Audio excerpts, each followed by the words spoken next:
Up at night, yeah. Make all the demons quiet, yeah. We were built to thrive, yeah. I think that we've all had enough. What keeps you up at night, yeah. Make all the demons quiet, yeah. We were built to thrive, yeah. I think that we've all had enough. Yeah, I think that we've all had enough. Sick of dealing with the old plan. They know that we're calling it wrong. You got me like, oh yeah. I think that we've all had enough. They know that we're calling it wrong. Hey, it's too late to try to go contain it. A generation fueled by creation. We live lives on a small screen nation. We control the airwaves, no negotiation. I refuse to think we need saving. Something good will come from creation. And when we think that the world is too anxious, we'll adapt to fall, survive and save it. What keeps you up at night, yeah. Make all the demons quiet, yeah. We were built to thrive, yeah. I think that we've all had enough. What keeps you up at night, yeah. Make all the demons quiet, yeah. We were built to thrive, yeah. I think that we've all had enough. Yeah, I think that we've all had enough. Sick of dealing with the old plan. They know that we're calling it wrong. You got me like, oh yeah. I think that we've all had enough. Sick of dealing with the old plan. They know that we're calling it wrong. Hey.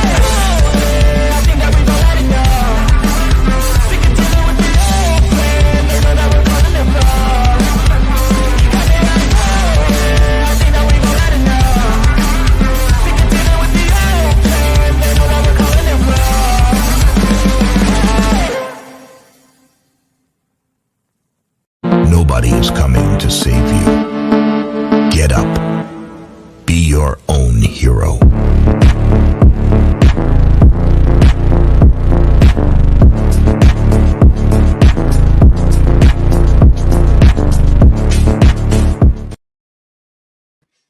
All right, good evening, ladies and gentlemen. Welcome to Sovereign Soul Unchained Mind.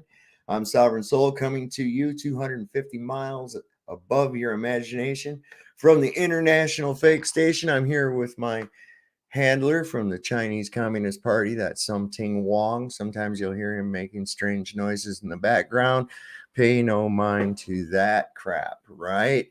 Wow. So how is everybody tonight? Maybe we can cure a little bit of globitis here. And I found that the way to do it is to be right at the basics of this.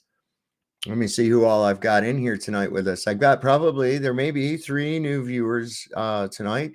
At the very least, when I went up to get cigarettes at my little corner store up here, the woman at the counter asked me, said, "Aren't you that guy with the YouTube channel?" I said, "Yeah."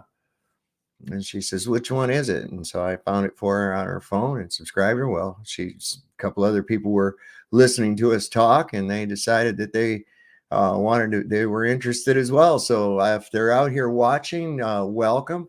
There's one of my locals right there. Where is she? There's Lisa Marie Tattersall from Mama Lisa's Apothecary. It's a pretty awesome place down here on the road down by the school. What is that called? What is that road called? I just always call it the road. It's right there by Tasty Freeze. Whatever. It'll come to me, man. Oh my God. So who all do I have in here? We've got Greg Bees with us. Greg Brayton. I saw you talking about something about you saw a video or something that kind of upset you. We can probably talk about that a little bit if you want. We got No Longer on the Bowl. Joel, good to see you here. Trip Canada's with us. Access Monday. I got Dylan Heron. Let's see who else is joining us. Jehovah's lovely daughter, Barbara. FE Nation is here with us. Papa Will. Let's see. Access Monday in Rem. Martine, MCAX, what's happening, brother? Who else we got here with us? November. Papa Will. Saddlebum. Don. Saddlebum. You've been around a lot, buddy. I've been seeing you all over the place, buddy. Good to see you. Twilight Knight's one of the first people to be here all the time. I think him and ZXL Master are like fighting for to be the first comments. Don't let them win. You guys can be in the comment section too, man. Go in there. Let's see, Saddlebum. Yeah. Let's see what else we were going to. So what were you talking about, Greg? About somebody getting their head beat in by some sounded like a racially motivated assault. You got to be careful. So media wants to push that kind of thing. I'm sure these things occur on both sides, as though there are sides. They want us believing their sides, and that's the way they reinforce it, is by, oh, look at all those black people did to that one white girl. That makes me very angry at black people. Or show black people that a bunch of white people did something bad to a black person, and they're going, oh my God, I hate all the white people. Look what they did to it. It's just a divide and conquer thing. Don't be the stereotype that they cast you as. That's the best thing to know. Don't be the stereotype that they cast you as. And they do. They want you in a pigeonhole where you can be categorized. Oh, this guy's a white conservative middle-aged male with da. It's like, no. Be unpredictable. Be ungovernable, for Christ's sake. That's what I'm saying. Be ungovernable. I think that's why a lot of my authorities throughout my growing up were rather discouraged by me, because I didn't question their authority, I denied its existence. I was like, who the fuck gave you authority over anything anyway, man? I didn't pick you to do this shit. Get out of here. So I guess that's always been where my mind is at. So where are all the white women? Where are all the white girls at, Mongo? I don't know, man. They're probably in here. Got a couple. I'm sure we got some. I was down here at my good store up the road, DR's Quick Stop, where looked like that's all that's in there is white girls. So I'm pretty good there. It's a great place too. I'll tell you what, some of the best chicken around. You wouldn't believe it. But man, it beats anything else they got going on around here. I can tell you that much right now. And it's close. So fuck. Let's go with it. Let's see. Operator or random to play. So this is some of the stuff I wanted to get into tonight, man. This is some interesting stuff. And of course, I've pinned the link in the top of the chat, as I do every night. Anybody that has anything they want to talk about, come on up. If you know someone or yourself might be suffering from this malady known as globitis. It's an insanity that causes people to think, get this, believe this or not, there are people that think that they're a monkey on a spinning water ball flying through space. And if you tell them that they're not that crazy thing, they will say that you're crazy. But through all observations and experiences, there is no reason for me to even entertain the idea of a convex Earth, much less some infinite void that we're hurling through. This goes against some of the most basic physical scientific principles that we know. Right off the bat, convexity of water. What? Some mysterious force that's never been proven called gravity, and somehow this gravity can hold air. How the fuck does it do that? How do you even have a volume of air without it being contained in the first place? I mean, anybody that can just show me a fucking ball of gas, and much less a ball of gas that will attract other gas to it. That's what I want to see, so that it'll get so fucking huge and crush in on itself. Never heard of it, and something so damn stupid in my life, but people, they glossed over that with you when you were a kid. You know, what is that? What is the sun, teacher? Oh, well, it's this huge ball of hydrogen that got so big that it collapsed in on itself because of its own weight. It caused its own pressure. And then nuclear fusion took place. And then that's why you have So it's a big nuclear furnace, Susie. That's what you're seeing up there. Now, why does he tell the kid that? Because that's the dumb shit he's been told. And the kid's certainly not going to ask the question of how does a fucking gob of gas form up in anywhere. No, they're not going to ask that. Hell, they're still believing in Santa Claus, for crying out loud, right? So no, but as an adult, if you're not asking this question and getting a reasonable answer, just putting it off that, oh, some guy with a lab coat and a pocket protector fucking figured it out for me. No, that's not good enough, man. Because look, that's impossible. Okay. I'm just going to throw it out there. And the idea that this mysterious force that's never been proven, gravity, actually has an effect on gases is stupid. It's absolutely ridiculous. I couldn't believe it the other night, y'all. We went and we looked. And I'll tell you another thing. Now, some of y'all go, yeah, we already know a lot of this stuff, but we got a lot of new people here that might not be too familiar with all the intricacies of the level stationary plane. So I will from time to time cover over a lot of that stuff. But we know that that is a physical impossibility. We can't demonstrate that anywhere. And there again, with the assumption, they always want to say, well, we'd have to create something as big as the Earth. Oh, shut up. The mass attracting mass thing that went out with bell-bottom jeans, man, it's no bueno. It doesn't happen. Mass does not attract mass. It just doesn't, right? And when it comes to a gas does not behave that way in a mass. It doesn't have an attraction to the earth at all. It's completely governed by pressure and temperature. And the pressures varying and changing due to temperature. I got this little cool toy. This is kind of a cool thing. I'm going to show this to you. I've brought it out here before. But I got this at Hobby Lobby. And it was only about $3, which is really pretty cheap, really. Let me set this here while I put this packaging down.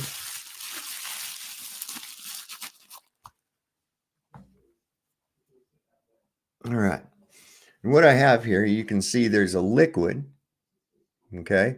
And the bottom of that tube that comes down and goes up into this little spirally tube right here, and then goes up into this empty globe up here at the top, okay?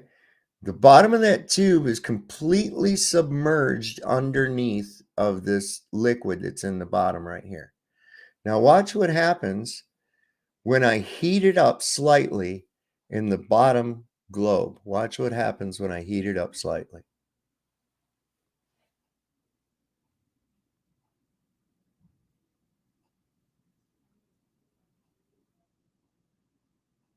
Now it's not boiling because let's be straight. My hand is not 212 degrees, right? But what is happening, second, I'm going to get it to go back down, is that when I put my hand around this globe right here, it caused the air inside here to expand because it got warmer. So it had no other choice but to push on the liquid. And that, of course, caused the liquid to travel up into the top of the little thing. That's how powerful pressure can be and how much influence that temperature has on gas. Look, even so much so that even this liquid inside here did not give a shit about gravity at all, did it? Watch what happens. Oh, look. There it goes. There it goes. Gonna get it all up there. Let's get all of it up there. It's going to be a little harder because I warmed this top one up. So it's not as cold as it was the first time. There it goes. There it goes. Everything is up there. Everything wants to remain equal. I don't know. I just thought that's really a cool thing. Did you watch the Bart Sabrill interview on Crow 777 from last week? No, I have not seen that yet. I have not. I have been mired down with so many different things that I have to watch this and see that and get ready for this. Of course, I've got that show tomorrow with Jaron on the Jaronism channel. I'm going to be on there talking with Craig, as he corrected me. It's Craig from Fight the Flat Earth. So that ought to be pretty fucking cool. That's going to be at 6. So be sure to go over to the Jaronism channel. Let me see if I can get that pulled up for y'all real quick.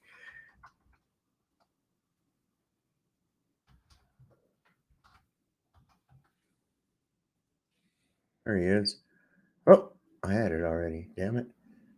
All right. So here's the link. Let me put this down here in the chat for everybody. I appreciate that, November. Yeah, I'm listen, when it comes down to these fundamentals right here, there's no argument. Okay. You can't show me gravity. Well, you can't even prove to me gravity, tell you the truth. You can speculate it all you want. And when you start bringing in theoretical fucking nonsense in the skies, now you're out of, now you're completely out. Okay. Now you're completely out because you've ascribed something that you can't even define to other objects you see. And that was so bad that that's why they had to come up with this fucking dark matter and all this other nonsensical bullshit. And like I've said before, okay, so they figured out, okay, well, something's going on. The behavior of these bodies we see in the universe are not acting accordingly. There isn't enough stuff in there to be having this kind of gravity effects that we're supposedly witnessing, right? So instead of going and saying, that means we're probably fucking wrong, right? They just said, oh, well, that just must mean that there's something there that we can't see and we can't detect. It's dark matter. What? And as Dr. Feynman says, everybody likes to bring this guy up like he's the god of science or some shit. But he even says if something comes along and dispels our theory, we must shit can it. I'm paraphrasing, of course. But if something comes up, molten magnetic, yeah, that's dumb too.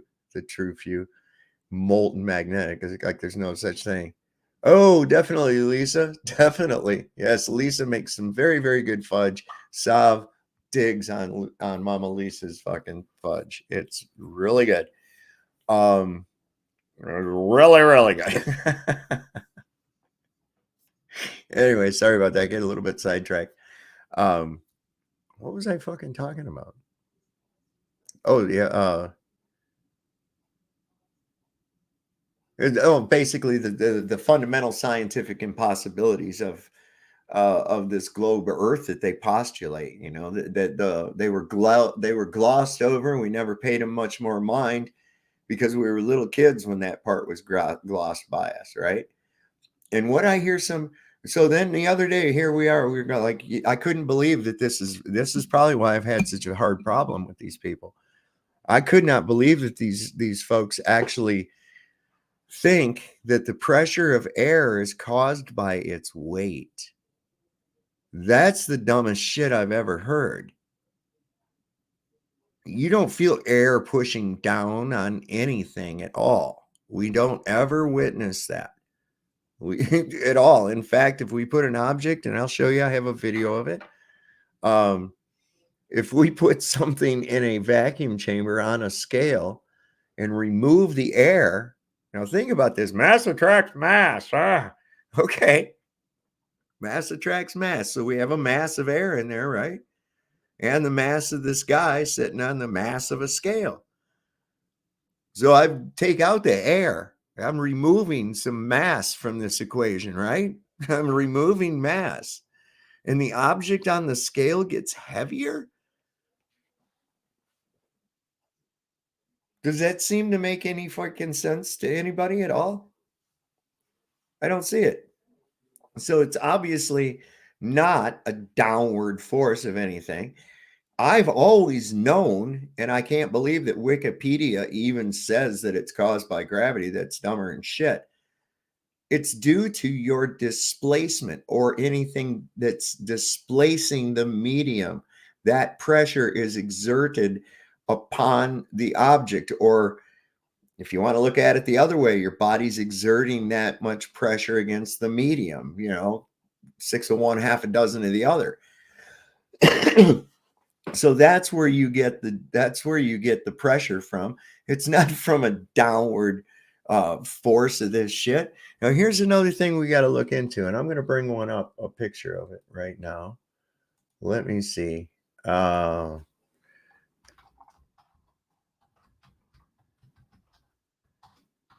have probably had this queued up, but I didn't know I was going to talk about it. But anyway. Okay, so I'm sure we've all seen this little funky picture right here.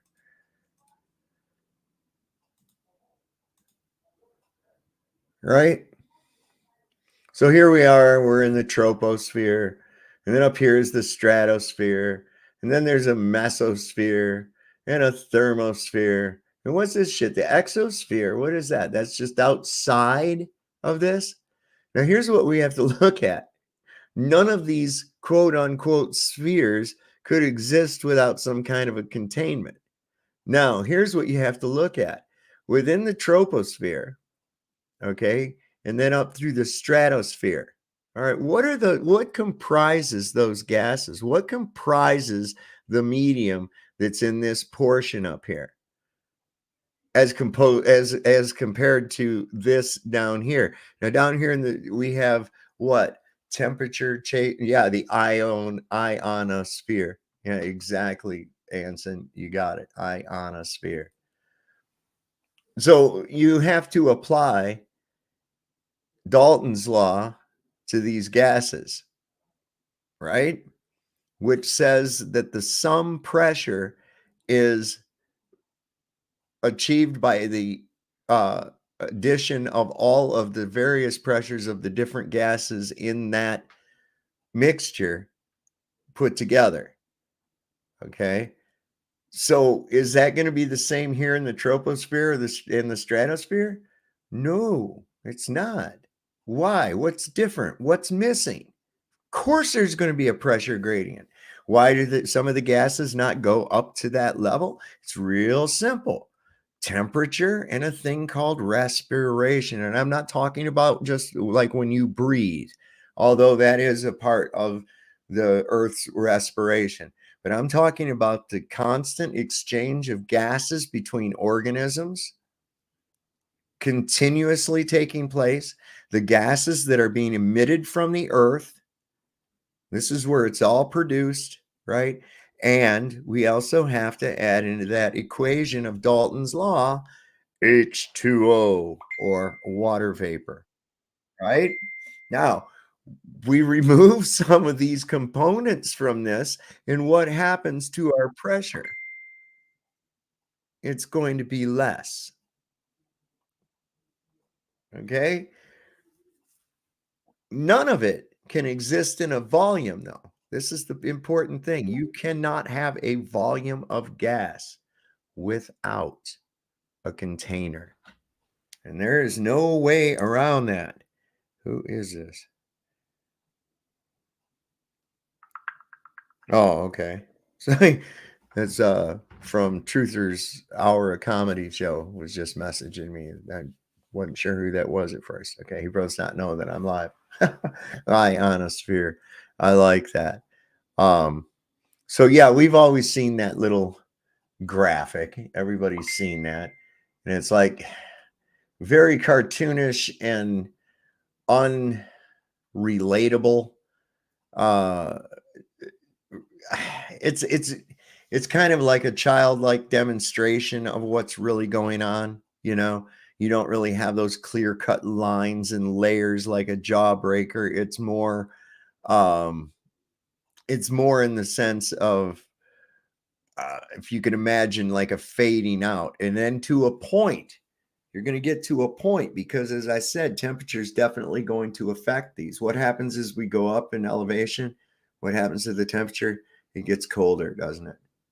And that causes what to happen to a gas? It causes it to fall. It causes it to go down. And then as it warms, it'll come back up. So it's not rocket science. None of it can actually exist without some form of a container. I'm trying to see if they've got...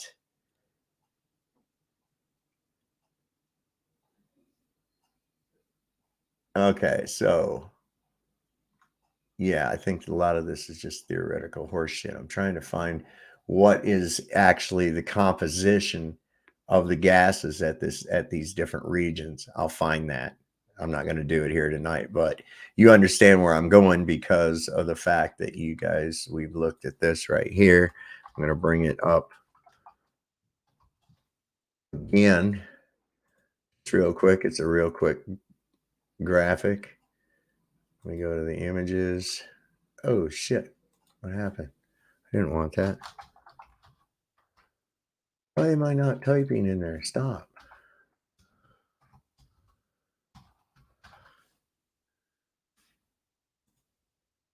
Taker heads. Where is that? I got a real good one. There's a real good graphic of this. Now they don't want to show it to me. Damn sons of bitches.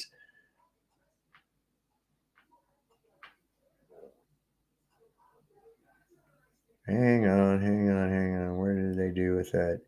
Because I've got it on the computer here. Oh, here it is. Hit it way over here. Okay. Sorry about that. So let's see. We want this. All right. So what happens to a pressure, right? You see that it's the conglomeration of all of this together, right? It's all of these added together. This oxygen, nitrogen, argon, H2O, and CO2, right? So then as we get up in altitude, gradually we start losing some argon. And we start losing a little bit of oxygen. Why? Temperature. And here we go. It starts taking this total and sum equation and it starts lowering. It's no more difficult than that. That's it. Okay. So that's when we say that the Earth is a stationary level topographical plane contained within a dynamic fluid pressure system. Now, I say contained, and often we get this from the guys. Well, where's your dome? Well, first off, I didn't give it a shape. You just did. Okay. Secondly, it has to exist. Otherwise, we wouldn't be having this conversation because it is fundamental gas law that you cannot have a volume of gas without containment. And there is what causes pressure. It's a volume of gas in a state of disequilibrium, and it causes pressure. So that's why we have the atmos. Okay. Now, if I have a steak in front of me, a great big T-bone steak, it's not necessary for me to see a picture of a cow that it came from, or to meet the cow that it came from, or to see a picture of the cow. None of that. I don't have to know any of that to know that this T-bone steak came from a cow. So in other words, a cow, it had to. A cow was involved. I have a steak in front of me. That means that it came from a cow. So to know that this is a requirement of the condition in which I find myself, the 14.7 psi, and knowing that it is an absolute fact that a volume of gas requires containment, I don't have to show the firmament or the ceiling or the container or anything else to know that it must exist. I'd love to know. I would love to know, absolutely. But do I know? I absolutely don't. Okay. Now, there's a lot of theories on it. There's a lot of people who've done some research into it. But until we've got some absolute 100% concrete proof of what it consists of, what it's shaped like, all we know is that it must be there. There's no other way. Gravity, if it existed, does not affect gases. I had some clown telling me that he checked the acceleration rate of gases in a vacuum. And I was like, how are you doing that? As soon as you introduce gas into the vacuum, it's no longer a vacuum. A vacuum is defined as a privation of matter. Okay, there's a privation of matter. So as soon as you introduce gas, you've introduced matter, and therefore you've no longer have a fucking... I'm like, what are these people even talking about? You know, I mean, I just don't get it. I just don't get it. Let me see. I think I might have something on this. Let's see, I think this one. This might look like a radio-controlled bee. Oh yeah, and here's another thing too. So how can we manipulate? So in our model, all we have to do is manipulate the medium. How can we manipulate the medium? We can't change the medium that we're in. So how can we defy the physics of this medium that we're in? Well, one of the ways it seems is through the use of harmonics and disrupting the medium enough to make us buoyant or things buoyant in it. I've got kind of an interesting little thing right here. It kind of shows how insects and bees actually, where is it? Damn you thing. Why can I not find? Oh, because I got to do it this way. That's why I have to share screen. Why is this not letting me? Oh, that's because I'm over here. Duh. We pride ourselves on our amateurness here. This might look like a radio-controlled bee, but it's actually a bee with a little radar transponder on it, which means that we can track this bee as it flies around the field. And these little guys can carry 90% of their body weight in pollen, so it won't affect the way it flies. First of all, the bees are flying much faster than predicted, an incredible 30 miles an hour, even when fully laden. The next surprise is where the bees go. They almost always overfly potentially decent food. And once they've found their patch, they then repeatedly shuttle to and from it. And this is the really clever bit. In spite of 30-mile-an-hour crosswinds, whether out or back, they all fly in dead straight lines. Bumblebee can't fly aerodynamically. Yeah. And he's right. And I said, well, what did bumblebees do? And they said, well, they levitate. And I said, well, how's that? And he says, come on, I'll show you. And he showed me. He wrote a book, incidentally. I don't know if it's still in print. It's in the Library of Congress. The book is called Tomorrow's Energy Need Not Be Fuel. And in that book, he gave reference to what I'm talking about, that that of levitation, that the bumblebee, when he starts to beat his wings, when he starts to flap his wings, there's a little cavity, a hollow cavity next to the larynx inside his system that's hollow. And when he beats his wings, he starts to resonate this energy, and it goes back and forth, just to a guitar strumming on one side of the room and hitting the same chord on the other side of the room, or somebody hitting a high C and breaking a crystal. It's the same thing, it's resonance. And he said, what they do, they resonate. And when they resonate, they eventually reach the resonance of the field around them. And he explained it this way to me, that the earth was, of course, spinning, but it was operating on a frequency of 8.5 hertz per second or so forth. And he says, once his bumblebee hits that resonant frequency of its surroundings, it becomes a free agent. It creates a magnetic bubble around itself, and it can go anywhere it wants.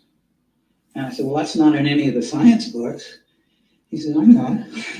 You probably never see it there either, but that's what happens. they'll discover it someday and bring it out. But it's just we have a conventional way of doing things, and then we have a natural way of doing things, and they're totally different. They're diametrically opposed. The important point here is the bees. As you've heard, the bumblebee shouldn't really be able to fly. Those wings are way too small to lift that chubby little body off the ground. In fact, it's a bit of a conundrum also for the mainstream scientists. They can travel in perfectly straight lines for long distances without any deviation, even during a howling crosswind. Because of the resonant frequencies produced by the vibration of their wings, they create a bubble in the ether, protecting them from any outside interference. So levitation by sound waves is a real-world effect. You want more proof?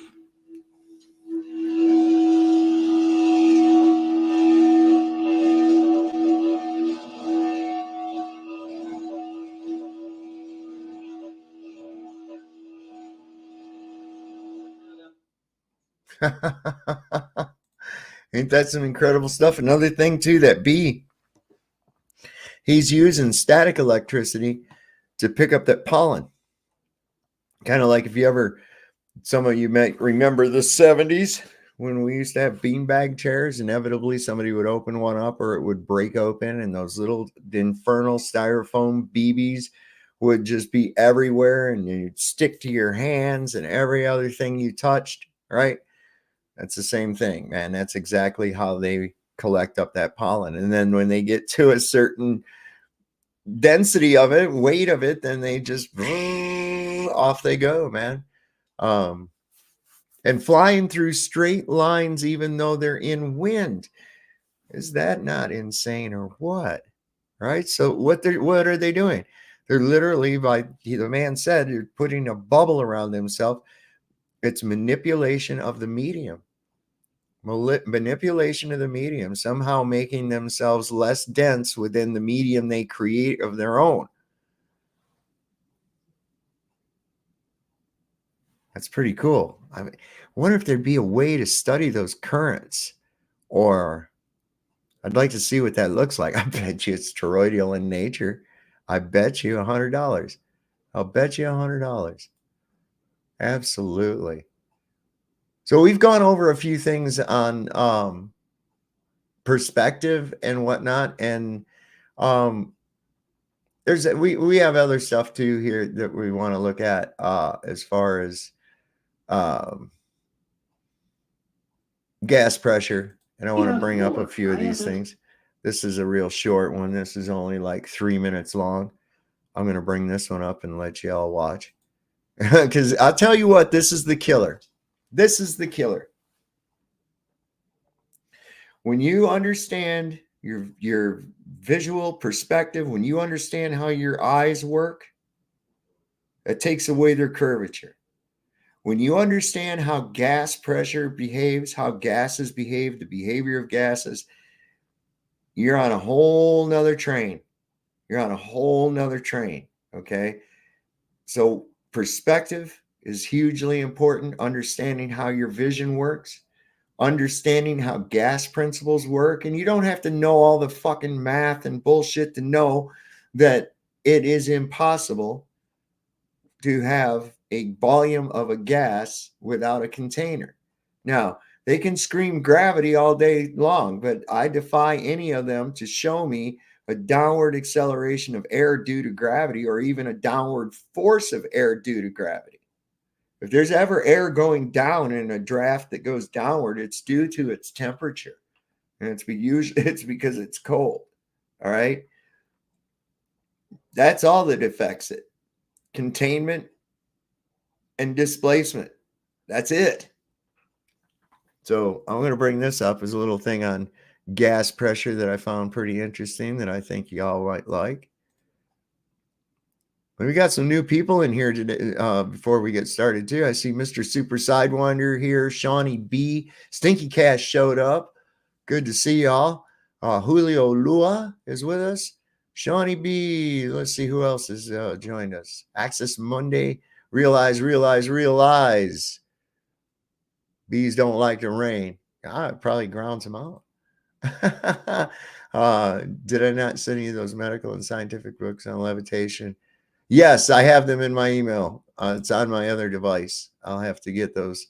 I'll have to get those out. But that's yeah, listen, there's a lot to that. Those were really interesting too, Martine. Thank you. These when you get into these fundamentals, when you start thinking a different way, get off that damn mass attracting mass horse shit and gravity and all that, and you start thinking of it in a different way. You're going to come to a lot more discoveries, I feel. You know, I think we're going to break ahead better scientifically if we're following. Well, how can you break ahead scientifically if you're dealing with nonsense, right? And let's face it, all these ones that these so-called scientific breakthroughs that they've made because of the Earth being a globe and outer space and all that shit, it's all fake shit. What, you're talking to me? Your accomplishment is this hunk of junk floating around up there? What benefit has that had to us? What benefit have we gotten from you being on this little floating fucking double wide trailer with wires hanging around inside of it? What? And one dude came on here and said it was, microgravity. Well, I'm like, how'd that help us? And the dumbass said, because that's what they use to make cars more fuel efficient. And I was like, oh, Jesus Christ, man. Really? You got to be shitting me. And even if that were true, is that actually worth the amount of money we've spent putting those clowns up there so they can chase each other around in gorilla suits and play guitar and all kinds of nonsense? Give me a fucking break.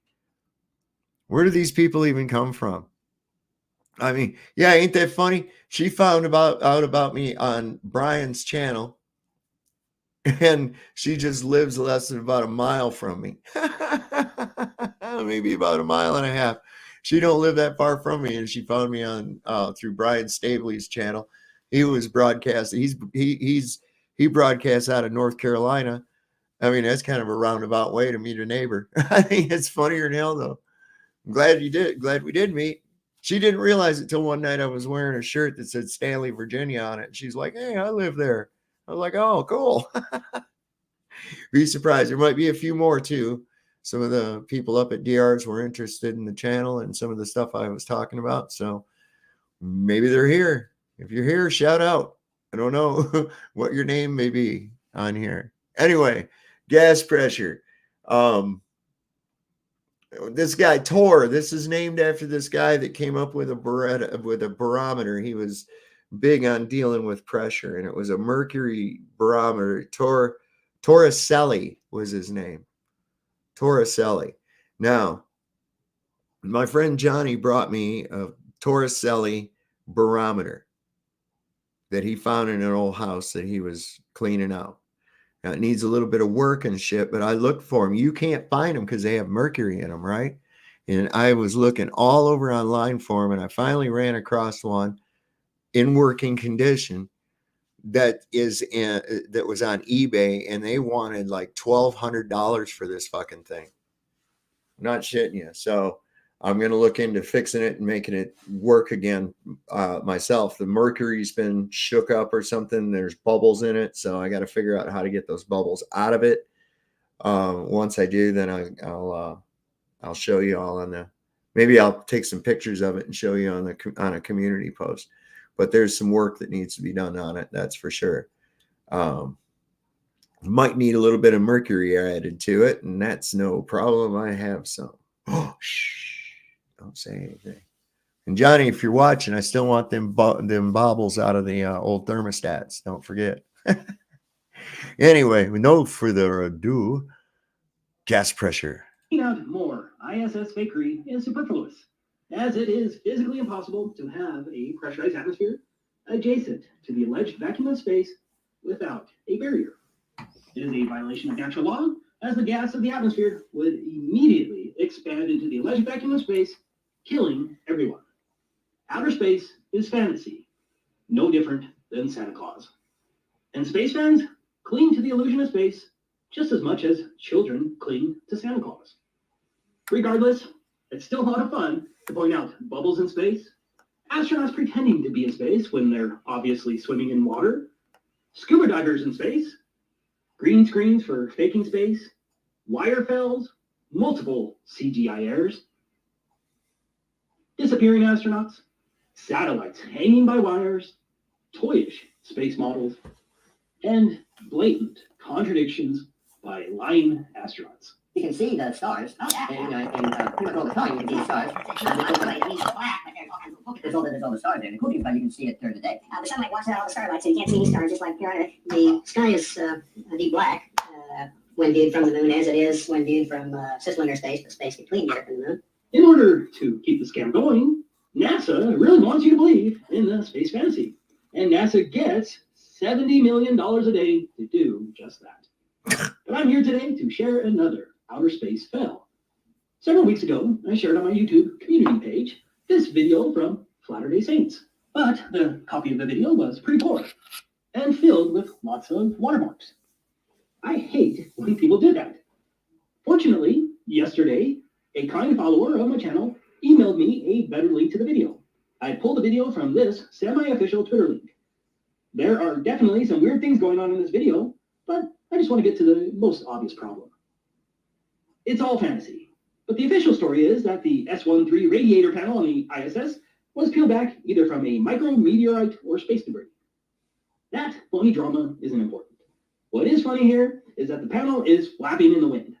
There is simply no way that wind or exhaust from a spacecraft or anything else can cause that panel to flap back and forth in the wind like that when the ISS is supposedly in the vacuum of space. Like so many other mistakes, this simple error should end the outer space debate for any reasonable thinking person. My friends, your space Santa Claus isn't real. I know, it's hard. I admit I once believed in Santa Claus, and almost everyone watching this video were once believers too. But we're here to help, and the liberation is sweet. And if enough of us can open our eyes, then we just might be able to put an end to this most vile scam. Anyways, enjoy your day. The answer, my friend, is blowing in the wind. Isn't that interesting? White sheet paper set. Yeah, I know, right? That thing looks like a fucking model. I mean, it really does. It doesn't even look real, you know? Just crazy. Barbara, come and visit. How's Barbara Barbara's in Colorado. You got it. Yeah, if you come visit, you better come visit. That'd be a good idea. Why not? We'd enjoy having you here. Hell yeah. You can bring your bag of dicks with you if you want to. She's the proud owner of a bag of dicks, hand crocheted by my wife. That's that's just dope. That is just dope. Anyway, is this the thing? Just to further exemplify, okay. So as I said before, with gravity, you see a thing drop. And here's the thing too, this 9.8 meters per second squared, that's the rate in a vacuum, right? And it's like, why are you dropping shit in a vacuum when there's nowhere anywhere that a vacuum even exists, right? It's just to further push your idea that it's this gravity bullshit, right? But why in the world have you in the first place, right? Why are you doing it in a vacuum? Okay. There's no way to manipulate your independent variable, but inadvertently by dropping things in a vacuum, you did manipulate my independent variable. And that independent variable is the medium. So we go outside of the vacuum chamber, and that rate is not quite 9.8. And it's different. It's different in different places. Now, we go to strengthen the medium or give the medium more density, and we can see that there's a change in weight. Further exemplification of that. Before I get into that, this is what I'm going to say. People say, well, gravity is necessary for buoyancy. Is it? Or is it relative density disequilibrium? We say it's relative density disequilibrium. What does that mean? Let's break that down. I know it sounds big words, blah, blah, word salad. It seems to be the new go-to of these guys. Okay. Relative. What does that mean? The word relative means similar to, related to, equal to, right? Not a hard one. Density. What is density? Well, density, we're told, is the mass over the volume of a given object. Okay, so it's basically what it is. It's all right. So that's the density. Disequilibrium. What does that mean? It means not equal. So the density of the object relation to the density of the medium is going, when I say medium, I mean either air or water or just carbon dioxide or just some other, it's whatever's it's in. Okay, so the like is the density of this object equal to, greater than, or less than the density of an equal amount of the medium. And what we find is that if the amount of medium displaced weighs less than the object itself, the object will fall. If the object weighs more, or if the object weighs more than the medium it displaces, then it will drop.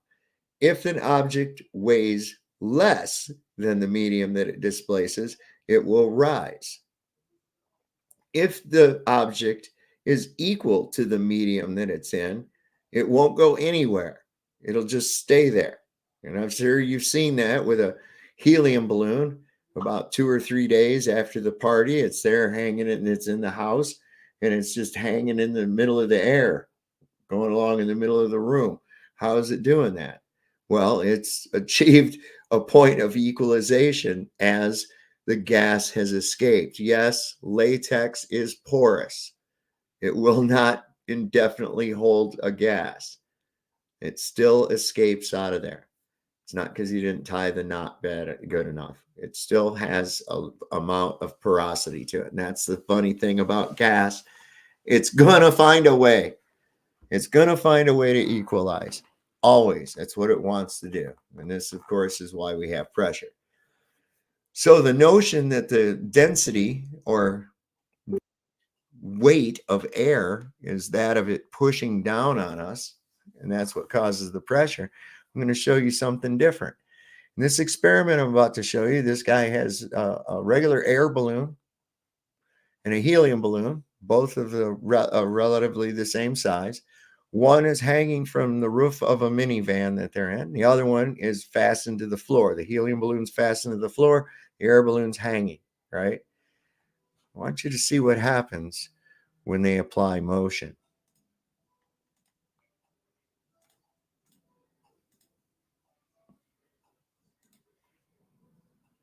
We have a balloon that's floating, a balloon that's just hanging in the air. And we're going to see if there's any difference. And Blake, what do you think? Would there be a difference?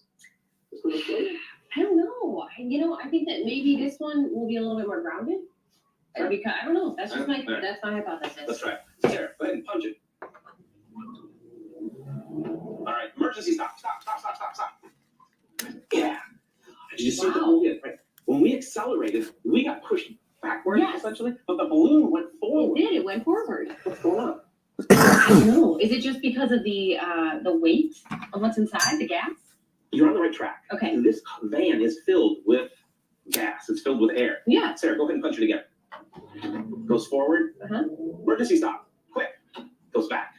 Wow. Okay. The air inside of the van is actually at rest. When she accelerates, more air gets back here, and up front where they are, there's a little bit less air.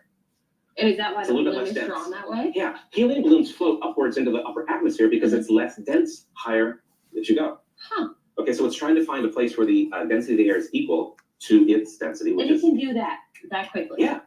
Do it again, Sarah. One more time. and then stop fast.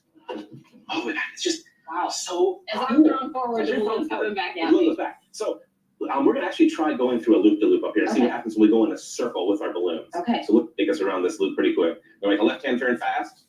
And then going up. And going opposite Opposite directions. And the line connecting almost even looks the same. It does. All right, punch it. Goes forward and give us a stop. And it goes back. Good thing you're wearing the seatbelt. Yeah, and you can hear my emergency pulling there.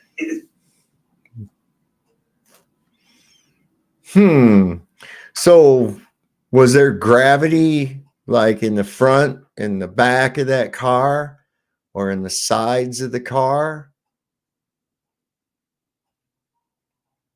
Relative density disequilibrium. That I think that really shows that well. I really do. I really think that that shows that well. Another good demonstration of that, is that the one? Oh wait, how long is this one? We got a nice little breeze today. Yeah, let me just do this one instead. There it is. It's floating. Look at that. The iron anvil floats because mercury has a density nearly twice that of iron. In fact, due to the density ratios, the iron actually floats better than wood does in water. Let's push it down. Oh, it's hard to push down. Oh, that's great. Let's try it again from the other side. Okay, here we go. Push down. It lobs up like a cork. Okay, let's, I want to try hitting it with a hammer. I think it dulls the sound quite a bit. Here, let's pull it up out of here. Just set it on that. Okay. It definitely sounds a lot different. That's actually pretty nice to have your anvil sitting in mercury while you're working to deaden that sound. That way it doesn't hurt your ears as much. It's pretty good. Barely make it wobble by hitting it. Just sit that there. My hammer in. Hammer floats too. That's pretty great. Hope you enjoyed. I'll see you next time. Apparently I got mercury in my blood. What good that did. Oh wait, hang on a second. It's got some high speed shit with it too. I forgot about this.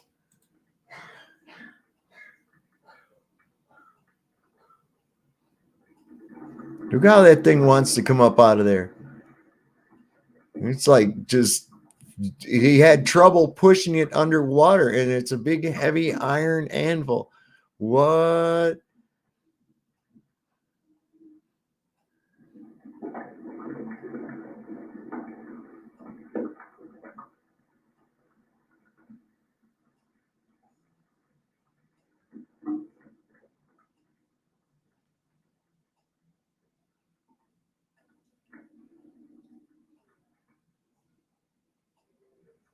The Greeks called it hydrogyrus, which means silver water. Also called quicksilver. Now, I got some interesting stuff to show you here regarding this too. Because we have our good friend Newton. Good old Newton, right? Well, what you might not know about Newton, I just found this out about him today. This is pretty crazy. Let me get this up here real quick.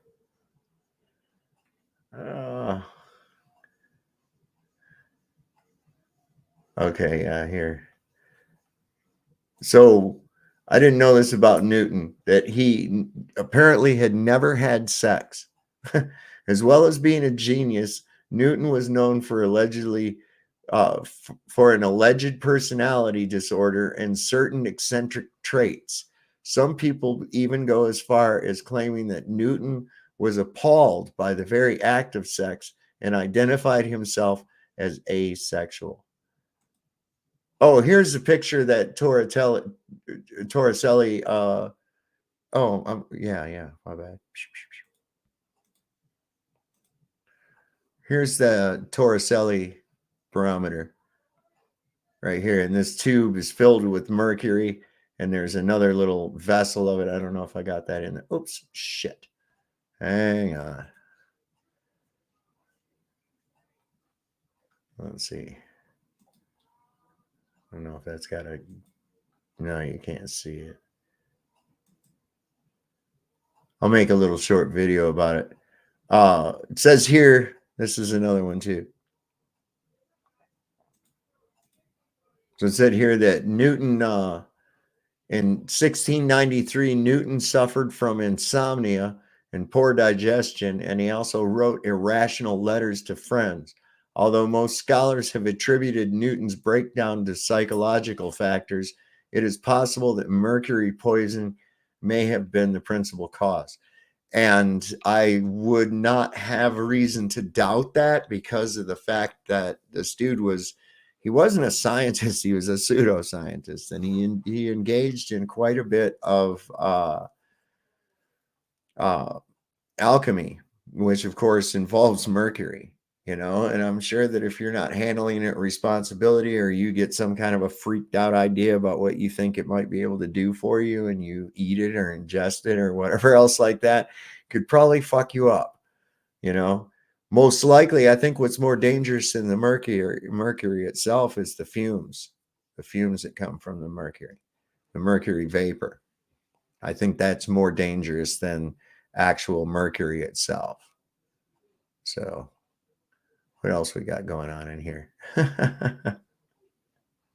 So I thought y'all would find that kind of interesting about good old Newton. But does that make sense to you, why things rise and why things fall? I hope so. I really do. Because, let's see, wait a second. Didn't I have another one on that in here? Thought I did. Maybe it was in, oh yeah. Does this thing work? Okay, yeah, like what I was telling you. All right, so let me bring this up. Hey everyone, today I'm going to be showing you how you weigh more. All right, so this is only like 4 minutes. Almost 5. Hope I'm not boring y'all. But the claim, of course, is that the air pressure is due to gravity pulling the air to the earth, right? Hello, username redacted and Dreamy Lynn. How are you doing tonight, guys? Good to see you.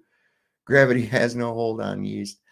So if this is true, then there should be like a downward pressure that we would be able to measure somehow, of the air pushing down on us. And of course, I've told you it's not why we have air pressure. It's your displacement of a volume of gas or a volume of medium is what causes the pounds per square inch or kilopascals or whatever they are per meter or whatever the fuck that is they use in Europe.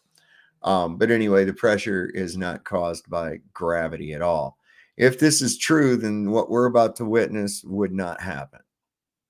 Hey everyone, today I'm going to be showing you how you weigh more in a vacuum.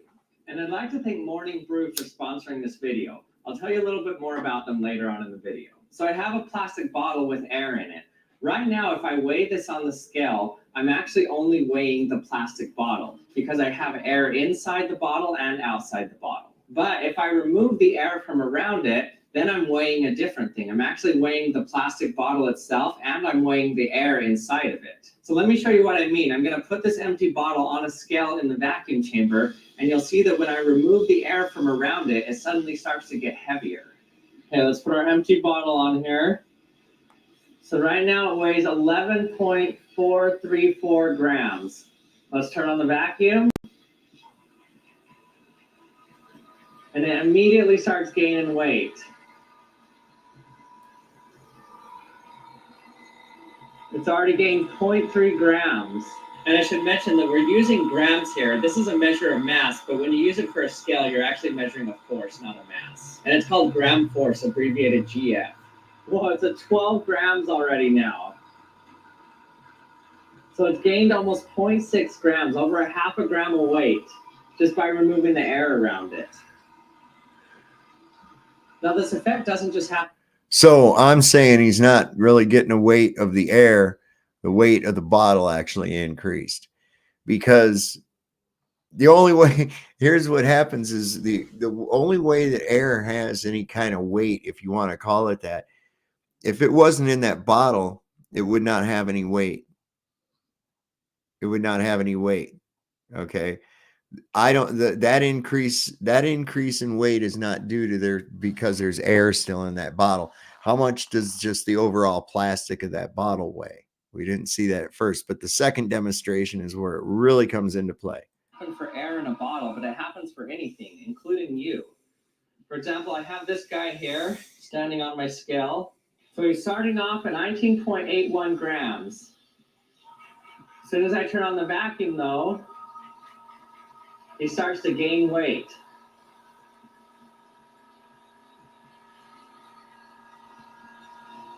He's already gained around 0.02 grams already, 20 milligrams.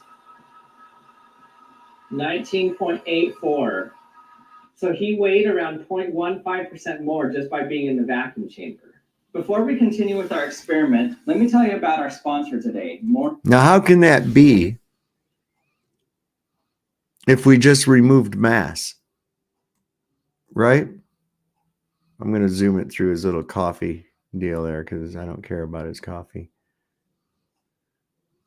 Is he wearing a different shirt? No. Let's see where he's at here. Experiment. So you don't notice, but the air all around you actually has some buoyancy to it. So buoyancy is the force up that you feel in a fluid. Buoyancy is not a force. Up is equal to the weight of the amount of fluid that you displace. Now, normally we don't notice the weight of air because we're in the air. For example, if I have this bottle here and put it in water, you'll notice that it floats. That's because there's air in the bottle. But if I put water in the bottle and then put it in water, so it has a little bit of weight, which is the bottle. Now it sinks. So you can see the outside of the water on this hanging scale here, it weighs over 250 grams, so it maxes out the scale. But then when I put it in the water, suddenly it's not heavy anymore.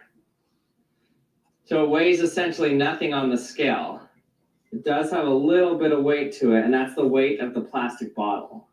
If you imagine the air as water, you can see that the plastic bottle had air inside and outside of it, so we can't measure the weight of that air because we're in the air. But as soon as you remove the air from it, then suddenly you can measure the weight of that air. So it makes it as though the bottle weighs more with the air in it. This is the same reason why if I put helium balloons in a vacuum chamber and then reduce the air pressure so there's not as much air around them, eventually the balloons will fall even though they're filled with helium. Because even helium is heavier than a vacuum. That one fell. So what fell, the balloon or the helium? The balloon. Take away the balloon, what happens to the helium in that environment? Come on, folks. Come on, Nick. Nick, what happens if I take that balloon away from that helium in that environment? What do you reckon would happen? Is it going to collect up at the bottom, or is it going to fill the empty space? So it's not the fucking gas that fell, it was the balloon. See? Stop floating. Hey everyone, thanks for watching another episode of the Action Lab. I hope you enjoyed it. If you did, don't forget to subscribe if you haven't subscribed yet. And also hit the bell so you... Yeah, well, we don't have one of those on for you right now. So, Nick, check it out, bro. What would happen to the helium if I took the balloon away, bro? What would happen to the helium? Would it collect on the bottom of the vacuum chamber, or would it fill the empty space? So what did we really have? We had the balloon fell, not the gas. You guys act like gas is like all bonded together or something. It's not. It's not. And then the only way to have a volume of it is with a container. If you think differently, please show me an experiment where you can demonstrate otherwise. Otherwise, you don't have it. Right? think I have another one on that too. Let me see how long this Still one is. big. Well, this one ain't too bad.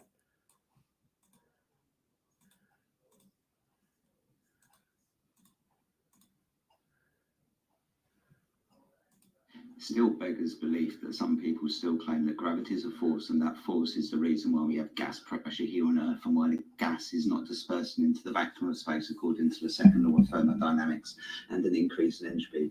You do realise that you are claiming a decrease in entropy, which is a violation of that law. And I will also remind you that gravity hasn't been thought of as a force for over 108 years. How many of your scientific priests would you like me to quote? Professor Brian Cox, for example. Gravity isn't a force. Neil deGrasse Tyson, you don't know what gravity is. Professor George Musa, gravity isn't a force, but you can think of it as a force. I've decided not to remember Einstein and the bending and warping of space-time, which was the gravitational idea that superseded the Newtonian idea over 108 years ago. You do understand this, right? This is not a force. I will remind you, of course, you do not have a scientific experiment that proves gravity is the cause of anything, and you most definitely, even if I was to give you gravity, do not have the observation of gravity acting on gas. You can't beg the question. You can't assert that out there is a space vacuum in an open system where we have a gas pressure without something to press upon, and that is not following the second law of thermodynamics and that direction of entropy, which requires the high pressure system to disperse into the lower pressure environment. So keep saying gravity is a force. Everybody on the 24/7 Flat Earth Discord server, and I guarantee you, every single flat earther here on Earth, and I'll also guarantee you, your own pseudo-scientific priests will not agree with you. So you can die on that hill as much as you want, but no one's going to come and save you. Gravity isn't a force. It's also not the bending and warping of space-time, but I will remind you, it's definitely not defeating entropy, because you're claiming a decrease. You can't have an entropy decrease, you fools. Anyway, I've been the Flat Earth Jedi, and you can join me and the rest of my colleagues on the 24/7 Flat Earth Discord server. Link will be in the comments.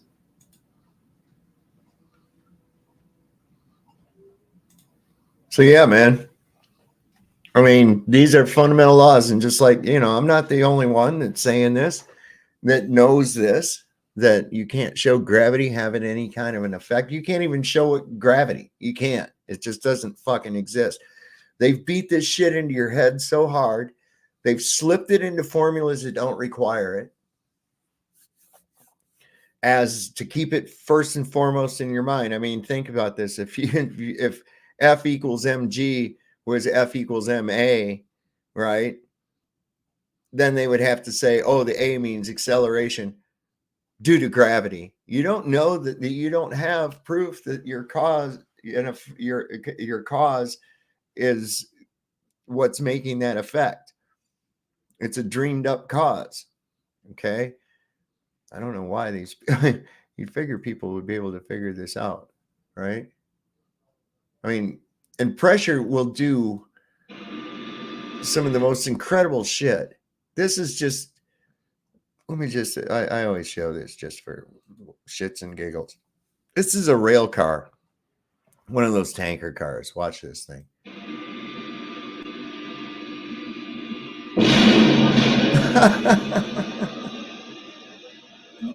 People think that this shit is just like, oh, it slowly happens. No. Right there, you're kind of seeing, but for the opposite reasons, what happened to that little fucking thing with the billionaires on it that went down to see the Titanic. It was that fucking quick. There it was. Wait about 9 minutes.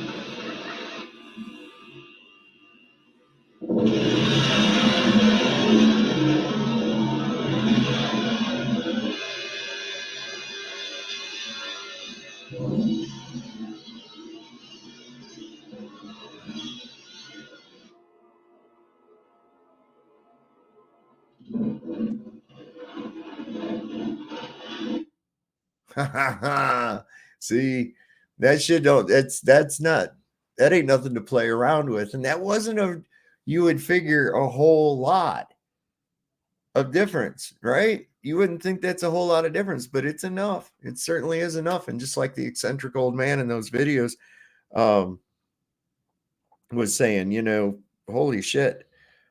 He was having a blast with those. I don't know what, I still not want to know why he's got so many goddamn paint thinner cans, but he's sitting here making those things just crush and getting a kick out of it. There it goes. Look at that. And I was like, God damn, man, he's really getting off on it. But it's so sudden, so unexpected. It's kind of like, you know, I guess setting off firecrackers for a kid. You know what I mean? The fuck you talking about? What the fuck are you talking about? Truthers Hour of Comedy? Hit that link and come on up, brother. Be good to have you on here, man. It's up pinned in the top of the chat, man. Get on up here. Get on up here, boy. We're just having a good time here tonight, man. Got some other stuff I wanted to see. I'm still in the midst of forever sorting shit out. So this thing they do is this Aristosthenes. Oh my God, yes, our made-up guy, Aristosthenes. Get ready. Boner alert, everybody. Okay, we're about to have one of everybody's favorite dudes up on here. Are you ready? Is the Earth flat or round? It's not okay to say that the Earth is flat. It's not okay. It's not? These amazing pictures What? from space. They're so beautiful. All the Pictures from space. Those pictures are not fake. Oh. We have video of the rotating spherical Earth. So I don't really know what's going on right now with this Earth is flat thing. Not everybody can be a robot polisher. One of the things you can see yourself, if you actually go out to a lake and there are boats on that lake. See, the bottom of the ship is gone. Now we can see midway up and then No longer visible beyond your horizon. And that's because the boat is actually going over the horizon that's curved. That wouldn't happen if the Earth were flat. As the boat goes farther and farther away, the last thing you will see is the very top of the mast of that boat. And that's because the boat is actually going over the horizon that's curved. And that means that as it goes farther and farther away, you see less and less of the bottom of it and more of the top of that. Mic drop.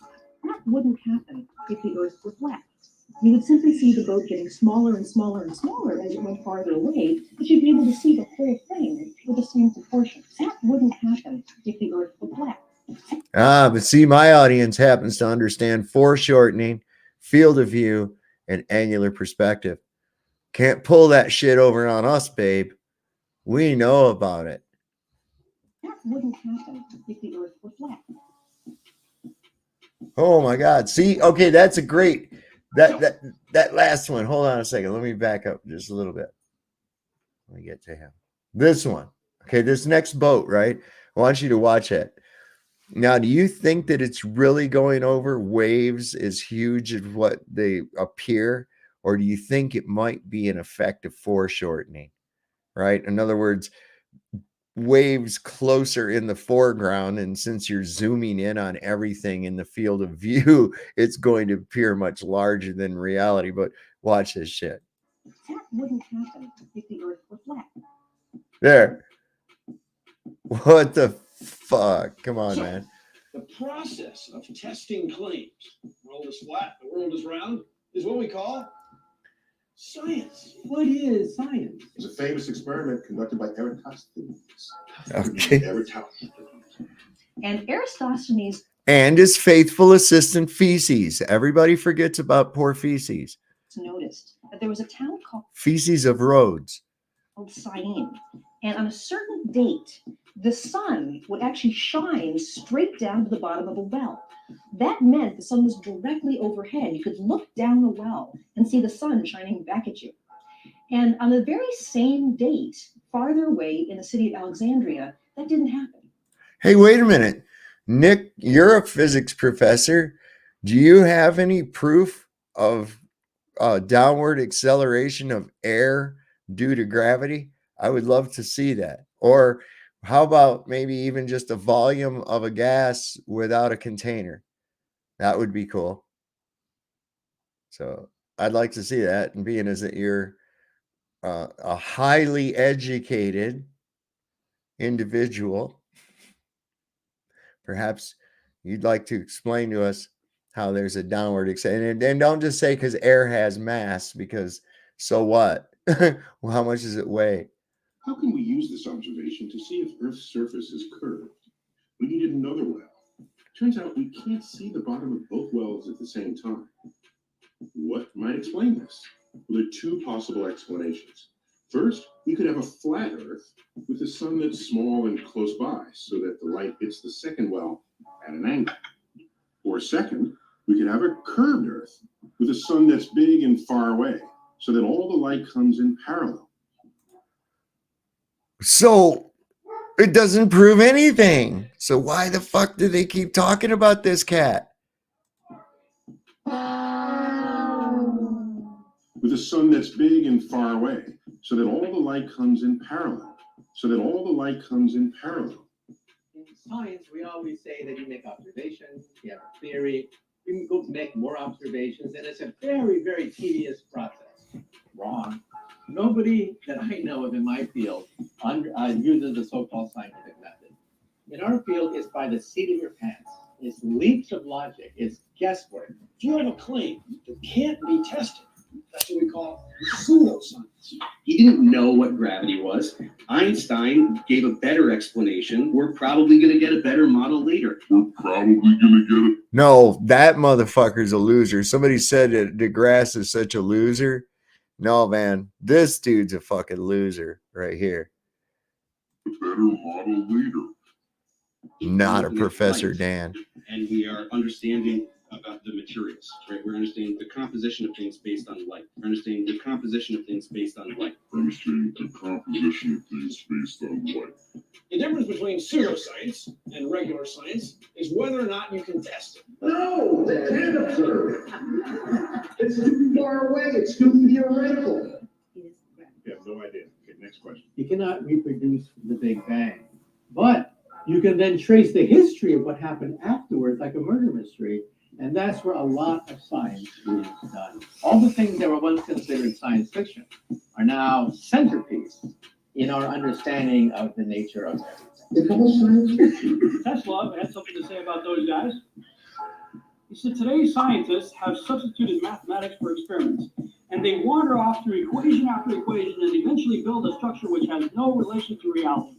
Science and science fiction are essentially the same. Science delusion is the uncritical belief in these dogmas, treating them not as beliefs but as truths. It's a conflict between science as a belief system and science as a method of inquiry, which is about finding out what we don't know through systematic inquiry, the experimental method, hypothesis, and so on. Empirical evidence tells us that either the surface of the Earth is a flat plane or the planet is at least 100 times bigger than we are told. Science! Not everybody can be a robot polisher. That academia, as the holder of truth, plays an essential role, particularly today. I love it. I love it. We got a little bit of NASA fakery here for y'all. Everything. I got all kinds of shit up here tonight. Speaking of your great minds, I got a little clip about Einstein here too.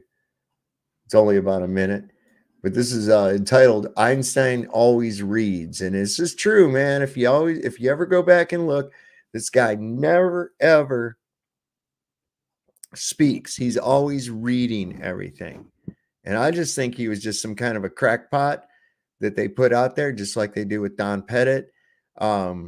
Maybe some kind of a savant. And I mean, come on, E equals MC squared with this guy, Einstein. He marries his cousins, wears women's shoes. You always see that picture of him looking goofy, sticking his tongue out and shit. It's because they're fucking mocking you. And that's the reality of it, man. They're mocking you. After his theory of relativity, there was a whole council of physicists that condemned his work and said that he was just a crackpot and shit. But of course, you're not going to hear about any of that because they want to push this guy. The best thing about Einstein was he had a good PR campaign. He said, now you want to talk about word salad? Here you go. This is the guy. Mr. Word Salad himself. With mass and energy our food are but different manifestations of the same thing, a somewhat unfamiliar conception for the average mind. Furthermore, the equation E is equal mc squared, in which energy is thought equal to mass multiplied with the square of the velocity of light, showed that very small amount of mass may be converted into a very large amount of energy, and vice versa. The mass and energy were in fact equivalent, according to the formula mentioned above. This was demonstrated by Cochran and Walton in 1932. I think you get the point. You know, I mean, that's all he did was just fucking read. And coming to find out, he was so full of shit. And if they're saying, you know, well, they developed an atomic bomb based on his research, well, no wonder they don't have one. You know, no wonder they don't fucking have one, for crying out loud. Jesus. And This one. Oh, this one. Yeah, the faking the earth. And listen, I'm just saying, if something's real, you don't have to fake it, right? That's just my philosophy on shit. If you don't have to lie, if you've got a point, you shouldn't have to lie. If something's real, you shouldn't have to fake it, right? But sooner or later, every kid's going to figure out that it's mom and dad that are drinking the milk and cookies while they're putting your fucking bicycle together and putting it under the tree with a Santa tag on it. We figure these things out, right? And then when we finally do, what happens? The perpetrators of this lie, first thing they do is they go, well, yeah, you're right, but don't tell your brothers and sisters because they still believe this, right?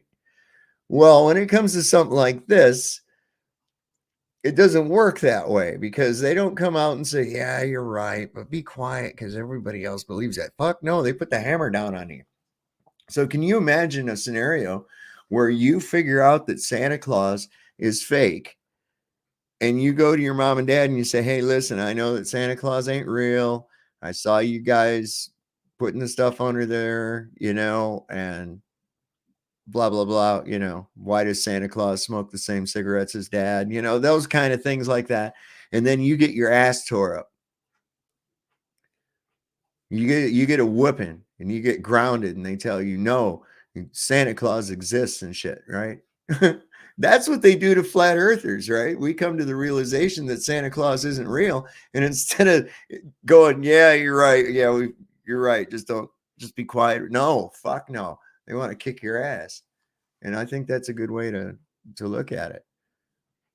So here's some faking of the curve. And the dude who jumped out of a perfectly good balloon, what's his name? Felix Baumgartner. He would have been about 2 millimeters above the surface of this globe. That's his edge of space jump.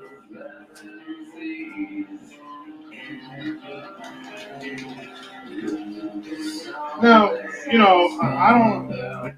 Was that must have been Planet New Mexico? Holy sheep shit. People actually thought that was the curvature of the earth. And you're like, you realize he's just above New Mexico. And if you think that's the curve of the earth, then you how big do you think New Mexico is, for crying out loud? Jeez. And where's the curve looking out this doorway? How come we're not seeing any curve when we look out this doorway? That's kind of crazy. I don't have a problem if he does it, but the honesty of it would greatly diminish what I think people thought he was actually doing. And not only that, to make sure the photograph is sitting there with really wide angle lens. In the photo, you see this curvature. Wow, he's in space. Look at that. No, he's not. At that height, you don't see the curvature. If you are 2 millimeters above this free fall, you just don't. That stuff is flat. I'll tell you one thing, curved or flat, fuck that. I'd never do that shit. I don't give a shit, man. The results are going to be the same. But as we can see, as we can fully see. What was wrong with it there, Nick? Nicky V? What was wrong? When are you still going to come and try to pound my ass again? I notice you never have any logical rebuttals, Nick. You never have a single logical rebuttal. The only thing you can say is, "Oh, dumbass, you're about that far above Sean Hawkins." Is he still around? Is he still doing shit? And Sean Hawkins still got even a channel? I don't know. I don't pay a whole lot of attention. I think he does. Oh yeah, he does. He had some video. He was supposed to be doing a live the other night, and he was fucking up and couldn't get it to work, which I wasn't surprised about. So Look at this! Oh, this is no, that's not the one I wanted. Damn it. Where am I? Where am I? Oh, give me the info. This one? Flat Earth. Oh yeah, this is pretty good. But I don't like that. I don't like flat earth proofs. Look, man, it's observable. We experience a motionless, level topographical plane. Okay? Never once, if anybody was just rolling along, living through their nights, there's Sue Finelli. What's happening, girl? They're just rolling along through their life. And one day they just say, hey, I think I live on a fucking ball. Nothing would ever lead you to that idea. None of your observations that you make would ever lead you to think any such thing whatsoever. I mean, I'm just sorry. That just doesn't work. So it had to be taught to you. So what I'm getting at is this. Flat earth proofs. Well, it's evident. The positive claim is of a globular earth with specific sizes, with specific speeds of rotation, specific distances of orbits, specific everything. Those are called positive claims. We experience none of this. So therefore, the burden of proof lies on proving this ridiculous hypothesis to us. And as I've shown, it fails before it even hits Jump Street, just because of the basic physical impossibilities involved with this nonsensical belief. That's all you can do. Can we time out? Thank you. What? Who's having problems up here? Oh, Nick? Nick drunk again? Probably. Nick, the first step is admitting you have a problem. Flat Earth has long been touted as the mother of all conspiracy theories, suppressed and ridiculed for centuries as being an ignorant, unscientific worldview. But the facts of the matter are far from what you've been told. It is a fact, not a theory, that bodies of water always seek and find their own level. From a pond, lake, or an ocean, the natural physics of water is to find and remain level. It is a fact that the majority of Earth is covered in such level water, thus making it an unscientific theory to postulate that Earth is actually a gigantic sphere with bendy oceans curving all the way around it. It is an unproven, unscientific theory with no observable, measurable, or repeatable evidence to claim that bodies of water can somehow bend, cling to the exterior of shapes, and show convexity upon their surface. It is a fact, not a theory, that the horizon always appears perfectly flat, 360 degrees around the observer, regardless of altitude. All amateur balloon, rocket, plane, and drone footage show a completely flat horizon, as high as we can reach, over 20 miles or 120,000 feet up. It is an observable, testable, repeatable, scientific fact of reality that Polaris, the North Pole star, situated perfectly over the North Pole center of Earth, never moves a single inch Night after night, year after year, century after century, with all the other fixed stars remaining fixed in their relative constellations, revolving perfect circles around Polaris. It is also an unobservable, unscientific theory to claim that the Earth is spinning 1,000 miles per hour, and the Milky Way shoots millions of miles per hour more off through infinite space, when we cannot see, hear, feel, or otherwise observe or prove any such motion. And we can see clearly for ourselves Polaris never moving, and all the other stars revolving around it.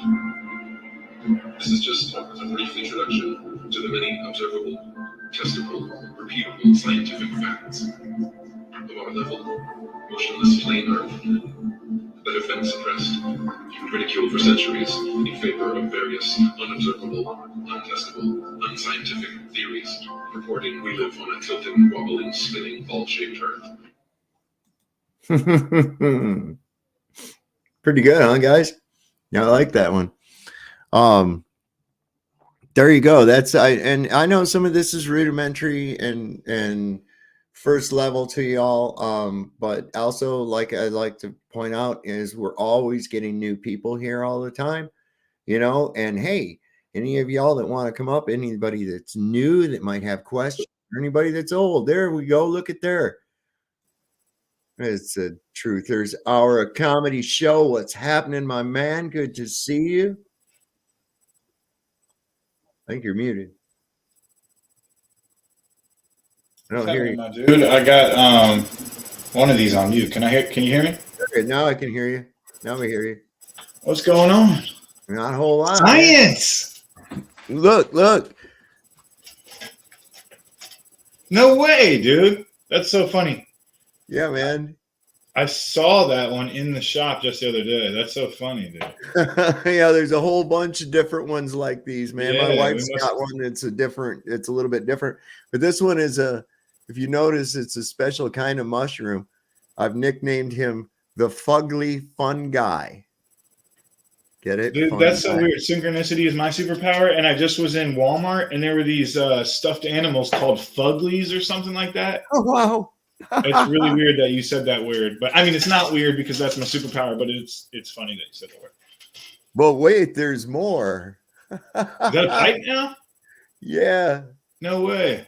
Yeah, we must have the same designer is sending it to the same shops. So it's kind of disturbing. I saw those like the day after a DMT experience, and I was like, yeah, I got to have those. So what do you think of the material we've been looking at so far? I'm not trying to get too far in the weeds. I think that one of the places we can kill these fucking guys is, and I mean that, of course, euphemistically, is when we pin them down to the basics. Of course, that perspective thing is a huge one, because I don't think it's a mistake or a coincidence that the math behind human eye resolution and for seeing the curvature of the earth and that shit is all the same. That's my argument. That's exactly my argument, is that it's not equal, and that you would see deviation in distance especially at the length that we've been able to see so far with these super zoom cameras. We would see much deviation in levelness. It wouldn't continue to be level. No math equation is ever going to line up with that, no matter how much you refract, go back, you can bend it, you can do whatever you want to it. It's not gonna do that to your physical reality. Well, and also when it's dealing with these optics too, there's some things that the common people don't really understand that's involved with optics like that. Of course, field of view is absolutely utmost important, but field of focus, okay? Field of focus is what's responsible for, like, you see this boat, like you'll see two boats in the scene and it's zoomed in, and they look like they're damn near going to crash into one another, right?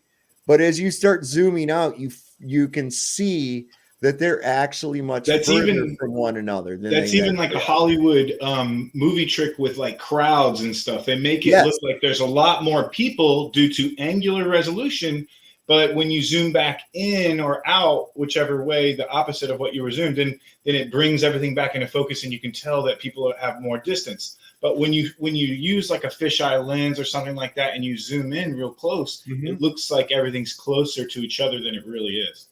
Well, have you ever seen, like in a movie, they'll have a guy and you're looking at him, and all of a sudden he has like a profound moment or something comes over him, and the camera shoots in. Yeah, and it makes everything look like the Kubrick background. effect. It's like the background is zooming away, and that's all part of that. Optics can do that. Right. And so, what we're looking for is curvature, and if you're not and not just in a forward direction. Let's get real about that. Not just in a forward direction, because that would indicate a cylinder. You would have to see that in all directions. And that's let me share my screen real quick, because did you know Nikon, Ray just said in the chat, yes, they just discontinued their P1000. I just heard that. I wonder why.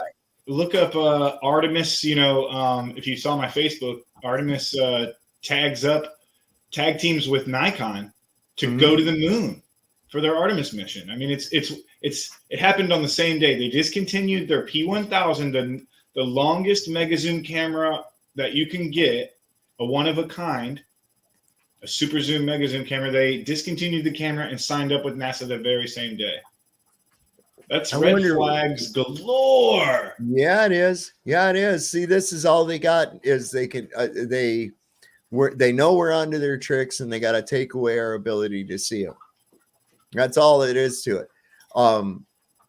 Because they're constantly having. Oh, hang on, you got something you're going to show? Hold on, let me remove that and that up. Yeah, I'll just read it real quick but just. End of the compact Nikon P1000 discontinued. End of compact mega zoom era. They're saying like they're never going to bring it back or something. Like maybe this is the weird part. It's just so creepy. It's like end of the compact mega zoom series of cameras. Nikon finally decided to shut down the Nikon P1000 production. The camera was the only mega zoom camera in the market with a 125 optical zoom capability, and was also capable of shooting 4K video at that. Canon ends their Canon SX70HS camera along. The Canon SX70HS camera has a 20 megapixel sensor, can zoom up to 65 times. The camera was announced back in September 2018, and after that, no next mega zoom camera was ever announced by Canon. And so the next thing we got here is NASA signs agreement same day, February 29th, with Nikon to develop lunar Artemis camera to go to the dark, to get pictures of the dark side of the moon. So they're going to do CGI and say it was from Nikon. Yeah. Wow. I'm not going to be really too surprised when someone if they haven't already, back engineers that technology and says, well, there's the open fucking market. What would be preventing someone from developing their own version of that same technology, that same camera? That would be a government coming and tapping on your shoulder like it looks like they have with Nikon. I mean, maybe to get that high resolution. Obviously, there's some technology in getting that high resolution at that focal length, right?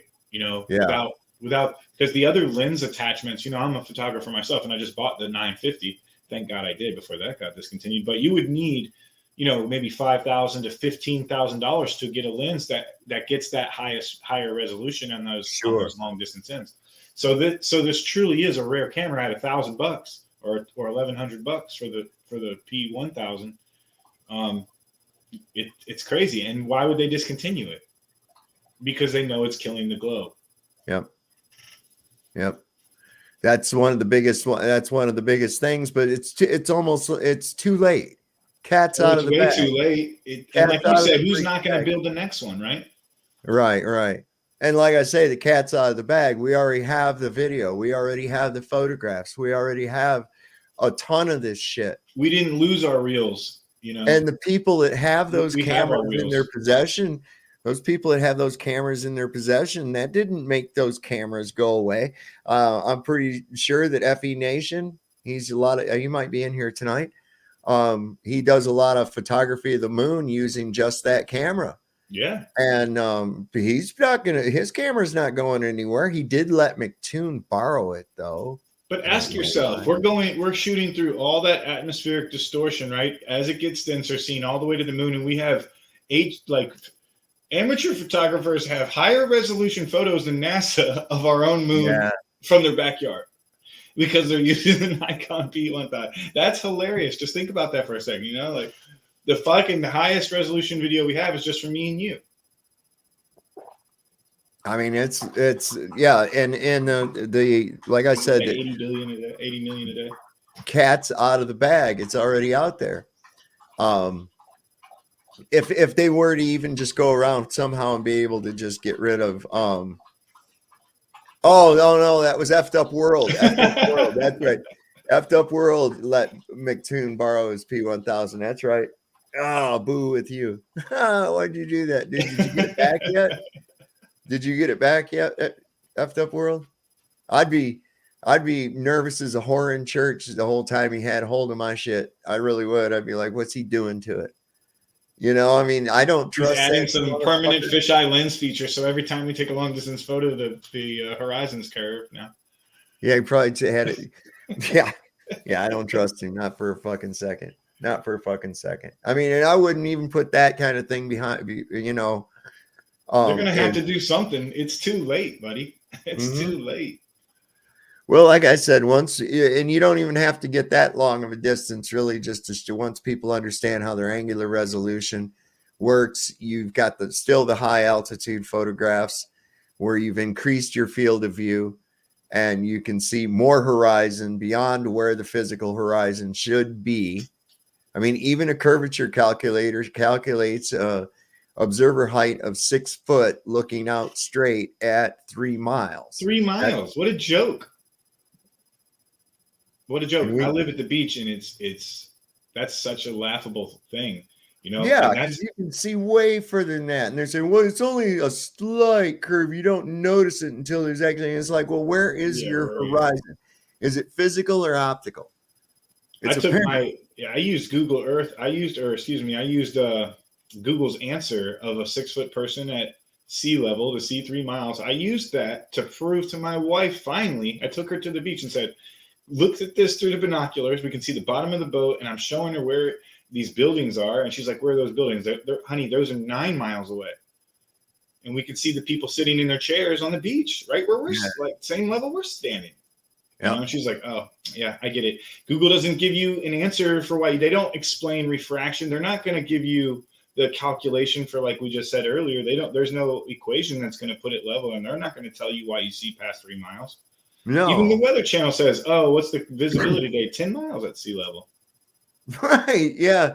But so they just throw this shit in there. Like I found there, I just went on Google the other night on the show, and I says, you typed in what causes the atmospheric pressure. And the answer was that it was caused by gravity pulling the air. And I was like, you got to be fucking shitting me, man. Really? I mean, I never thought that. Even though I was a glober, I never thought that. I knew that the pressure you feel is due to displacement, the same as what you feel underwater. Those PSI, or pounds per square inch, are every square inch of your body's surface is undergoing that much pressure. Well, would we say buoyancy or density is caused by gravity? I mean, it plays a part that the downward vector pulls things to be buoyant. Well, that's what they claim, right? But it's real simple. Okay. There is no buoyant force. It's displacement is the force. I can give you a great example. For instance, you have a bathtub full up to the brim with water, right? In a vacuum? No, it don't matter anywhere. Okay. You have if you couldn't have a bathtub full of water in a vacuum, it would boil Well, away. you know, I mean, we have no downward vector, right? I mean, because how with gravity in place. Well, you never have a full vacuum. There's still a medium in there. A vacuum is defined as a privation of matter. So all you have is really, really, really low pressure in a vacuum chamber. That's all you really have is really, really, really, really low pressure. If you removed everything out of there, it would collapse in on itself. There's no possible way to have that. But in any case, just a regular bathtub. When you step into that bathtub, that water is forced over the edge. What forced that water? Your displacement of that medium forced. So that's where your force is at. It's forcing the medium out of the way on its way of seeking relative density equilibrium, RDE. It's in a state of RDD, which is relative density disequilibrium. Now, when we break that down, I broke it down earlier, but we got more people here. I'll do it again. Relative means equal to, the same as, related to, right? Density, of course, is the density of something. It's defined as mass divided by volume. Mass over volume equals density, okay? Well, the object has a density and the medium has a density. And it's the relationship between these two that's going to determine whether or not the object is in a state of equilibrium, disequilibrium, and it will act accordingly. If the amount of medium that the object displaces weighs less than the object itself, the object will fall. If the object weighs the same as the medium that it displaces, it won't go anywhere. If it weighs less than the medium it displaces, it will float. Now, You're talking about the apple and the orange, you know, like right. So you have your relative density disequilibrium factor. By modulating the medium as the independent variable, I can change the acceleration rate of the dependent variable, which is the object. Right. So it's real simple shit. And people have a real hard time because they've got this gravity pushed into your brain so fucking hard that it's not even fathomable. It really is. And like I showed earlier, things will actually weigh more in a vacuum than they do outside of a vacuum. Without the question is, why does helium rise and air sits? You know, like what is the downward pull? What is the vector downward, right? Well, there's nothing really pushed. It's actually being pushed out of the way by the other density. Like, how do I stick to the ground? You know what I mean? What's that? Like, how are we sticking to the ground? How are things not moving around left and right? If it wasn't for the downwardness? Well, all weight really is the relative density of an object in the given medium. Okay, for instance, we can change the weight. Weight is just a quantification we use primarily here in the medium of air, because that's where we live. If we lived if we were aquatic creatures, our physics would be completely different altogether. But we need to think that way. We need to think that way, like living underwater, but really, really thin water that's a gas. Okay. So we quantify the relative density of an object within a given medium in like pounds or stones or kilograms. If we change the medium, that weight will change. This is why they have obese people do physical therapy and exercise to start with in water, because it makes them more buoyant or causes them to weigh less. And they're able to move a little more freely than if they were in the medium of the air, because they'd weigh more. I don't know if you caught just a little bit ago, I showed the anvil in a tub of mercury. Yes, I've seen that. I've seen the video. Yeah. So that's pretty much it. And of course, the condition has been set. Dense is down. The densest material, the densest thing around us is the Earth, of course. So the Earth is attracted to density, you know, like what is it that's Well, because everything wants the equalness, you know. Everything wants to be equal. That's just how nature is. Entropy. It's a game that you can't win, you can't lose, you can't even quit the game. It's constantly taking place. Constantly taking place. This struggle for everything to try to be equal, but things popping in to make it unequal. This is how like our dynamic pressure system works. Because I love it when Globers say, well, if it was an enclosed system, then we would, stagnate and die. And it's like, no, it wouldn't, because we have this thing called heating and cooling that happens all the time. These gases within our atmos are subject to temperature variations all day and all night and all season, depending on where the location of the sun is at. And so this is why it's a dynamic gas pressure system. It's constantly working. And it reminds me of tumbling around, like if you're in a wave, if you get caught in a wave, you kind of tumble around. You don't know which way is up or down. Where when you're swimming around underneath water, if you ever get that like weightlessness feeling. Yeah. Yeah. And so, you're in another medium there, and there's nothing that's pulling you down really, other than, you're buoyant because the air is pulling you up, and gravity, or whatever you want to call it, electrostatic, blah, blah, blah, vectors pulling you down. You don't know which way you're going. Yeah, it gets to a point where you feel you're just kind of floating. You're just kind of floating along. And the reason that is because you're pretty much like most of your blood and your fluids and stuff, it's the same density as seawater. For sure. That's wild too. Yeah. And the composition of human blood is the same as seawater minus the fucking blood cells. Right. It's saline. Right. So it's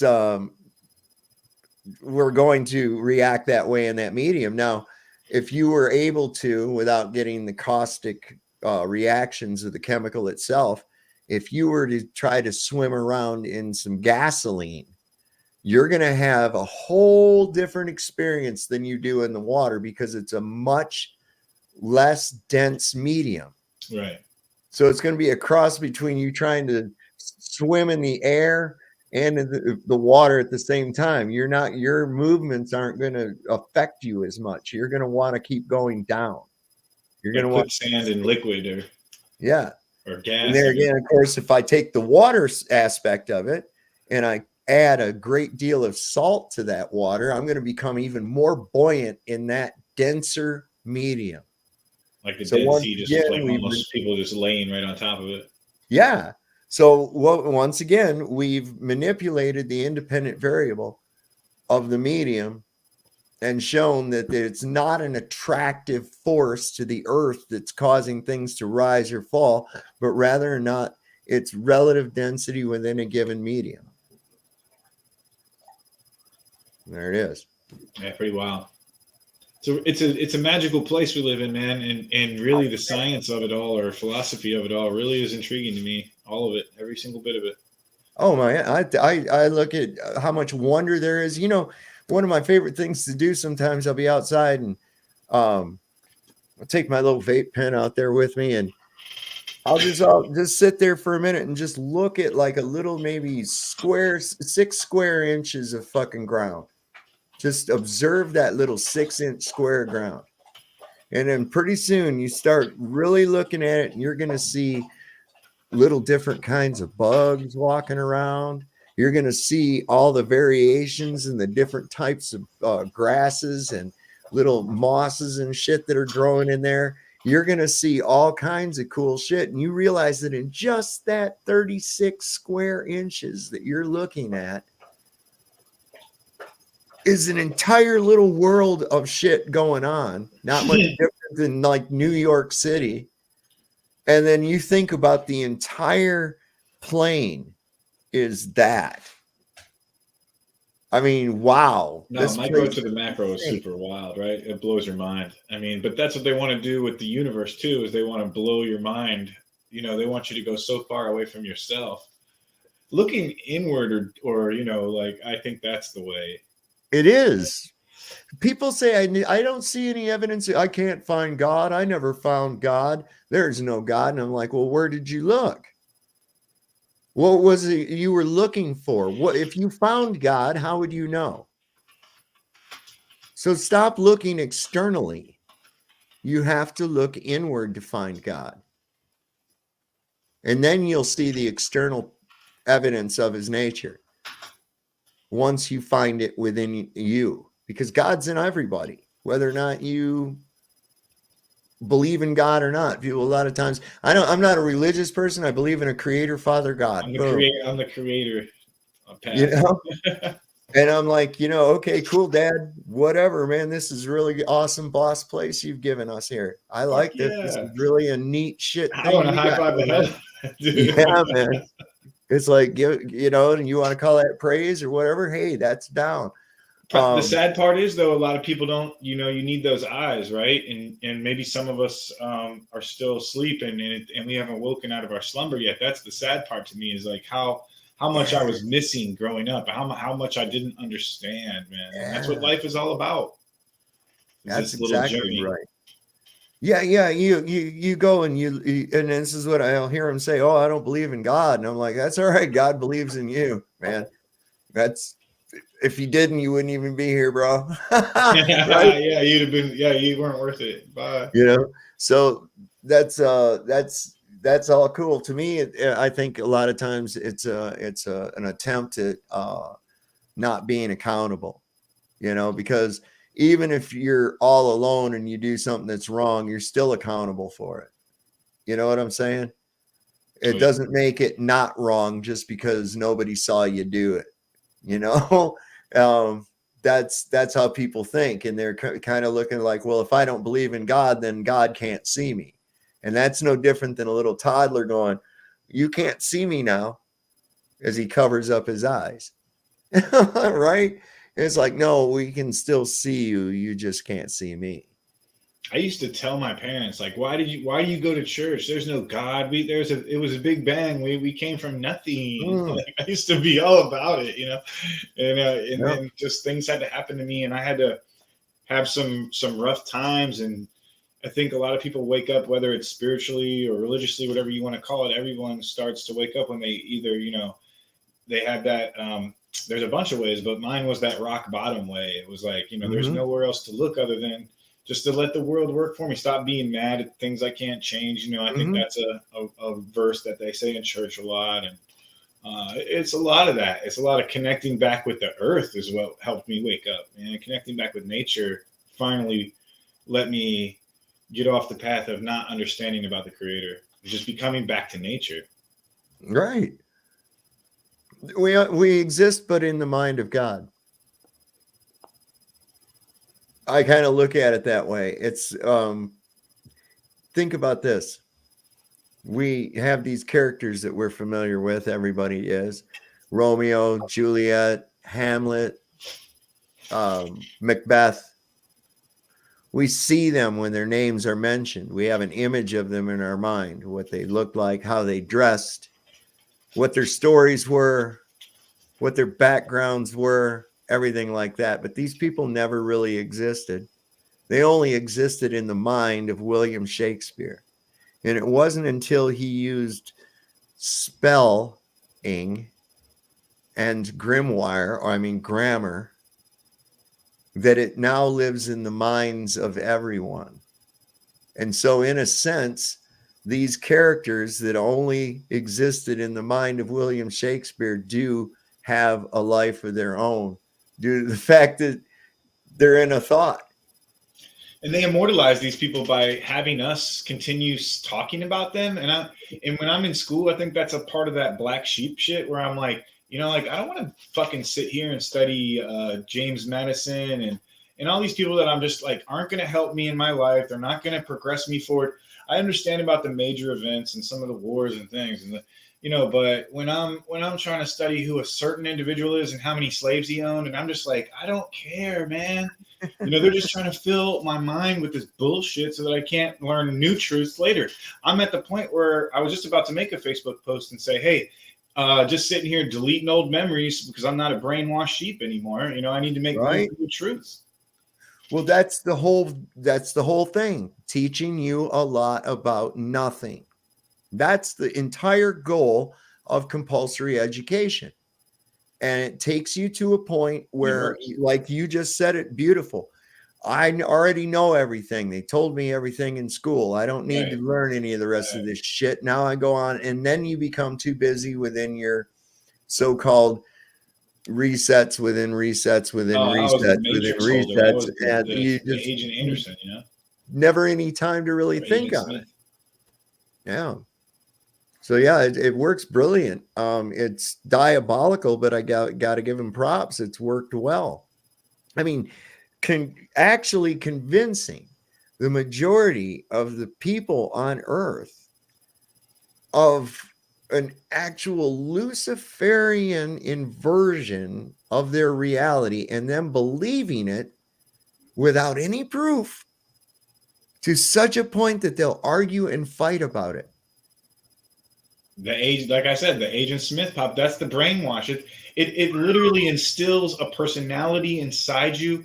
That's the demon. Like when I thought about demons and angels and all this crap as a young kid, I didn't think about like psychological demons and like in these things that can just control you. And that's one of them, is this indoctrination camps that they put us through has taken a hold on that. There's things inside of people that make them do that, you know. Yeah. And it's embedded into them. And I think through the compulsory education, but I think also through electronics. I think it's gotten worse over the years, and especially with the advent of television. We know that the television was created as a mind control device, a propaganda tool. It was patented that way. The first television broadcast was actually Adolf Hitler's Nuremberg rally in his speech there. And the thought behind it, at least that which they pushed out, and it worked propaganda wise, was that even if ordinary German citizens who couldn't make it to Nuremberg for the rally could still participate in the rally by watching it on this new television, which exemplified the scientific advancements of the Third Reich, you see, and it worked. But a lot of people don't know that was the very first television broadcast was the Nuremberg rally. And wow, where have we come to now? I was watching their little stupid Elon Musk spacecraft go off here. Was it yesterday or day before? I think it was yesterday it went up. And nobody gives a shit. I mean, this thing's taken off. You can tell it's obviously fake, and they're not even showing it. They're just showing the thing go up. There it goes. They show a thing from the booster rocket, and then they're done. That's it. No, I got a close friend, a family friend who lives right there at the thing, and she said she watches them take off all the time, and she's seen them land. I'm like, I've got to come down there and see that for myself. How close is she to it? Like fucking close. But you know what else I thought? I was like, man, she said it. But one of the things she said that was a red flag to me, she said, and then it appeared out of nowhere. And I'm like, are they holographing it like they're doing at these fucking things? Are they projection screening some clear ass thing? I don't know. But she said she can hear it and all, like she says it's legit. Well, with the 7D holographic technology, which has only advanced even more in the last 10 years, it's common like entertainment in the mall in Dubai. But since the United States is a third world nation, we don't see this good stuff, right? And yeah, I mean, we are a third world nation. People don't want to accept that, but we are. So it actually projects sound along with it. So these, well, I mean, it's not to say that they're not shooting rockets up there. I mean, obviously, right. Oh, the Triangle is a fucking rocket graveyard. Right. I agree that they're probably shooting stuff up, but as far as landing one of these garbage cans on ass end on a moving platform in the ocean, or even on a solid pad on land, I'm sorry, I can't see any form of physics that would allow that to happen without better control surfaces, and especially at the upward part of the cylinder, because I've that's going traded to be the most I've traded my top-heavy. views on that. I think they can do it. I doubt it. I'd have to actually see it, because I wanted to say at the drone and technology like aspects where we are right now with computers and being able to quickly fire the things that would need to take place that we wouldn't be able to do manually. Like, yeah, I think now, if any time could something land on its own, yes. Not in 1979 when dudes doing it with one rocket booster under the moon lander. Like, obviously that shit's fake, and I don't think they're landing. I still don't, obviously we're not going to the moon with it, but I think rockets can definitely land themselves. You ever balance a pencil or something on your finger? I understand, and all right. Well, this is what I'm getting at. Even though he's got 33 downward pointing jets or rockets, they can move just a little bit independently. All right. So that would be the same as you moving your hand around in these directions. Exactly. Trying to keep this upward. It's still going to be top heavy. And those tennis racket things aren't going to do anything down here because the object's top heavy. So if anything, the control surfaces would have to be the object's top heavy if it's not weighted on the bottom. It's still going to be. This is weighted down here. This is the heaviest part of this entire cylinder. By the multitude of what the weight of the entire I'm sure that 50% of the weight relies on the bottom half. Well, you're trying to actually reduce the weight, but what I'm getting is left quarter half. It can be done, but you could balance this on your finger. Be like and just pay attention to the amount, and try it with a pencil or something else like that. I know. And see the amount of different movements in all of the different z-axis directions that you would have to make in order to not only keep it balanced like this, but also take it down and set it on a surface. Because now I've added this vector to it along with the z. I've got my y vector and I've got my z vector that I'm having to compensate for. I think if you and I had unlimited funds and teams of fucking of researchers from around the world that have been working at it for 50 plus years, I'm sure we'd come up with some crazy ass shit. Yeah, like I said, but I would want to really definitely I want to go. I want to go. There's also, what was it? Who was talking about that? I think it might have been Dave Weiss was talking about it. I'm not sure. But they were talking about, they was at a launch, or these people were at a launch, and they saw these little, you have to be way far from this thing before to be able to see it. They clear a huge few miles and shit. Oh, right? Really? Like they own the property or something on the corner of the coast? Yeah, they clear it. There's those spectators you see are really far away from that, right? Sometimes those spectator videos that I see, even they seem like CGI. Like they're not even like they're watching a whale or something. They're not even. They just like add the rocket in behind them, and the guys are just like, woohoo! They're at a baseball game or something, and they just remove the baseball guy. And they're like, woohoo! Who gets that fucking excited, right? I mean, like, do you hear them, motherfuckers? It sounds like such an act, It does. It's overdone. It's overdone. But these people, they saw these like little things out on the grass in the foreground of the launch site, right? And they zoomed in on it again. The P1000s, they zoomed in on this shit, and there was a logo on the side of these things. They were like little cameras. And they looked up that company, and it was a CGI projection company, or a holographic projection. Projection. Oh, that brings me to. There's a thing that I did on my very first episode when I came back was Wonder. I forget what it's called. They do the miniature models, right? But it's all space stuff. They do all space models and like life-size models, not miniature models, but like the bigger ones that are like size of humans, and they do it they work for major movie companies and everything, and that's what they do for a living. So they've got this guy standing next to like a extremely close replica of what a real ISS would be. So you put a camera up to that, just like in any movie fakery, My friend and I used to make models like that. We'd take miscellaneous model parts and make like battle cruisers from space, use little turrets and shit off of a battleship and stuff and put them in different areas, and maybe here have a whole little row of what you be the part for the manifold on some cars and shit, you know, put those in the, I mean, we just mix shit together and make these fucking models of, you know, like, because we were watching Battlestar Galactica, the first, you know, series of it way back in the day with Lauren Green and Space 1999.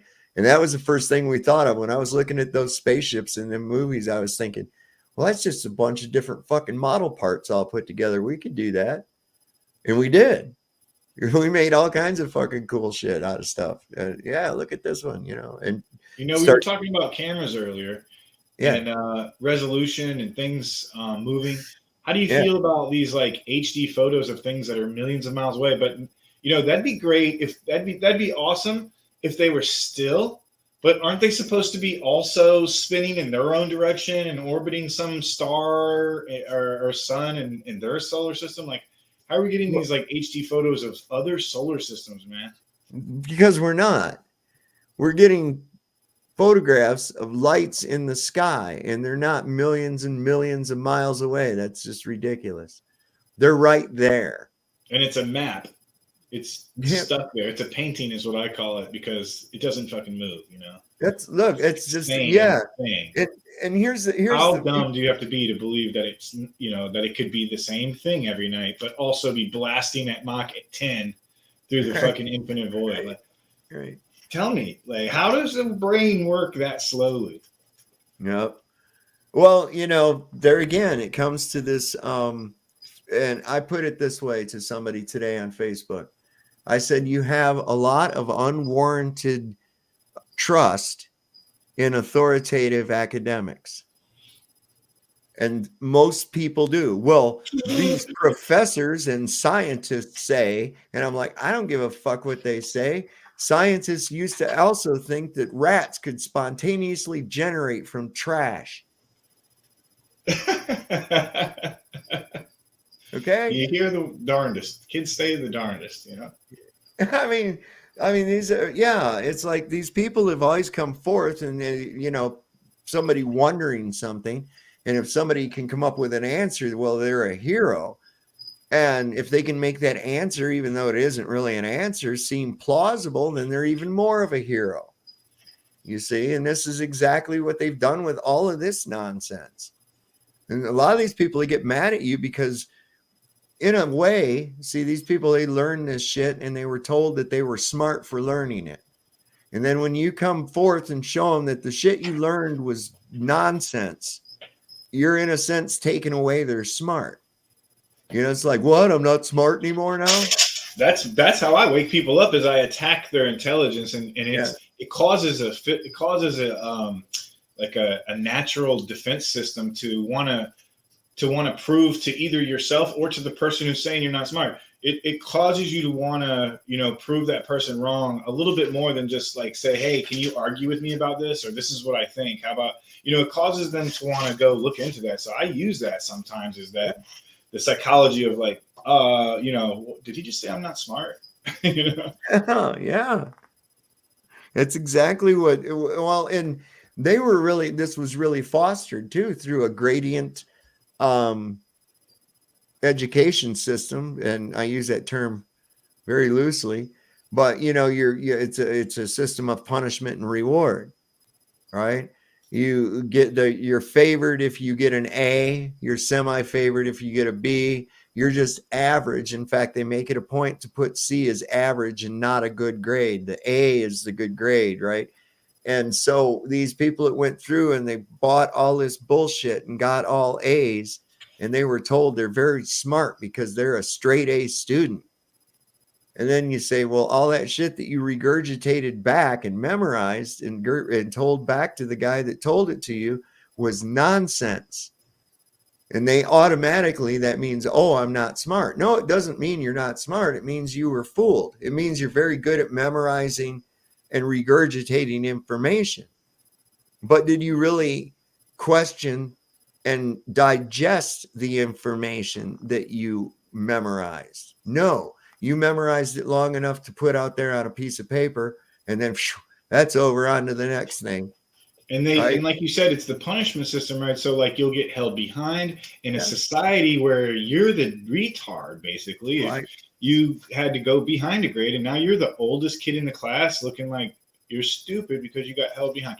And that's how they punish you. And you can't not go to school. Also, you have to go through their system, or else your parents go to jail by threat of violence or force for negligent, whatever, mistruancy. And it's a law. You have to go through it.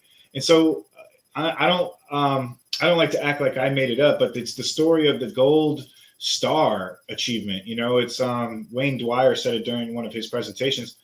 My daughter came home one day with daddy, I did good on my test. See, they gave me a gold star.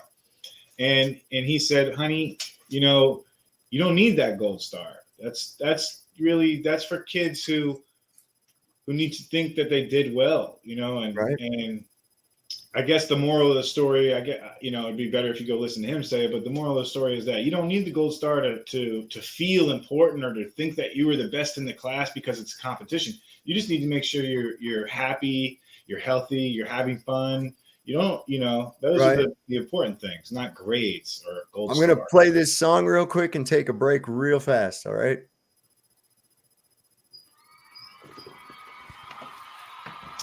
I am asking your help in the tremendous task of informing and alerting the American people. We are opposed around the world by a monolithic and ruthless conspiracy. That's friggin' satanic. Crazy. On infiltration instead of invasion. The whole power is the point.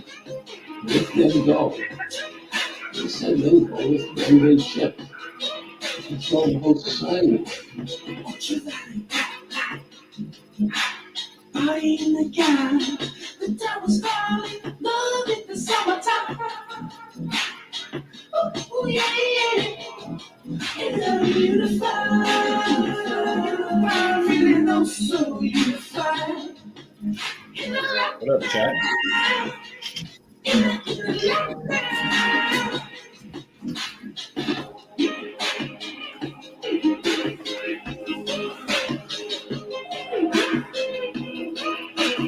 I know he's your friend, but I don't care.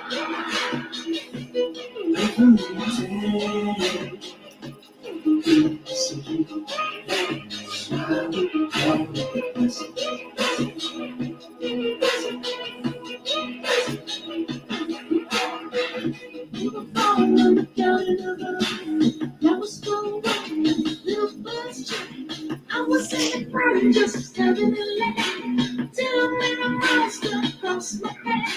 Hey girl, do you want some more? I can get you lit up one of two ways. What's it gonna Holy shit, what was that? What's it gonna be? Was that Bill? Singing, I feel like the whole world is begging me to revive the love upon my enemies. I'm having red pills for dinner. Washed over me till I let the love wash over me. Fear I was gonna whole world begging me to revive the love upon my enemies. Till I let washed over me, till I let the love wash over me every day. Dude, what? That was so creepy. How do people not get it?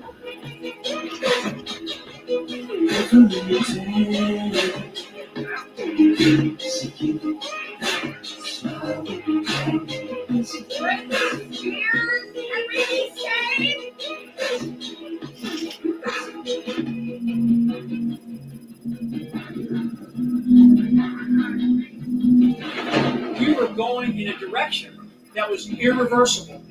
This was not an election. This was a revolution. This was irregular warfare at its finest. We have what we call citizen journalists.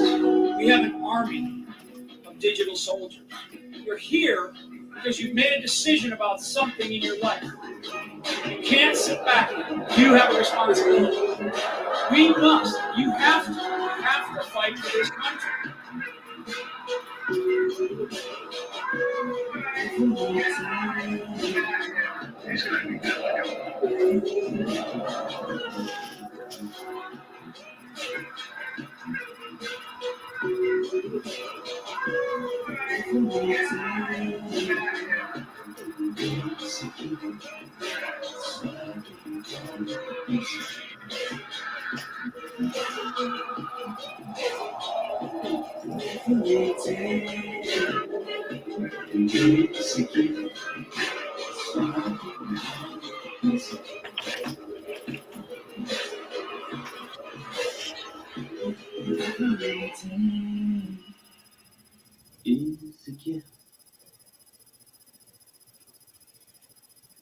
Was that like a penguin bunny? I don't know, it's a little rabbit That hopping. was a cool video. That's pretty good, wasn't it? Yeah. That guy, they killed him, man. Yeah, they killed him. Who was that? Isaac Cappy. Oh.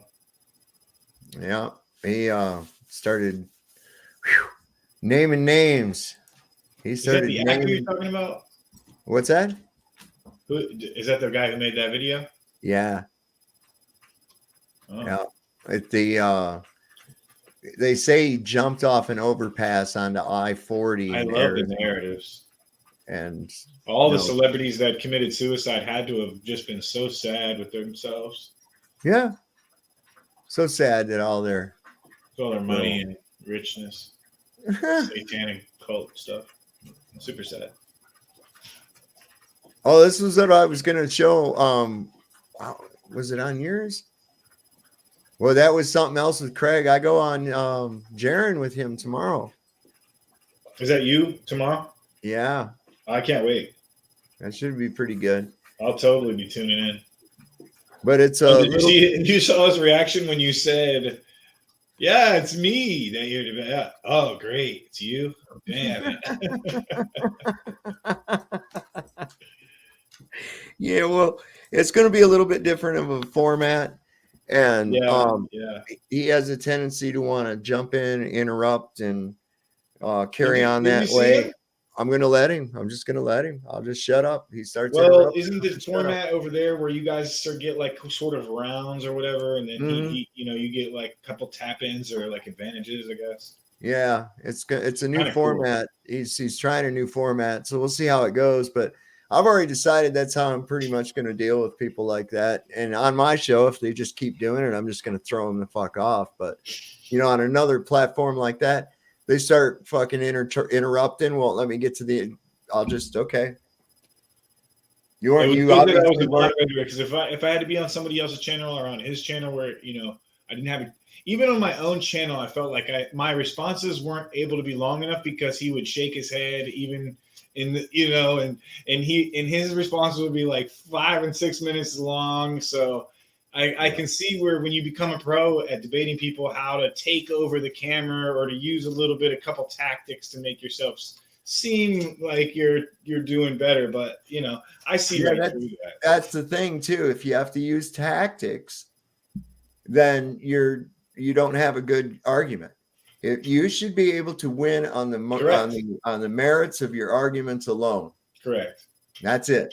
Not how not your over exaggerated expressions of incredulity and repetitiveness. Rewording it and looping around, man. Well, it's a circular reasoning seems to be the flavor of the day with these guys, man. Yes. I mean, for real, that's just how they roll. And all these people that are so-called scientists, right? We were looking into one night about carbon dating and what a load of shit that really is. They even admit that, we know this is wrong, but if we don't use it, our calculations won't work. And I'm like, well, then it's not calculations, is it, bozo? Did you just believe that when you first heard it? Because for some reason, like even in high school or something, the first time I heard that, I just my brain just rejected the thought of it. I was like, what? Like, come on. Yeah, I was like, okay, I'm a little bit skeptical of it. But here's the circular reasoning they use when they say that. They say, well, you see, because one of these guys has to give an approximate date range that they think the thing is from. And then they can work their carbon dating. Approximation is cool, but they say they can nail it down to the exact year. Well, they say, well, we know how long ago something comes from because of the layer that we find it in. That's And it's trees like, only, man. and you're like, oh, okay. So how do you know how old the layer is? Well, we can tell the age of the layer by the things we find in it. It's like, what? It's, you know, the age of the layer because of the stuff you find in it, and you know the age of the stuff because of the layer you find it in. There's that circular stuff we keep talking about now. Yeah. Causing of, hey, there's Lucky That's Haskins. where pseudoscience comes in, where you can just say things like spectroscopy and win an argument. Like saying words. I define, look, Flatzoid does spectroscopy as part of his job, right?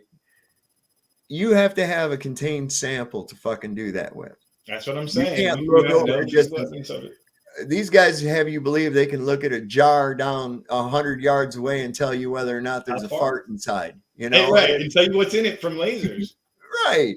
Oh, and it's a fart consisting from corn, ham, and mashed potatoes. We can tell by our spectroscopy. You know, it's like, shut up. No, you can really closely. You can. You cannot. Do you know why they have machines that cost thousands of dollars? And do you know how close it has to be? It's in this little it's in a little microscopic lens thing that you squish together. Yeah. It's not a camera that you can just be like, whatever that is. I know exactly what's inside it. And it's like, how did you know what's inside these planets, these gas planets, and like, what are you talking about? You know what's in the core. And there again, the guy that has an answer for the unanswerable question, he's the superstar. All he has to do is dress it up with some tinsel, a little bit of lights, and a good dance, and they'll buy it. There it is, you know. And that's exactly what they've done. They've come up with this fantastical shit that literally, when they tell you about it, it glosses your eyes over, and you just kind of go, "Oh, Disney." Yeah, exactly. And they're all the time using imagine and imagination. And dude. As I long can't believe. As long as we can get you to imagine what we're saying, you'll believe it's real. Yes. Yeah, I think I got a video of those fuckers saying imagination like a million times too. Somewhere. I'm gonna see if I can find it. It's probably in here. Imagination. Oh, not in that one. Let's see. It's in this one. I don't know if I have it called that. What up, new people in the chat? What's going on? Yeah, really. Oh, Lucky Haskins in here. I saw him just pop in a minute ago. I don't know. Oh, it might be in the NASA. I'm about to light up a space bomb. Yeah, I'm about to do the same thing, my friend. I am indeed. Oh, wow. Here we go. Yeah, here's my whole NASA fakery folder. Is this the Blue Origin? All right, so here's one of those vertical landings you were talking about. This one's the Blue Origin. This is Jeff Bezos' space. No, fuck no. This shit's bullshit, I think. I mean, when you put a parachute on it and then land it, yeah, but this bitch didn't just like stop at the bottom like that. No way. I surely wouldn't trust it.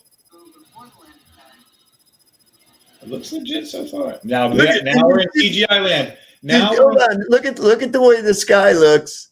At first it looked legit, and now we're in CGI land. No chemtrails. It's not real. A lot of dust. Cover up the fucking mistakes.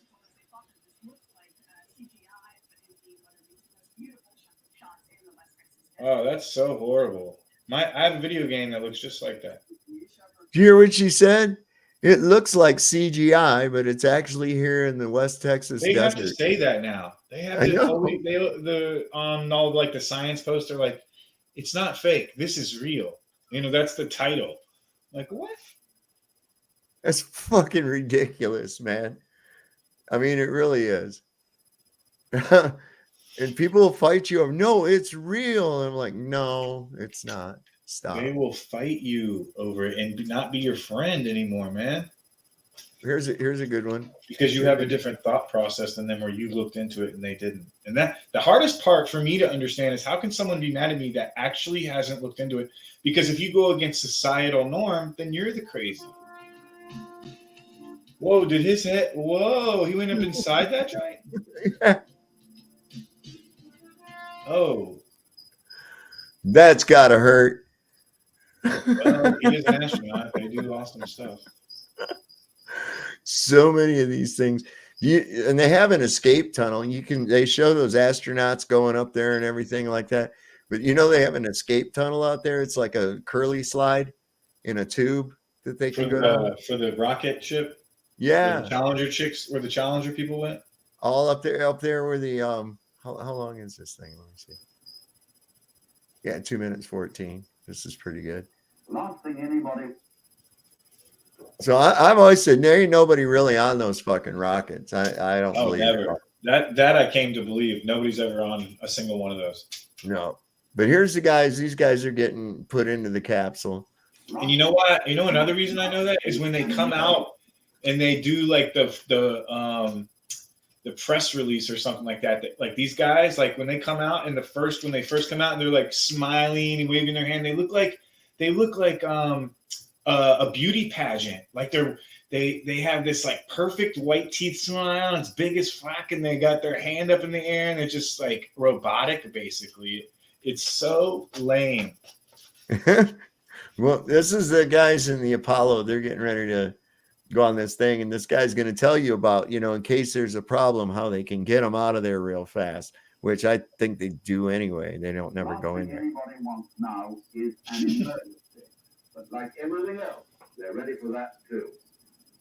Once the crew are on board, if it looks as if they're in danger, they get out and head down this tube, specially insulated against fire, and zigzagging down not to some point out and away from the rocket, but to an escape room exactly where you'd think it shouldn't be.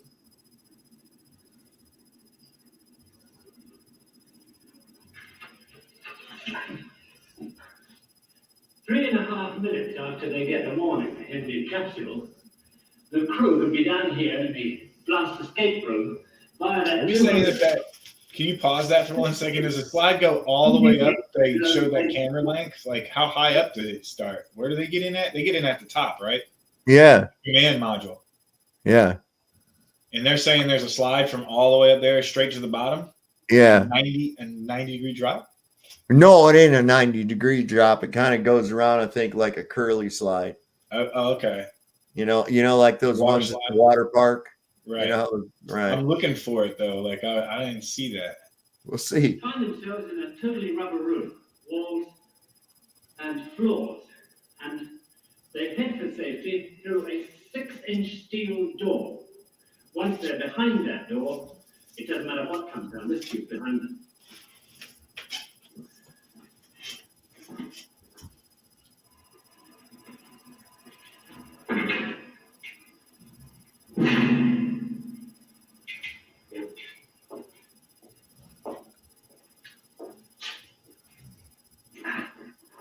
On this side of that door, the rarely seen blast escape room itself.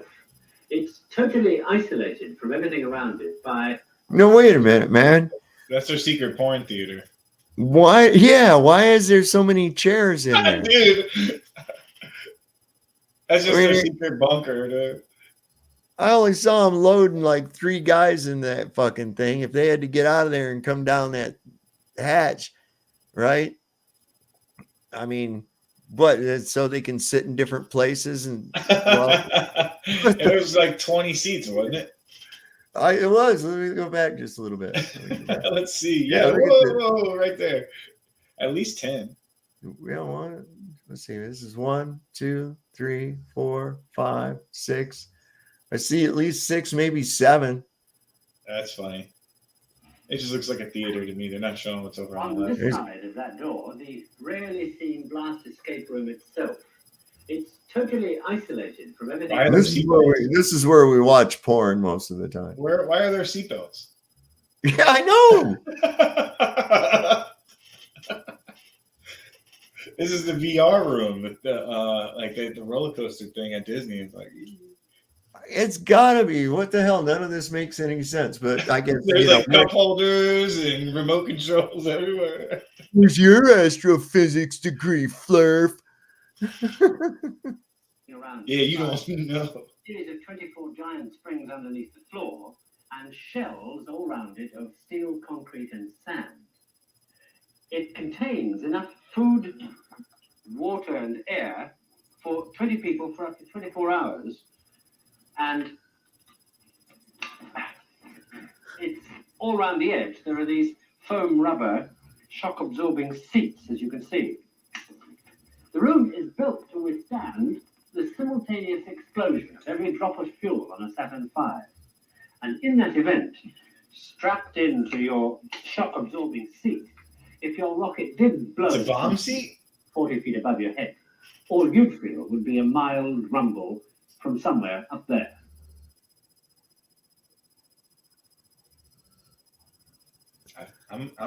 I say shenanigans. Is outer space?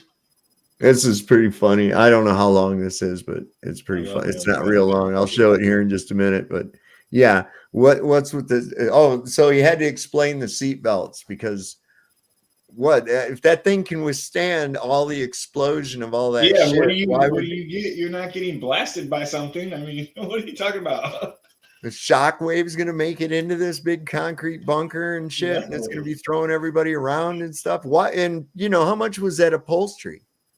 You know, Man, those things look like Gucci Louis Vuitton seats. You know, it's custom lazy boys.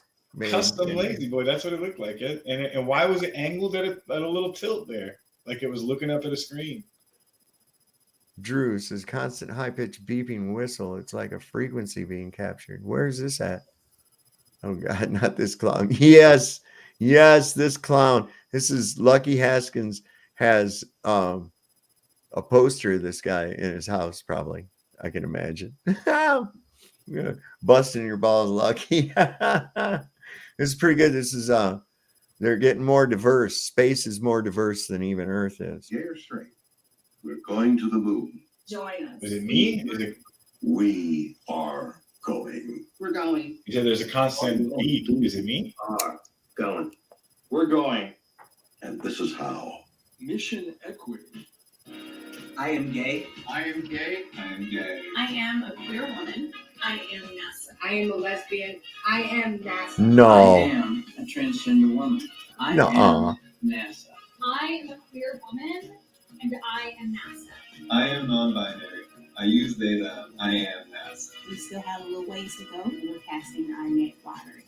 We need gay scientists. Hispanic doctor. We need. We belong. Yo. Belong here. Yes, I'm sorry, Chad. I have crickets. I'm sorry, big girls. Here's the problem, man. Here's a problem. $94,000 a pound to fly shit up to space. All right, so just keep that in mind. $94,000 a pound. We're not going to have any big girls as astronauts. No big guys either. Okay, you know. It's not easy to get in there. You know, the other day I went and I applied to work at NASA, but there was no space. I'm here all week. We're on a mission of equity to use science, data, and technology to advance equity. Diversity and equity, inclusion, accessibility. We also implemented a unity initiative. It just felt really nice to see someone else in the room. People doesn't know and I'm interested in introducing myself. Advancing racial equity, diversity, equity, inclusion, and accessibility. Our strong commitment to DEIA is one of the important reasons that NASA has been ranked #1 among large agencies for employee engagement for the past 9 consecutive years. And we've also been ranked #1 in inclusiveness in the past 7 consecutive years. NASA is just a small piece of the Biden administration's efforts, but we should lead the way. At NASA, we make air and space available for everyone. We all know that diversity in space is needed. We're going to the moon. But we're not going anywhere. Not everybody can be a robot polisher. We need gay scientists.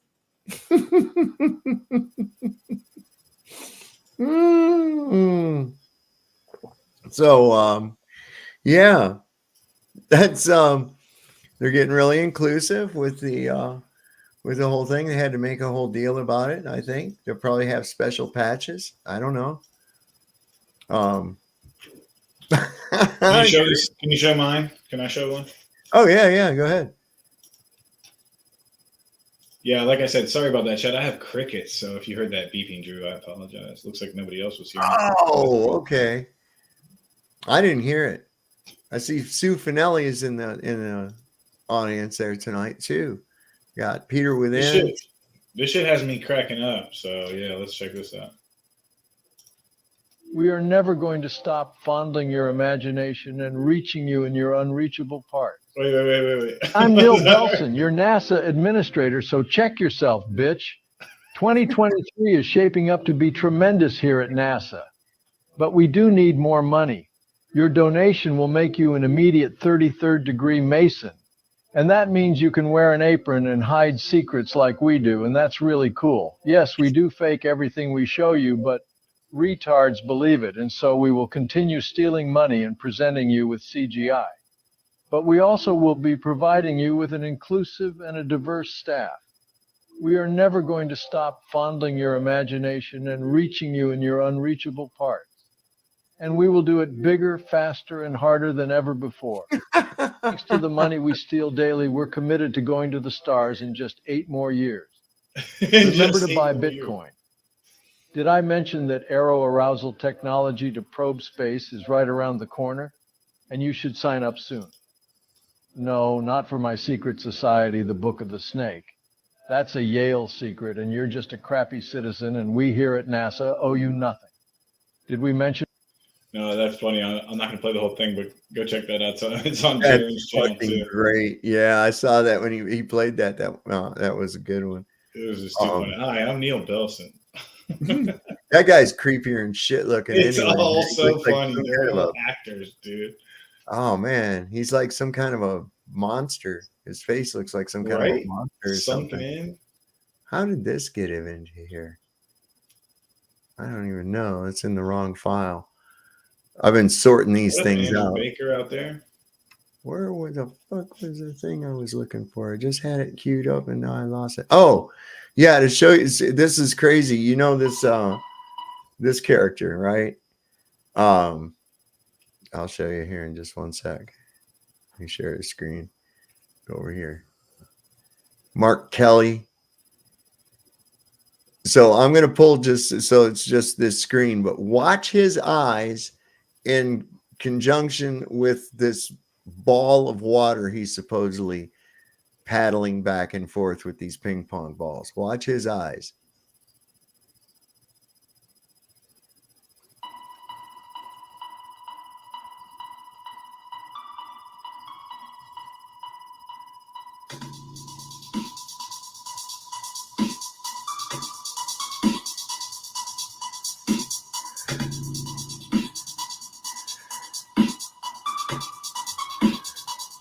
No, that's so weird. Why is he doing that? Because that ball of water is not really there. He's just holding those things looking randomly up and down. He's just holding those two paddles looking randomly up and down, and that's put into the as an artifact put into the image is that ball of water that he's supposedly bouncing back and forth. And why would the water bounce? Why would it not? It's a fluid. Why wouldn't it continue to flatten across the paddle as it hit it? It wouldn't stay in a static ball and bounce back and forth. That's stupid. Water doesn't behave that way. These guys, man, the shit they try to pull, and people are hopeful. They're really hopeful. This is why they buy it, man. They're very, very hopeful. And that's what pisses me off is that they prey on the gullibility of people. And I can't stand that, you know. Some people, they're very hopeful. They're very trusting. I also wanted to say, since that I watched that thing about how all the, you know, the gay space and everything, I'm starting to, that it, I think explains the little rodent we saw on the rocket when it went up. That one that was running around the supposed rocket engine that time. Was I going to show you guys also something else too that was pretty cool? Oh, maybe I'm not even in the right folder. I wasn't. I I noticed wasn't I in. didn't have my right microphone, so hopefully that fixed it. There you go. I can hear you now. Oh, where was that? Yeah. Wait a second. Was that in shit? Yeah, this blows my mind. So we're the ones that don't understand physics. They tell us we're the ones that doesn't understand physics. And we just had this astronaut trying to make us believe that a ball of water will bounce back and forth between two ping pong paddles. When if you understand that water would just smash against that fucking ping pong paddle and spread out into smaller little droplets, right? Not remain like that and bounce up and down. But check this out. This is what you have to believe if you believe in the heliononsensical model. This is how the earth was formed.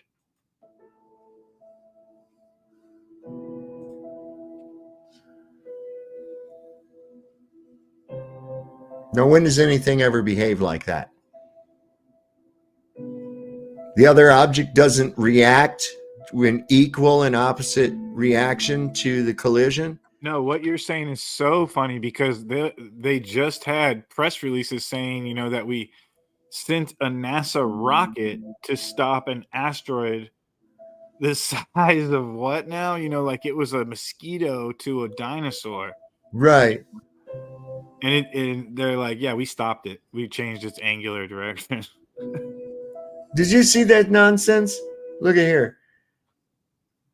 It said this is where the water is coming from space and getting there on the earth. What? Yeah. And doesn't a chunk of Earth like why doesn't all the water came but not the moon? Like I don't understand that part. What are you talking about? Everything's attracted except for the moon. I mean, that's just stupid. It's so stupid. Oh, and Like, here we're gonna do the dumb. Pangea shit. Some See of these this right, guys. this right here. I mean, virtual, you can like look around on your phone at the ISS now, but it's just a CGI render of it flying over Earth, and these people are like, "Oh, you should see the chat." I know. I mean, all right. So no equal and opposite reaction. It only just started spinning and stayed there. Now, I don't know about you, but last time I played pool, I made one ball go forward and it hit another ball, and that other ball went in the opposite direction from where it was hit. And the cue ball reacted to it too. It didn't just stand there. It bounced off of it and hit other shit. So what the fuck are they talking about with this kind of my whole argument about outer space is that if we were flying and everything else was flying, if the Big Bang happened, that would mean that billions of stars or billions of Earth-like material is flying around at random speeds in random directions, right? And it would look like the game Minesweeper once the very first supernova happened. It's called a chain reaction. And the chain reaction in outer space would be unfathomable because it would cause, it's called the chaos theory. It would cause such chaotic storms. Yeah. You know, in our sky, we would see explosions happening every night and fucking, you know. Well, this is and there again, that would be, and I put it. Oops, my bad. Oops. I put it. Am I wrong though? I put it in the same sense as if a bullfrog had wings, he wouldn't bump his ass every time he jumped. Simple fact of the matter is, bullfrog don't have wings. Space, as defined by quote unquote science, is scientifically impossible, does not exist. It's a fictitious, made up fucking place. That's the bottom line to it. There is no outer space. There is no vast distances and all this other nonsense and bahooey that they try to give us. How the fuck would they know any of that in the first place? They base it off of an assumed astronomical unit. And I say assumed astronomical unit because that number has changed over the only tools that have differed since the since ancient people have been studying the exact same cosmology as we are right now. The only tools that are different is telescopic aid and a little bit of laser and a little bit of, that's it. Everything else is observed the same as we've observed it for millennia. Where do I have that? I think I have it in this. Well, that's the part that baffles me that people don't grasp, is that it's been the same. It's a map. It's a painting.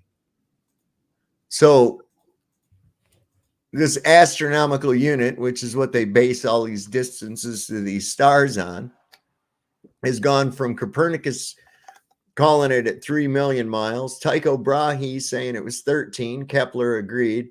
I think that Kepler killed Brahe. I do. I think he murdered him. Newton, 28 million. Then he changed it. We had to double it damn near, right? And then you got this guy Martin in 1764. Is that what it says? 54. This has He to be said, the most contradictory scientist 81. ever. He says, it's 81 million or 82 million. What's the difference, right? And then Enki here come up to 95 million. Then a guy named Meyer come up to 104 million. Then this Ball guy dropped it back to 92 to 93 million. Now that's 90 million miles of difference in calculation over that period of time. And the astronomical unit is based off of what they conclude the sun to be right now, which is this last number. I'm thinking they came up with this final number to match the size of the coincidental exact size of the moon, and that has to be the right distance for it to be. Mm-hmm.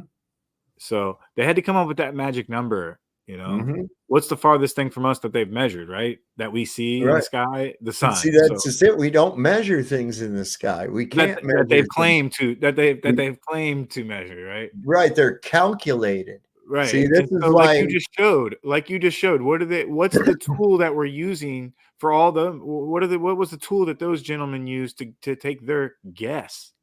You know. right. And this is like what the same problem comes into play when we're talking about our maps, right? Oh, show me a working map. Well, you don't even have a working fucking map. You know why? Because That's they're what I all mean. wrong. Your own physics debunks your map, debunks your model. Well, the map is this, man. Look, it's a mixture of two different types of techniques being used. Oh, it's TTT. What's up, big buddy? Tommy Tell the Truth's here. Hey, what's going on, brother? So here's in Jeff Gasshead, he jumped into, said even the Egyptians knew that the stars were in the firmament. Absolutely, my man. But what were we talking about? My bad. I got like sidetracked. Where were we? Star Trek? Star Wars. No, I wasn't doing either one of those. Come on, man. No, for real. I'm high too, bro. Look at the sign behind me. Don't ask me. You're on the ISS. I'm high as a kite.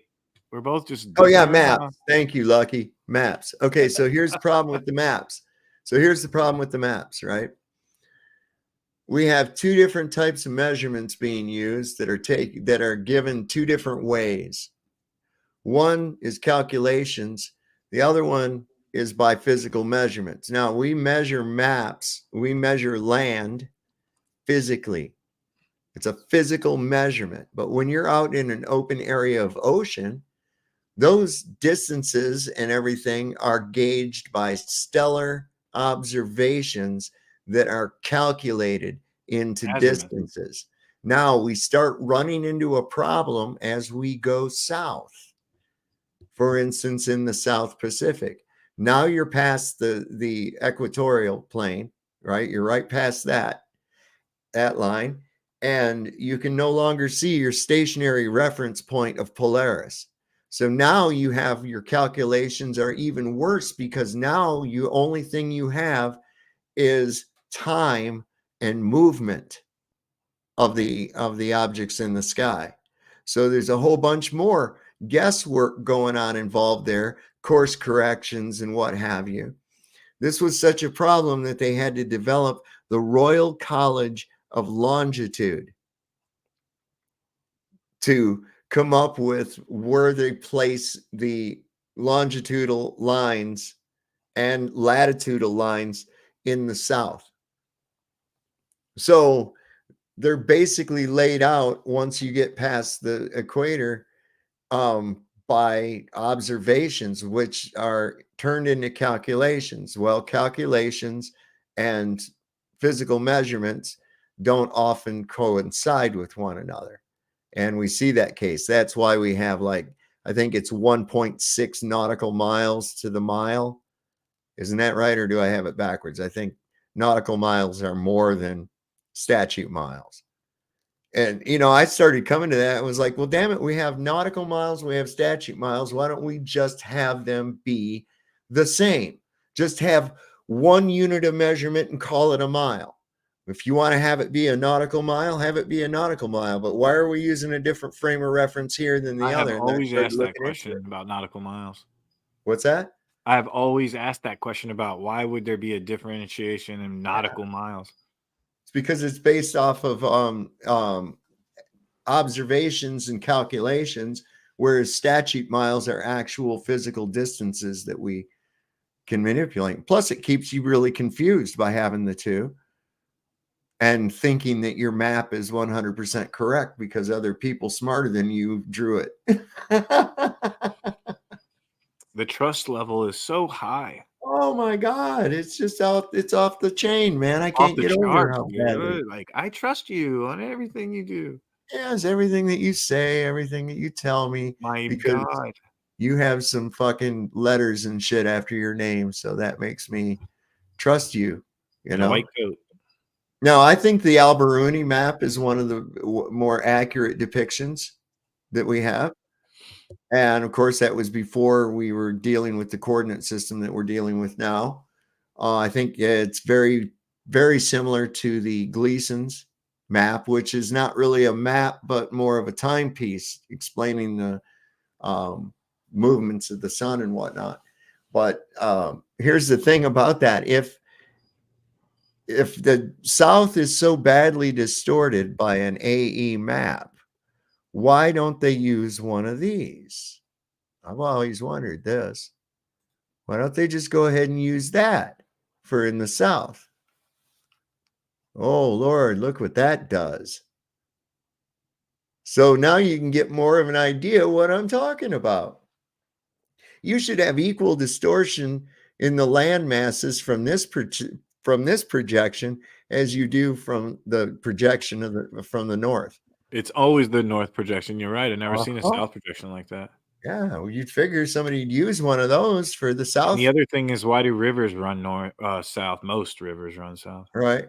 Well, you know, I live by one of two rivers that run from south to north.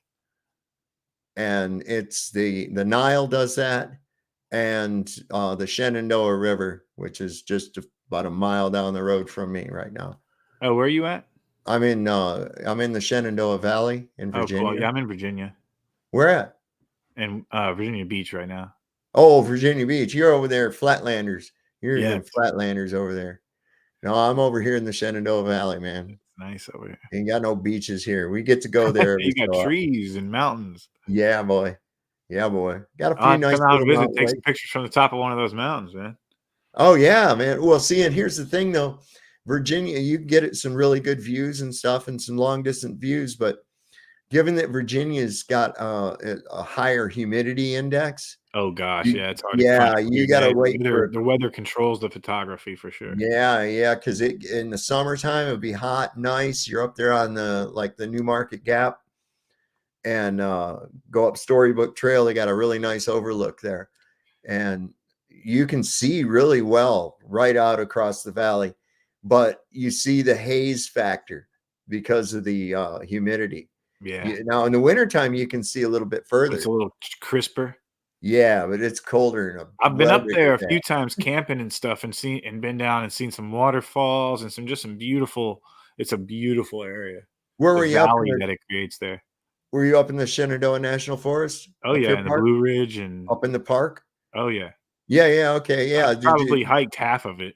Really? Did you stop by either Skyland or Big Meadows? Big Those Meadows lodges? sounds familiar, right? Not Skyland. Okay, because Big Meadows, that's a lot of people from here. We started down by JMU. Okay. JMU or James Madison. Yeah. Okay. Yeah, that's when my wife works there at JMU. Oh, nice. But yeah, it's a beautiful area. I love it here. It's quiet. I just bought the P950, so I can't wait to get some moon photos and some long distance. And I live here I have something very special here because I don't have to deal with as much swell when it comes to being at the beach, because I live at the Chesapeake Bay. And so there's I forget the word for it, but it breaks, it doesn't, there's still Yeah, swell, you but don't it's get not the as bad huge. as the ocean front. It's not known for its surfing, that area. Correct. There's not as much swell, but then also I can go to the bay where there's basically at nighttime when it's cold, like you were saying, when it's nice and cold, I've gone down to the water's edge and it's sitting perfectly still without moving. The ocean water.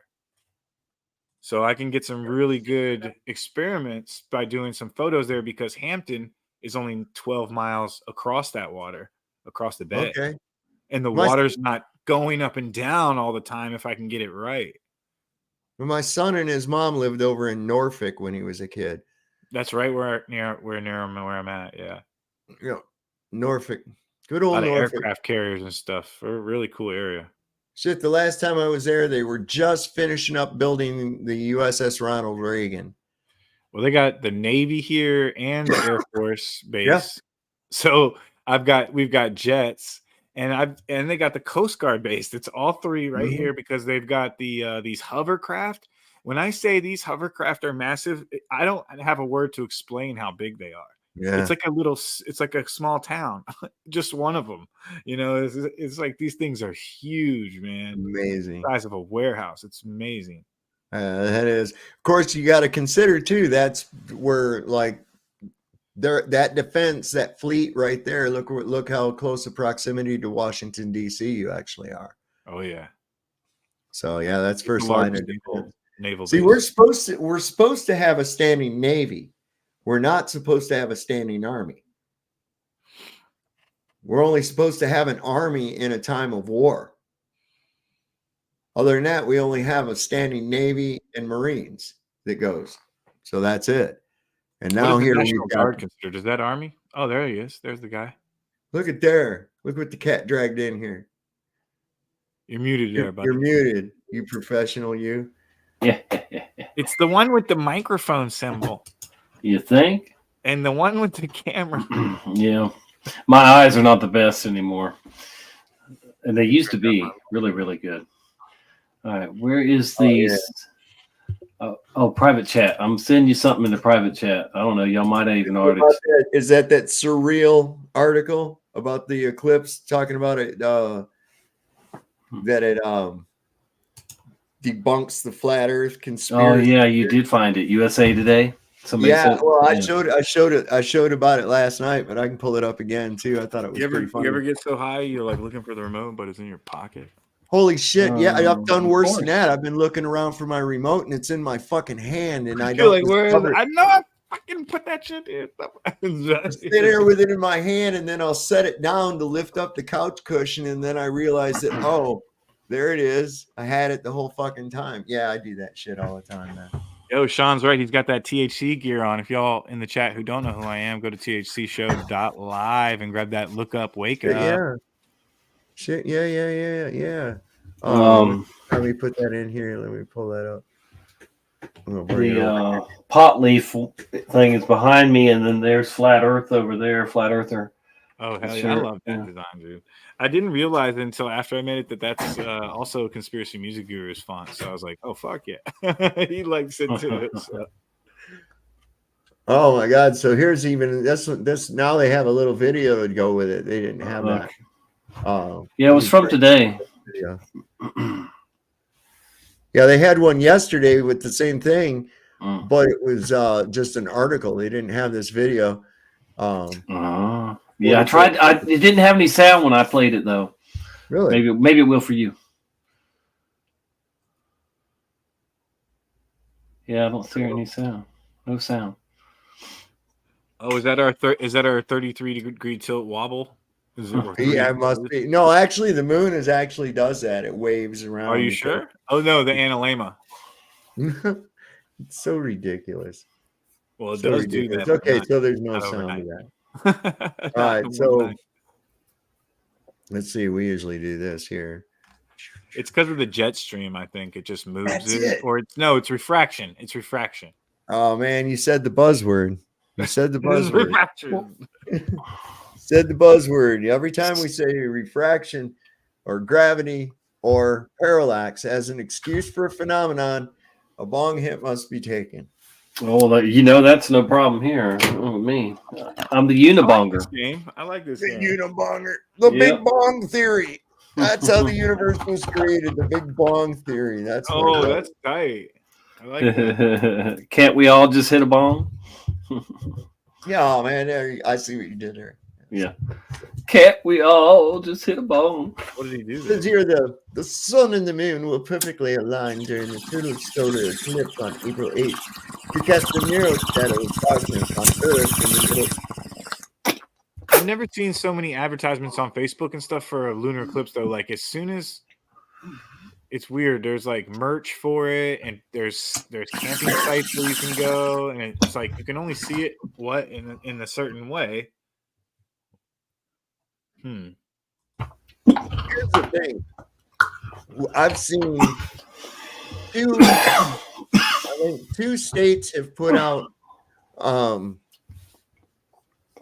emergency warnings telling people for on the date of that eclipse to have emergency blankets, water, food, and shit like that. For I what? think A solar Texas storm said or it. something? I don't know. I think it's just fear porn. Yeah, I love that. But who knows? And they also tell you, they say don't stare at the eclipse, and I'm like, They're letting kids motherfucker, out I of stare school at the for it? sun. I stare at the sun. How is blocking it out gonna hurt my eyes? Fuck you. I've looked at the eclipse before. If that was true, there would be so many blind ass people. I've just been looking into that. It's so weird you're saying that because I've just been looking into it. Do people go blind looking at the sun? It was before I knew the eclipse was coming. Yeah, Because of sun gazing and all that. The sun is a connection to your consciousness. Oh, absolutely. Somehow. That's why And prisons when don't you have sun walls. gaze, when you sun gaze, you windows. get information, you get nutrified, you get energized, Energy, baby. right? Recharged.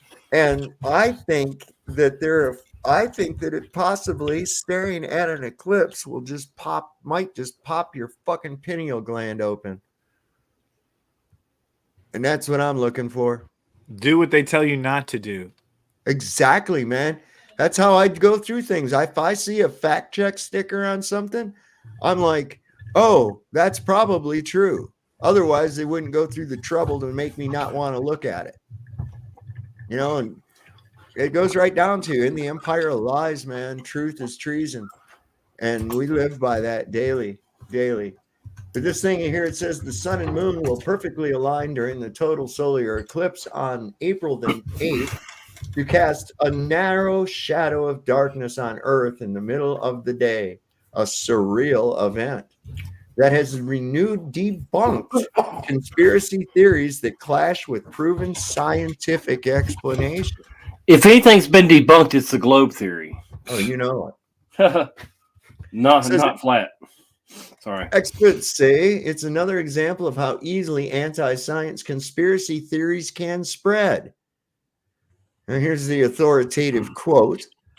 I'm already seeing it more and more as we get closer to the April 8th eclipse, said Jeffrey Blevins, a professor of journalism at the University of Cincinnati who studies social media and disinformation. He doesn't study science. He doesn't study eclipses. He doesn't even a fucking astronomer. Cool. Blevins is among the experts who say the debunked flat earth conspiracy theory. Now, how is flat earth a conspiracy theory? What is the conspiracy?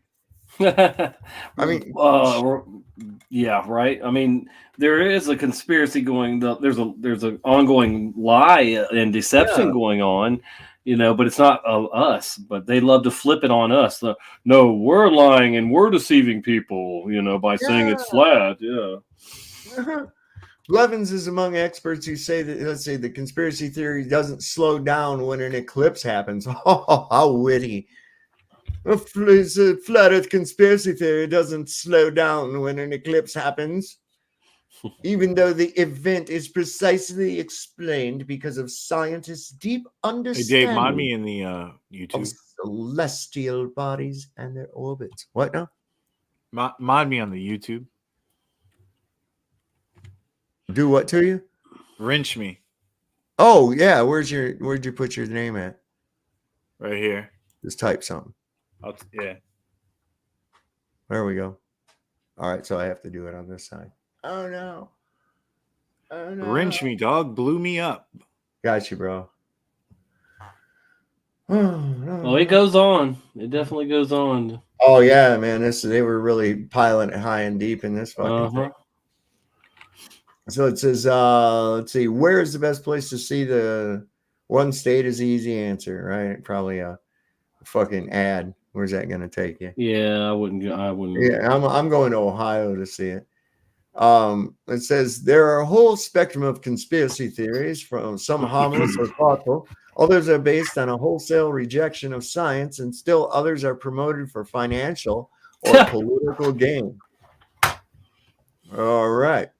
Thinking the earth is flat is generally considered a more concerning conspiracy theory because it feeds into paranoia and leads people to an unhealthy skepticism of all science. Good. Credible authority. Well, listen, I don't have any skepticism of the scientific method. You'll have to see a doctor if you do. You know, I mean, I really don't. You'll have to get an Elon Musk chip in your brain if you do. Well, I mean, I'm not a science denier. In fact, I use science to debunk their bullshit. Okay.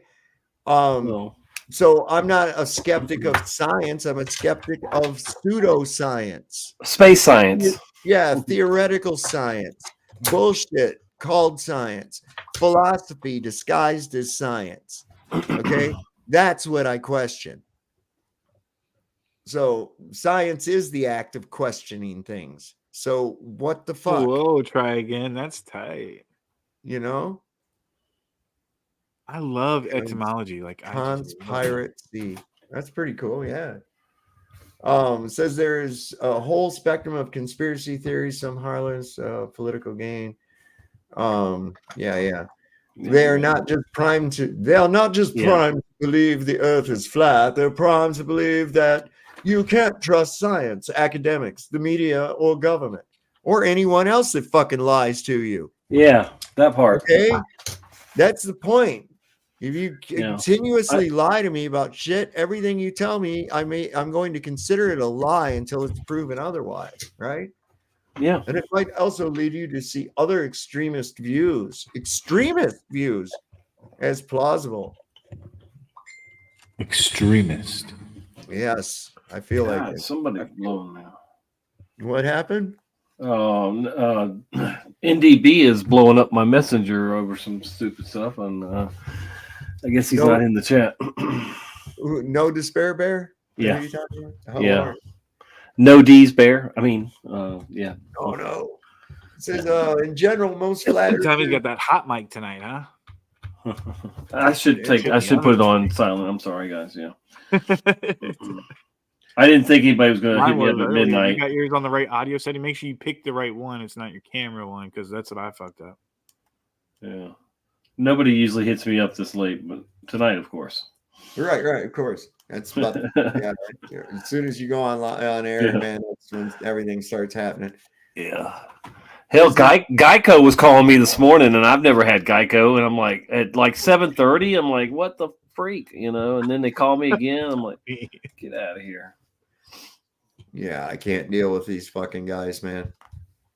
They called me up. Somebody called me saying, well,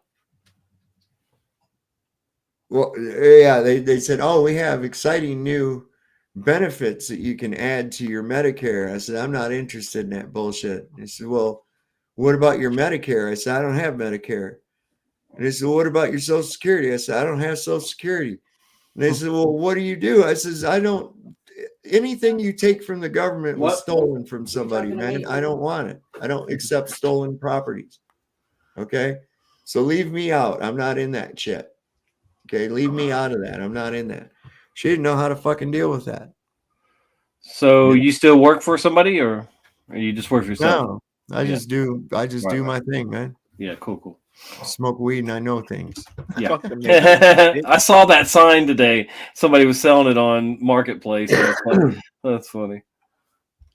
Yeah. So let's see. What do they think we believe? It says, in general, most flat earthers believe the earth is flat. Hockey puck like object. Yeah, hockey puck. Yeah, Brian commented on that. He was like, "Get out of here." Sometimes called a firmament. What else would you call it? The dome. I don't know if it's a dome. I don't know if it's a fucking cake-shaped thing. I don't know if it's a box. That's right. Something's I don't there. know what the fuck it is. All I know is that it on must a gingerbread man. exist, or we would not be breathing air. And they're not going through it any shape, any way that you know. Yeah. No. Okay. So, it's like the analogy. I'll use it again. I don't have to see the cow to know that my T-bone steak came from a fucking cow. It had to come from a cow because it's beef. Or growing in a lab now. Yeah, 3D printer, bro. Yeah, watch out. I can't see that as being an economic alternative. I really can't. hear you. They're doing it. They're the doing FDA it. just Yeah. approved lab-grown meat for Hey, the U.S. Oscar John Mayer wieners are going to be meatless. Level. It's all that you go into a steakhouse or you go into a restaurant. What are they doing now that the FDA approved it? Now it's like this. Now you better ask the butcher. You better put your hand up the butcher's ass. It's yeah, tastes like chicken. Yeah, it ain't like Fred. It ain't like Fredwreckers back in the day when you go in and see the meat hanging up, and everything tastes like fucking chicken. Everything weird. Yeah. Well, I'm a chicketarian, so that'll work for me. That's why I don't. That's why I don't like rattlesnake. Tastes too much like chicken. But no, I mean it's like alligator tastes like chicken. I'm going to go out on a limb here, and I'm going to say that it's Soylent Green, man. Yeah. I bet you it will be. You're eating yourself. I think it's reprocessed humans, man. It's now think reprocessed about feces. this. Think about this, man. Do you think the elite care if we eat meat? If human, no, they don't care. I mean, No. yeah. the So movie- I don't put it past them. Did you ever see the movie Soylent Green? You ever seen that? Yeah, yep. Do you know what year? Do you know what year it's set in? 2023 or 4, wasn't it? Yeah. Yeah, 24, right yeah. now. Yeah. All right, so. But that's just coincidence, man. All right, so just think about this, It right? has to be coincidence, like the sun and the moon being the same size. Sorry, interrupting. Every city has a newspaper. And in that newspaper is a section called the obituaries.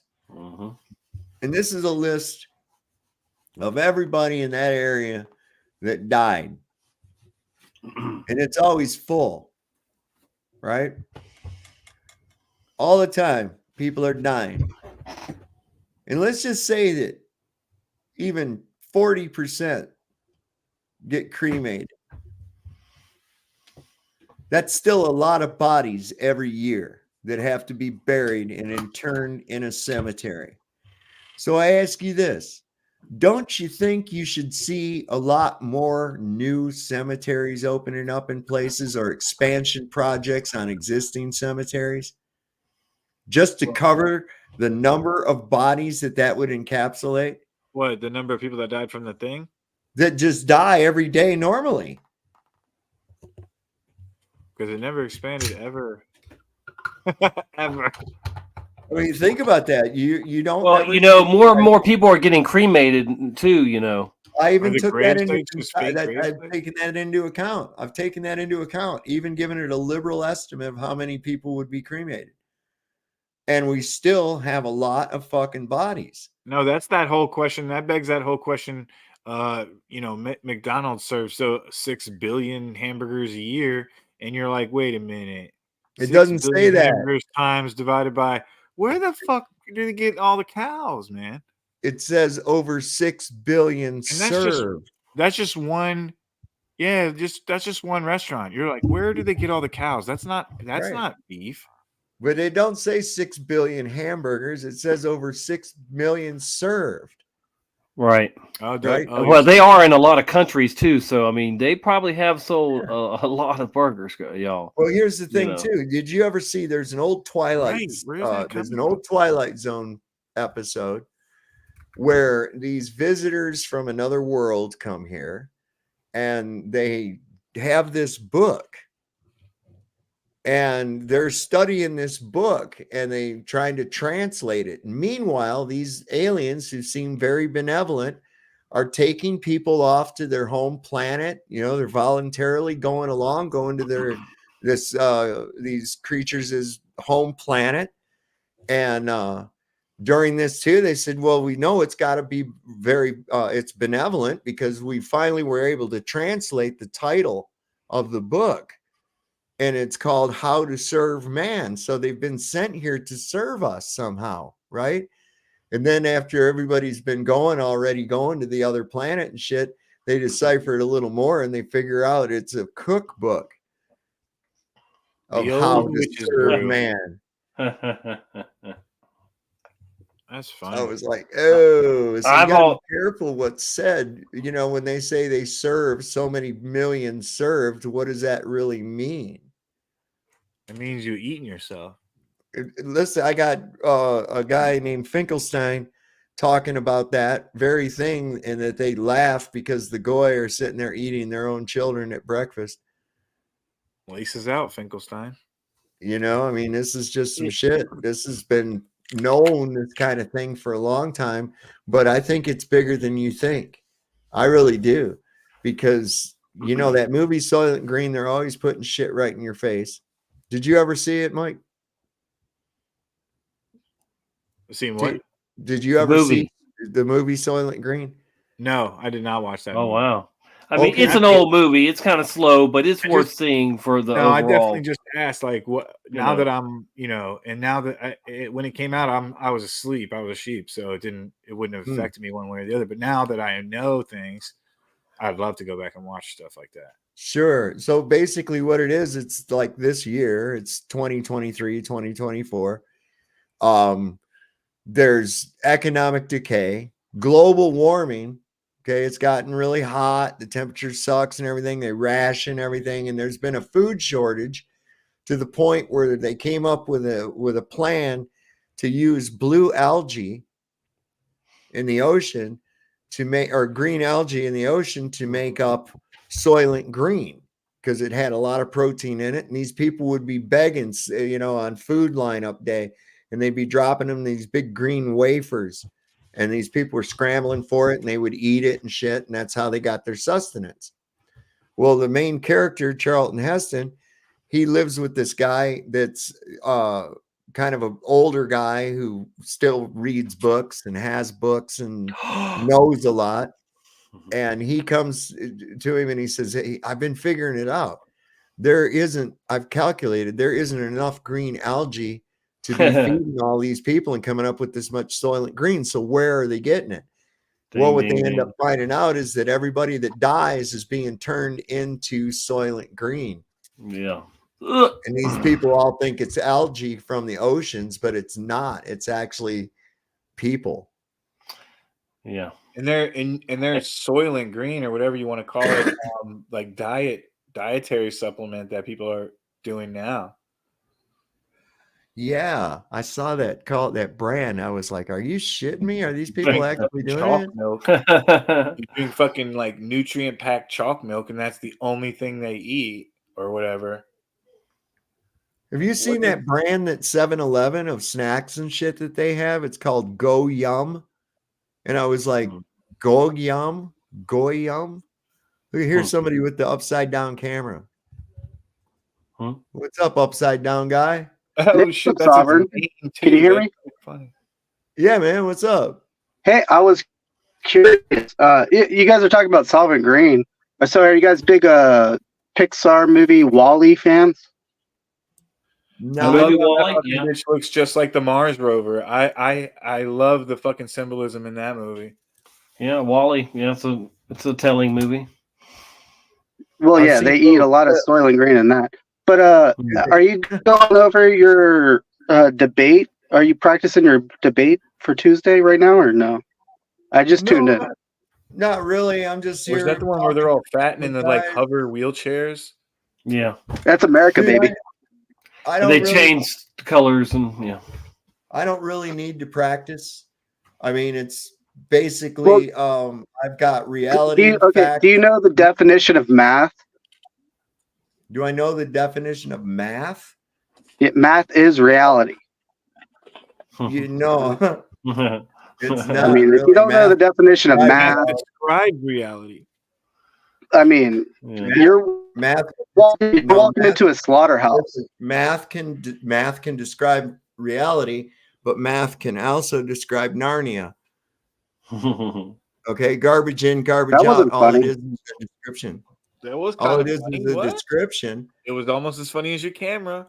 Yeah, you must be in where you at, in Australia or something.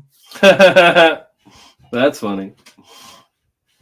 So no, it's mathematics. You can describe a lot of things in mathematics. It doesn't make it real. In fact, just to exemplify that point, there are several people in federal penitentiaries right now because even though their math worked out, it didn't describe reality correctly, and they were put away for like laundering money and embezzlement and things like that. So their math was good, but it didn't reflect reality. So that's a weren't good mathing indication that So do you mathematics. think the person you're going up against on Tuesday trusts the government? Will you ask them if they trust the government? Probably does. I think he probably does. The person that he's going up against. Everyone I ask in public says they don't trust the government.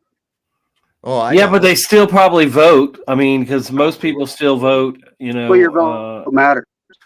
Your vote matters. No. Well, I don't think you vote. Yeah, I'll agree with you on that. I think you don't vote because you're scared to vote because you don't want to go to jury duty. No, you're scared of because when I jury duty. vote- Listen, when I vote, You're scared of whether not getting picked. Hold on, listen. You're scared of missing a There's work plenty day. of ways to going- get out of jury duty, dude. Okay, so here's the reality of it, right? I like the reality. I don't vote. Math. Here's the math of it. Here's the math of it. Tell us the math of it. Here's the math of it. I don't vote because when you vote, you're giving your consent to the results. I'm not participating, so I don't consent. You, my friend, do not understand contracts. Contrast? Obviously. Contracts. All contracts are voluntary. When you vote, you signed the contract. You agreed to the contract. So when people tell me I don't have a right to bitch because I didn't vote, absolutely I do, because I didn't pick that shit. You did. I think Biden 2024 is guaranteed. So voting is a I scam. mean, if you're, It was already determined. Slave masters, come It was on. already determined probably before Trump. This shit So is. are you guys not They're not going elected. over what to talk about for the debate, X? I've already got it. I've already got what I'm In going the to bag, baby. Did you not go over it already? Because I think you're going to lose. Well, that's fine. You can think whatever you want to. I mean, do you have a model? You're of the losing flat right Earth? now, dude. You're you losing have right the now model of the because you're flat being Earth? deceived. You're allowing these idiots to deceive you. We're Why would winning. I We're need winning. a model? Well, Why would I think need a- name why would I calling need- All we is have to do is frowned listen to upon. like upside down guy talk. and that- upside down? we- Why I would didn't call need- your name. I just said you're losing because you're allowing them to deceive you. I didn't No, say you said you let idiots, whatever. no. Yeah, they're idiots because you're letting these idiots. I said deceive you. They are idiots. They are pretty smart. They think they're smart. But, They know their equations. They have equations. So what? Listen to yourself, bro. So why would I need a model of the flat Earth? They have equations as your answer. Like if that's your answer for everything, then you're completely lost in the game of life. No, I mean, I don't think.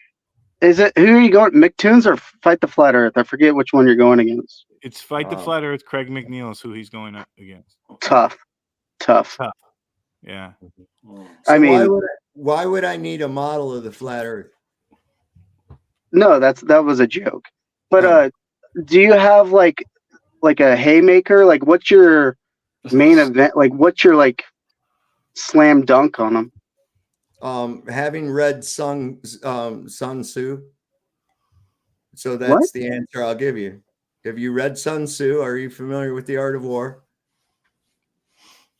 You never make your tactics public. Are you okay. Are you ridiculous? Come on, man. Think. He's giving a little humor back to you, upside down guy. Come on. I mean, it's odd. There's like 3 points that you can go to. There's 3 what? There's 3 main hitters that you can go to. I know that. Why is there only 3? Well, there's 3 main ones. Why? How do I know your 3 are the same 3 as I think of? Maybe I have more I'm than sure 3. it is because they're so rare. Because they're so fucking stupid. What are your 3? What are your 3 main hitting points that you're talking about?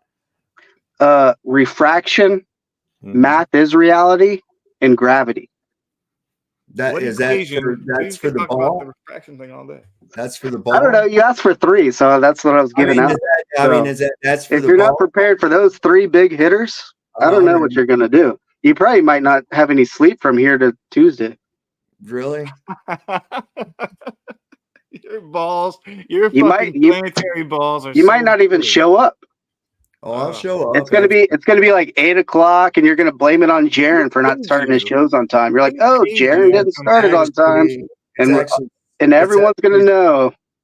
Who paid you? p.m. It's 6 p.m. Saul didn't show up. Who paid you? So those 3 points you had, that's what you would use as a Yeah, I think I nailed my 3 points. What's your 3 points? You came up with 3 words and that nailed it. That's what I'm saying. That's pseudoscience bullshit. That's my categories. Okay, flat Earth categories is the ice wall, the black swan. How's that a category? And then Canagoo. I wasn't gonna even talk about any of those things. Oh, the man. I was kind of curious. I wanted I don't know. I wanted a sneak peek of what your perspective was going to be.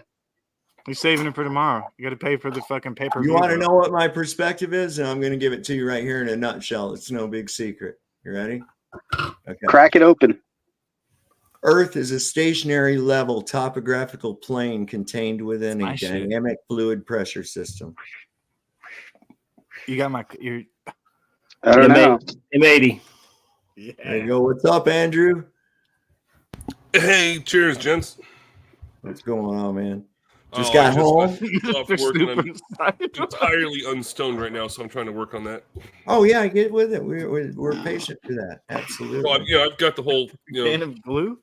It's ready. Hey, drugs are bad. Hey, Sovereign. Hey, do you think if you put a weather balloon, and you know how you can send up a weather balloon with about like 8 pounds in a box? Have you ever sent up a weather balloon before? Not myself, no. All right. So imagine you put up a box, and inside the box you have a scale, and in that scale you have like a 5 pound weight on a scale, and then you got to heat it up because it might malfunction as it goes up. But do you think the weight would differ when it goes up to 120,000 feet? Yes. I mean, what do you think Fight the Flat Earth would say on that? I don't know, but I can prove to him that things will increase in weight when you remove the medium. 1960s. I've demonstrated that. I have a whole little video on it. You put Things increase in weight? Things increase in weight when you decrease the pressure of the medium. Of the atmosphere? Yeah. I don't know. I've heard of people trying to weigh themselves when they go up to Mount Everest or whatever, or the Rockies. I have an actual video of an experiment of it being done, an object being placed on a scale inside of the vacuum chamber, weighing a certain amount before the vacuum chamber is turned on, and with the reduction of the medium inside, the object actually gets heavier. So if there is a weight of the air and it's mass attracting mass, then I just removed mass from the equation, and the weight of the object increased. So this tells me that the independent variable is actually the medium, because if I increase the density of the medium, I decrease the weight of the object. The further I increase the density of the medium to a point where it's equal to the object will have no effect. If I go completely, I think they're just going to say that's word salad. You're not making any sense. You're just saying words. When people say just word don't salad, listen to the truth. listen to me. When people say word salad, that's just them saying I have a limited vocabulary and do not understand the I mean, word. I just don't think they're going to say refract. He's going to say refraction, and you're just going to be like, no. How does refraction have anything to do with what something weighs in a vacuum as opposed to another medium? Refraction works with two mediums. It still works with one medium, but it's just not enough to equal the rate that the drop of the curve is. It's just not. There's no equation that's going to allow me to see equal distance going further as I go farther away.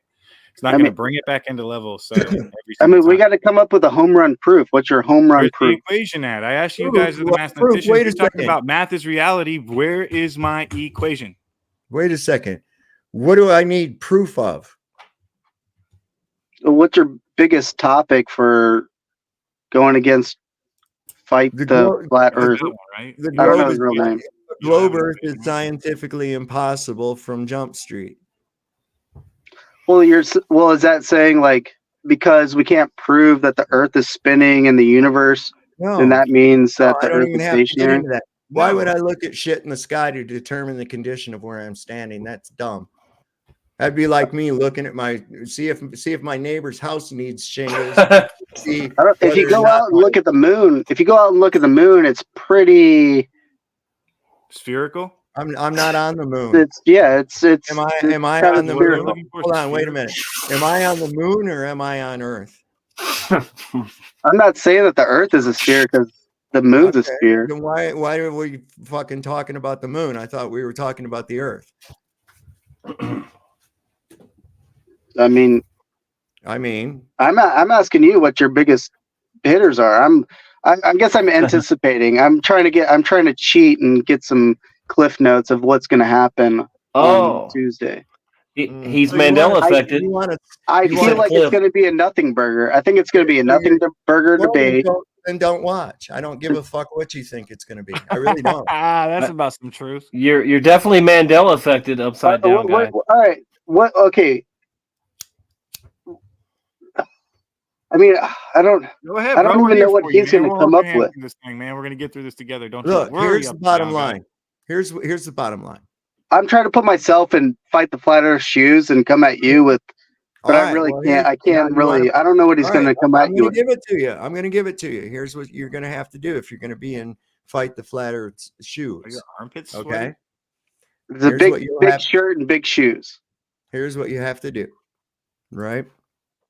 Put on my double XL. You're going to have to realize that I don't really have to prove shit. All I have to do is disprove your positive claim that the Earth is a globe with a specific size, specific speeds of rotation, specific distances, and all this shit with your positive claims that have to be proven. All I have to do is point out the scientific impossibilities of the very basics of it, and therefore it's not a globe. Okay? I mean, I agree with you because they can't prove that like the sun is 400 times as big as the moon or 4,000 times and 4,000 times as far as away. Like you could just add a zero and they couldn't disprove it because it's like an improper fraction. So I agree with you on that, but they will never say that is true. Well, of course they're not going to say it's I think he's going to hit you with the eclipse. Do you think that we've been hit me with an eclipse? Hit me with an eclipse. I don't care. He's going to hit you with the eclipse. I don't care. All right. He's going to hit you with the EQ. The So EQ. you're eclipse question. you're trying to get a peek into my playbook. He's mad he didn't get that question out on me. But he thinks that you've got a script written down, already prepared, Well, like he you're just better going have to a read script. a script, Why? He I better don't have a script. It's right You here, better baby. prep. Okay, something else to Prepare. be aware of when it comes to these Globers. They've been caught multiple times doing this, and I mean, you can't say he's they. been caught like constantly looking like at a different monitor, Oh, and he's reading responses that he wasn't even prepared for. Yeah. But he had like a team of like Globers that were like on the internet, like looking stuff up as they were having a debate. It was fucking sad. That's not really sad. That's like having That's so sad. an That's open Telegram group or Discord group. like having ChatGPT next to you to answer all the questions you're asked. Do you think Well, when you ask for papers, like, oh, give me the paper for that. I Have mean, knowledge. If you're there to debate the knowledge, you're supposed to have it in your brain. that's why you gotta prep. I'm prepped. So, well, he didn't prep. He was And I'm not talking about AIDS. All right. I want to know if you believe we went to the moon. That's my first one. That's the first thing I always ask people is, do you actually, and I asked this to Ruhif like at least 3 times. It's like, do you believe that people actually went to the moon? He's like, yes. I was like, all right, well, your credibility is pretty much shot. I don't give a flying fuck what you say beyond this point. I don't trust you anymore. And that was pretty much it. He's like, well, okay. I'm like, yeah, okay. Because I don't fucking trust you. But you're going to continue on this nonsense gibberish bullshit I mean, you feed to there's people. no evidence that we went to the moon. What? Hold on. What's going I'm on? trying to right say it with a straight face. I said there's video evidence we went to the moon. Okay. All right. Oh, so okay. I was gonna, whoa. Yeah. So you're not Obviously, fooled there's- by NASA? Is that what you're saying? You're. I'm saying there's evidence we went to the moon. Like Oh what? my god. Oh no. All Like, right, well. Video. Yeah, evidence. the evidence video that they evidence- presented you with, the fake evidence, but listen, NASA will, if you can by their own words put together yourself that they've never I been don't- into outer space. There's a guy on YouTube. He's an ugly man with a beautiful dog, and he sits in a chair, and he will disprove most of these claims that you got right now. I don't have any claim. Be more vague. Listen here. Sounds I'm so gonna, intelligent. It I breaks bet his my dog brain. is smarter than he is. You should debate. Well, You let me should ask be you the one something, debating. What is upside down guy. fucking Craig McNeil doing? You should be the guy, upside down guy. right? So here, let me ask you something. So if they went to the moon, you do believe they went to the moon? He's saying. I'm saying there's What- video what evidence that they went to the moon. There's video evidence that some That's actors true. went to It's the all moon true then. too. If there's Hold video on. evidence, then what are we doing talking about it? Wait a second. Didn't I mean, there's no Stanley video Kubrick- evidence of the ice wall and Dr. Cook, Okay, Dr. Cook. Captain Cook. You want to say Captain Cook, whatever, Dr. Cook. Yeah, doctor, captain, fucking. he was a captain What's in the the Navy difference? in 06. You know, Yeah. what's the I mean, he difference? probably had. Fuck. General, private. What's the difference? You know. He was probably a scholar. He probably went to 7 years in academy. So So I see was. a lot of, We're a not lot of impressed what by you bring- degrees around here. A lot of I what won't go you to the Naval bring to Academy the for table 7 years upside. now. A lot of what you bring to the table upside down, guys, sounds You like drinking or there's a- spitting? I think this guy's not bringing to the table on Tuesday, and he's going to be dunked on. Is that what you? That sounds so intelligent. Well, we haven't I was trying we haven't seen Sovereign dumb it down stress for about like a debate fourth yet. level. Yeah, we do You need see how, that. you see how None of- stressed man. out I am? You see And how Dave, stressed I am? dude, I tip my hat for you for actually being able to stay in that stream for. It was you and Brenda, right?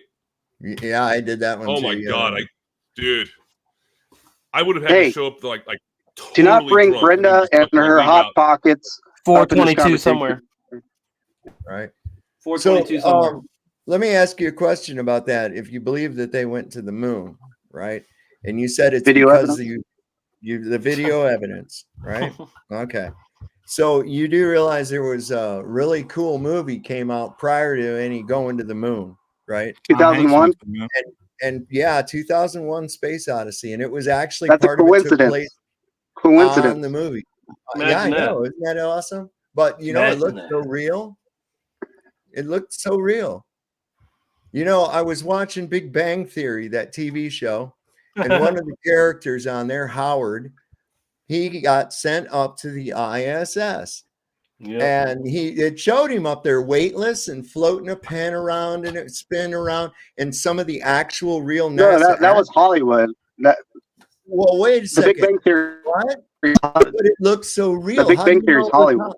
Wait a minute. How do you know it was Hollywood?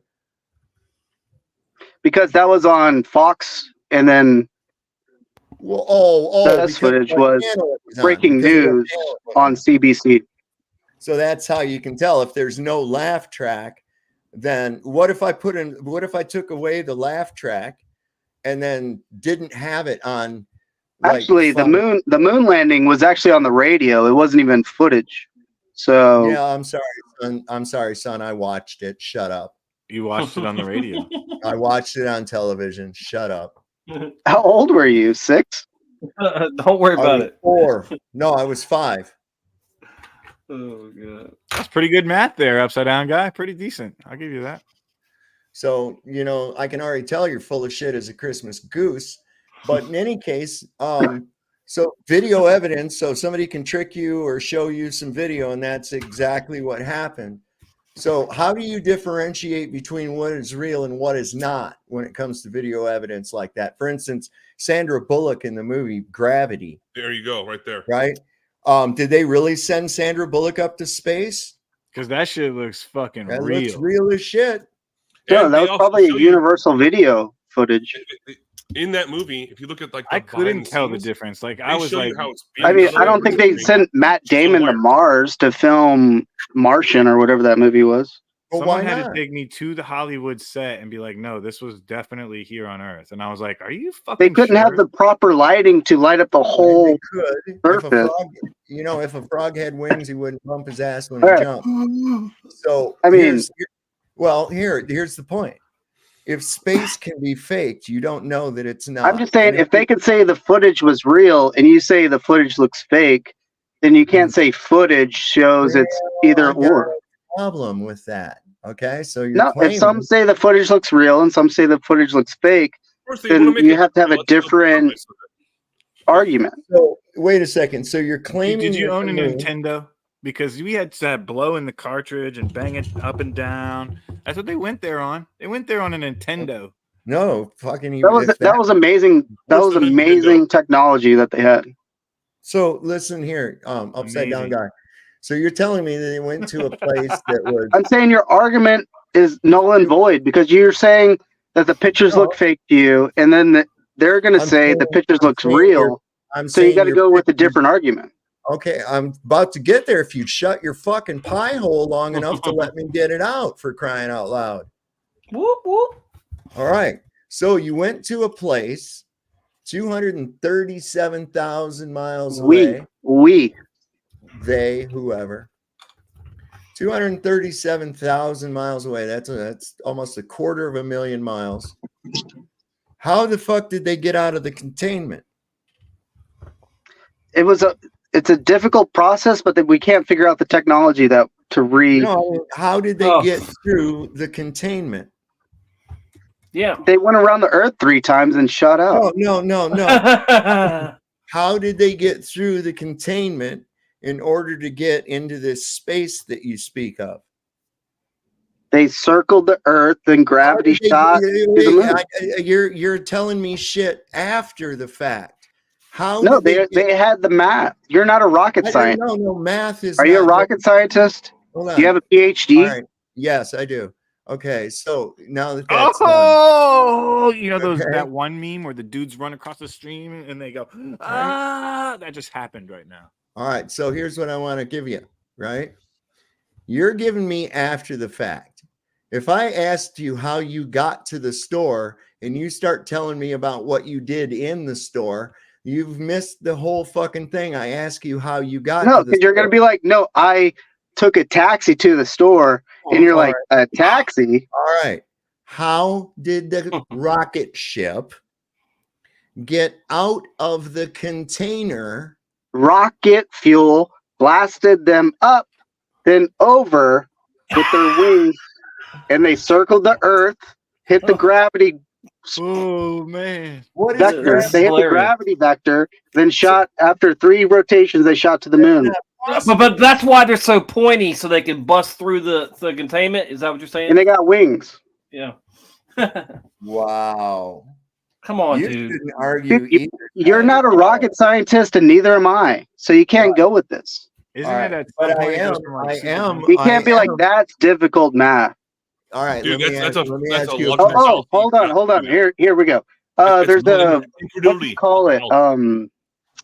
There's some stupid Why don't you have a panel of Globers helping you right now? there's some stupid video game that they wanted me to play. Kerbal Space Program. I just Play bought that. Kerbal Space Program too, I bought it tonight. and you'll get how they circled the Earth 3 times and shot through the Oh, that's gravity why I bought it, vector so I to could the moon. record that. But Oh wow! So we can play a video game to find out that NASA told us a bunch of lies. Yeah, because if you didn't I'm go to down, sign me college to figure out the math, which Oh is my reality, then you could Look. play a video game to help you monkeys to get to space. we would have no atmosphere if How's they good? were punching out and getting into outer space. You know, there's a container that you're not understanding. You're not getting. You're just skipping over that part. If you were inside of a balloon, how would you get out of the balloon in order to go around the balloon? There you go. But There's some insults and then some good questions going. So can you repeat the good questions and hold the insults?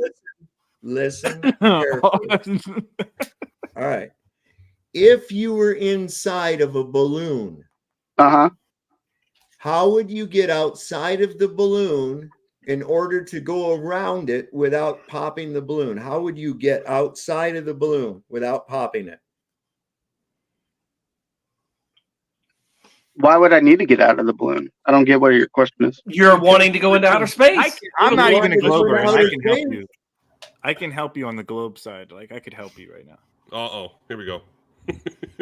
Well, I would have to have thrust, then go around the Earth a couple times, then gravity shoot, Wait a second. How would you not escape pop the velocity. balloon? I got to How get up would to you- escape velocity, then I could be able to escape the balloon. Now say the atmosphere gets thinner until there isn't any. How would you not pop? No, I mean, honestly, the little firmament idea, Take I gravity mean, again. where's the helium? Maybe it's just like a helium layer. Helium just escapes into nothing, and it turns into nothing because it's Maybe so it's a very thick helium layer up Does a there. volume of gas require physical containment? Yes or no? Oh, I mean, I could be like, what gas are you talking about? Any gas. Any fucking Holy gas. shit! That's not a. You're just Any avoiding gas. You know, gases have different densities, right? It doesn't matter. Can you have? Can a you volume- fart without an ass? Oh What my was your god! third point People again? don't Can stop of goo? interrupting me. Can you have a volume of gas without a container? Yes. Show me. Planet Earth. Open your eyes. Yeah, it's the atmosphere.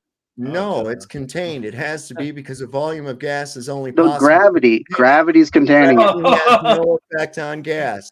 I'm telling you, these are the answers they're going to give you. Show me a downward acceleration of air caused by gravity, please. So you're just If here you to get help him. You're here if to you help get him black be ready for balls, the if you get question. black balls and you stack them up on top of each other, no, I'm just kidding.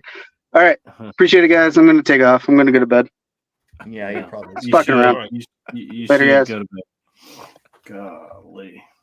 Yeah. Wow. Stupid. How in the That was fuck weird. are you gonna? I mean, wow. No wonder they don't know anything. They have to rely on people that know shit. They have to. They're lost on their own. I don't think that boy there could find his own ass with a map and a flashlight. I'm serious. Good gravy days, man. Wow. Oh, you better get ready. He was that dude's a flat earther. That dude is a flat earther here to toughen Dave up. That's all he Oh, Yeah, I wow. know he's a flat earther. He was Right? just he was trolling though. I'll guarantee you It's that. so funny. It was good. But it wasn't necessarily a bad troll because we already know that he's on flat Earth side. But he was just definitely kind of being an ass in a sense. I don't know. Kind of seemed that way. Yeah, But, hey, check this out. you're gonna get what you give Yes. here. You know, that's all there is to it. You're going to get what you give. Mm-hmm. And, oh boy, air navigation. This is the United States Navy 1941 official air navigation manual. It's not small. Holy shit. Yeah, it's there's a whole bunch. It comes with this too. Look at this. Actual. Oops. Charts. Yeah. Star charts. It's got like 5 or 6 pages, I think, of those. Oh, and I bet when was this published? Well, this is the reprint. It was in 1962. But the original publication was from 1941. That's the U.S. Navy Air Navigation Manual. I can only find one of these online, so I bought it. It was only like $45 too. But I'm still in the process of reading that. It's really detailed. But I'm going to send it off to a bunch of other people that want to read it, photos, copy it, whatever they want, as long as they promise to send it off to another flat earther that wants to actually research it. I don't really care who it is after that. But there are certain people I do want to have read this because they're very technically minded like myself and are able to comprehend the information. So I'm not going to just send it off to just like a random person. Do you guys want to see something really cool? Fuck yeah. Check this out. This is a room key for room 237 of the Overlook Hotel. No, that's not real. Sidewinder, Colorado. Come play with us since 1907. Whoa, creepy. That is Okay, kind of creepy. I'll pass. That was a fictional hotel, I think, right? No, it's a real place. place shit. exists. Yeah, And it's like Tony. supposed to be haunted too. Like it's really old, man. Yeah. Yeah.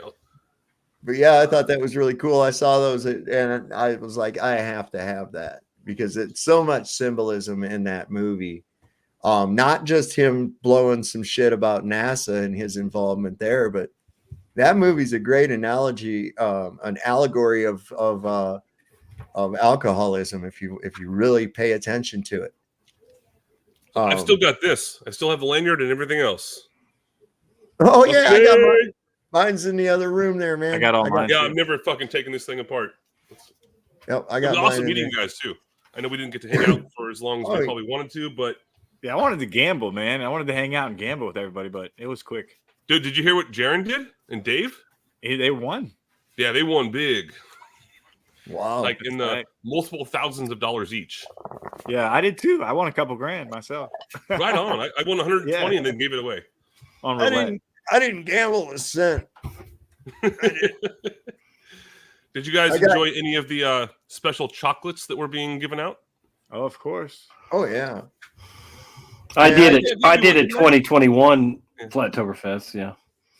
Oh yeah. I get near one of them fucking gambling machines or whatever, my asshole clenches up tighter than a nun's pussy.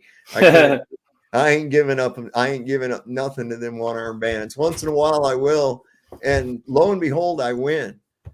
You know, like one time I off of $20, I won like $250 on a slot machine. And you know, paid for my room in the hotel and everything else like that with just by doing that. But I was like, yeah, that's good enough. Because I know that's how they sucker you in. If I did it this big this time, I can do it even bigger next time. And you don't, and you get fucked, man. So we got Tony Drake is here. We have a view of his little pond out his window in sunny Australia. Looks like a hot tub with bubbles or something. I can't hardly see it. Hey, What's up? hey, how are you going, guys? Yeah, I'm good. Doing real good, Tony. Hey. Good to be here. But if you want an argument, I am convinced, although it appears flat, that it is not flat. Yeah, Hold Tony Go believes on. the Earth is how as we're Tell us inside of more. a sphere. Hey, it is a sphere. They're telling us some truth. It is a sphere, but we don't live on the outside surface. You just reflect it in. We're on the inside surface. I could tell you 3 proofs that I did myself that proves it. Okay, They're quite complex. Have I told you the one about the parallel mine shafts in South Africa? Yeah. I've told you that one. Have I told you about where the satellite dishes point? You can study the satellite dishes across this country, Australia. You can look at them as a plan view where the satellite dishes are pointing to receive their. I'm supposedly on satellite. My communication here is on satellite.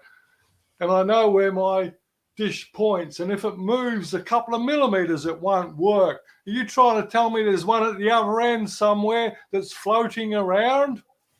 Not possible. The other end must be fixed. And I've done my research and I've spoken to the top people in Telecom Australia. And that transmitter is on the top of a mountain in Papua New Guinea. And if you calculate the angle I'm pointing at, it works out that this globe that we live inside of is approximately the size they tell us.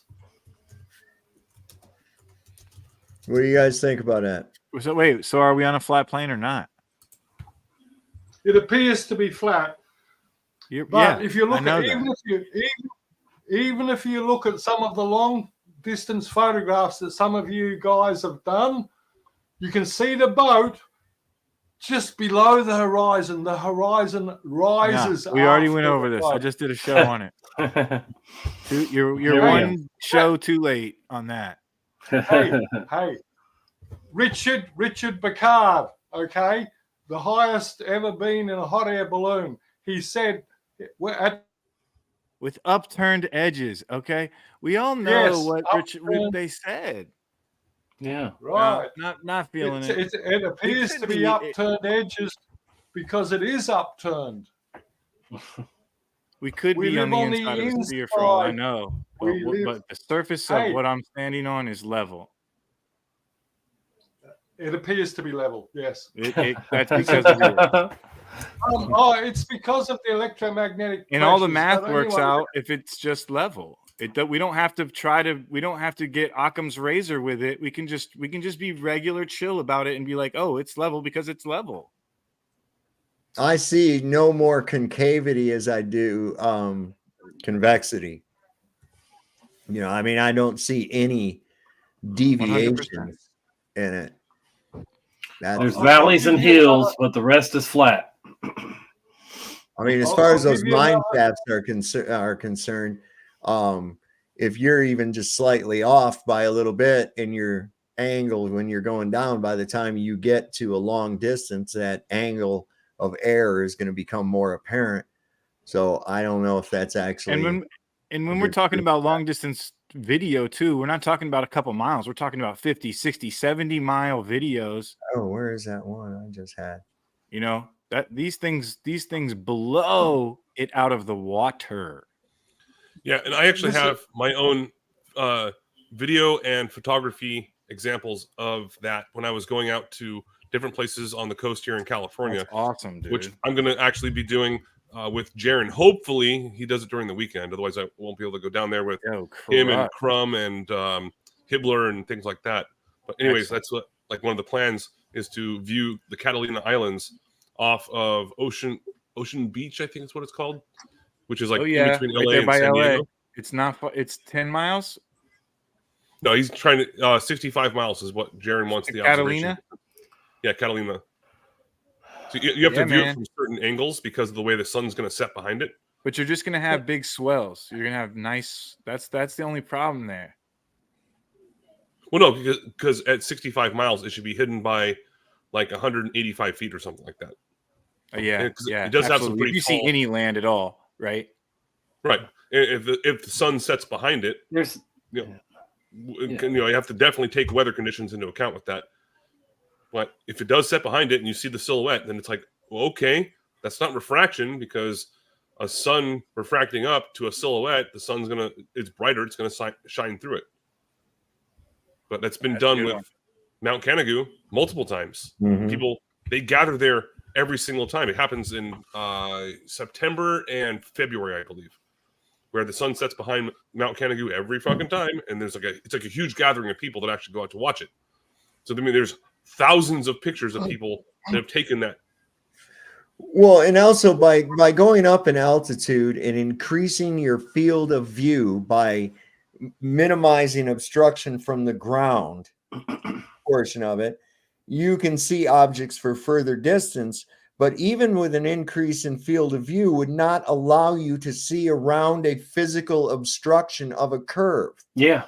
Okay. You can only, if there is an actual physical horizon, it would become extremely apparent as you rose in elevation, as you would end up, okay, there's the horizon now dropping below me. It's dropping below me. So there's the physical horizon.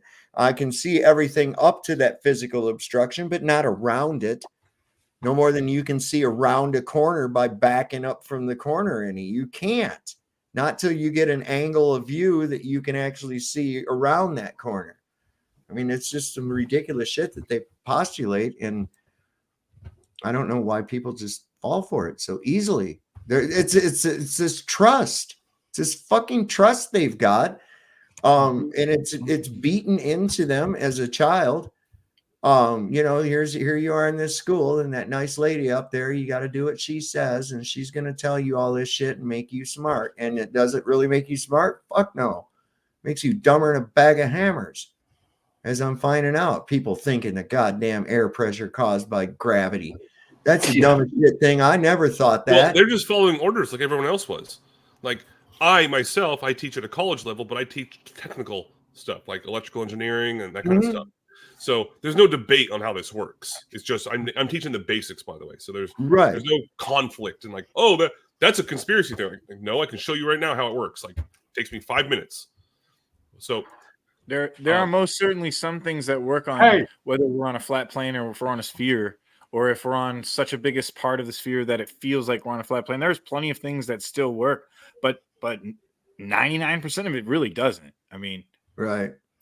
It must not be too hard to be a electrician, because my buddy taught his wife how to do it, and she'd never been anything but like a server, you know, in a restaurant. And I mean, I'm not kidding you though. I mean, there's more to it than just hooking up. Well, you got to know more than just hooking up switches and running circuits and shit, right. man. Well, You I'm got to telling know you. the resistance and the ohms and all this other shit that goes along with it. I'm telling you though, he taught her over a year or two, and you know, she does it now just like he does, you know, and they make good money. With the proper training, you can be taught how to do a lot of different things. If you have like 2 years of hands-on training with someone who's a professional, like on-the-job training. Well, yeah, even I used to run conduit and fish wire through it, and you know, and hook up, you know, mount the boxes and stuff like that. You know, I mean, but you know, I know everything about. But this is they do commercial, you know, electrician work. Yep, not residential. I do all of it: commercial, residential, right? Industrial, high voltage, low voltage, communications, fire alarms. Wow. Anyways, yeah, it's pretty much covers the whole gambit. Now you need to get up here and do something about this fucking wiry nightmare. Oh, dude, I've been talking about that ever since I saw it. I was like, there's no electrician in the fucking world, like even a low voltage electrician, that would wire something like that. They would be going through all different types of like little channels, like these little plastic channels that they install inside of they would have covers, because if any of them got ripped out or if something were to happen, that'd be explosions going on. Well, not explosions necessarily, but you might be ripping out like a Cat 5 cable. Shit. I mean, an RJ45.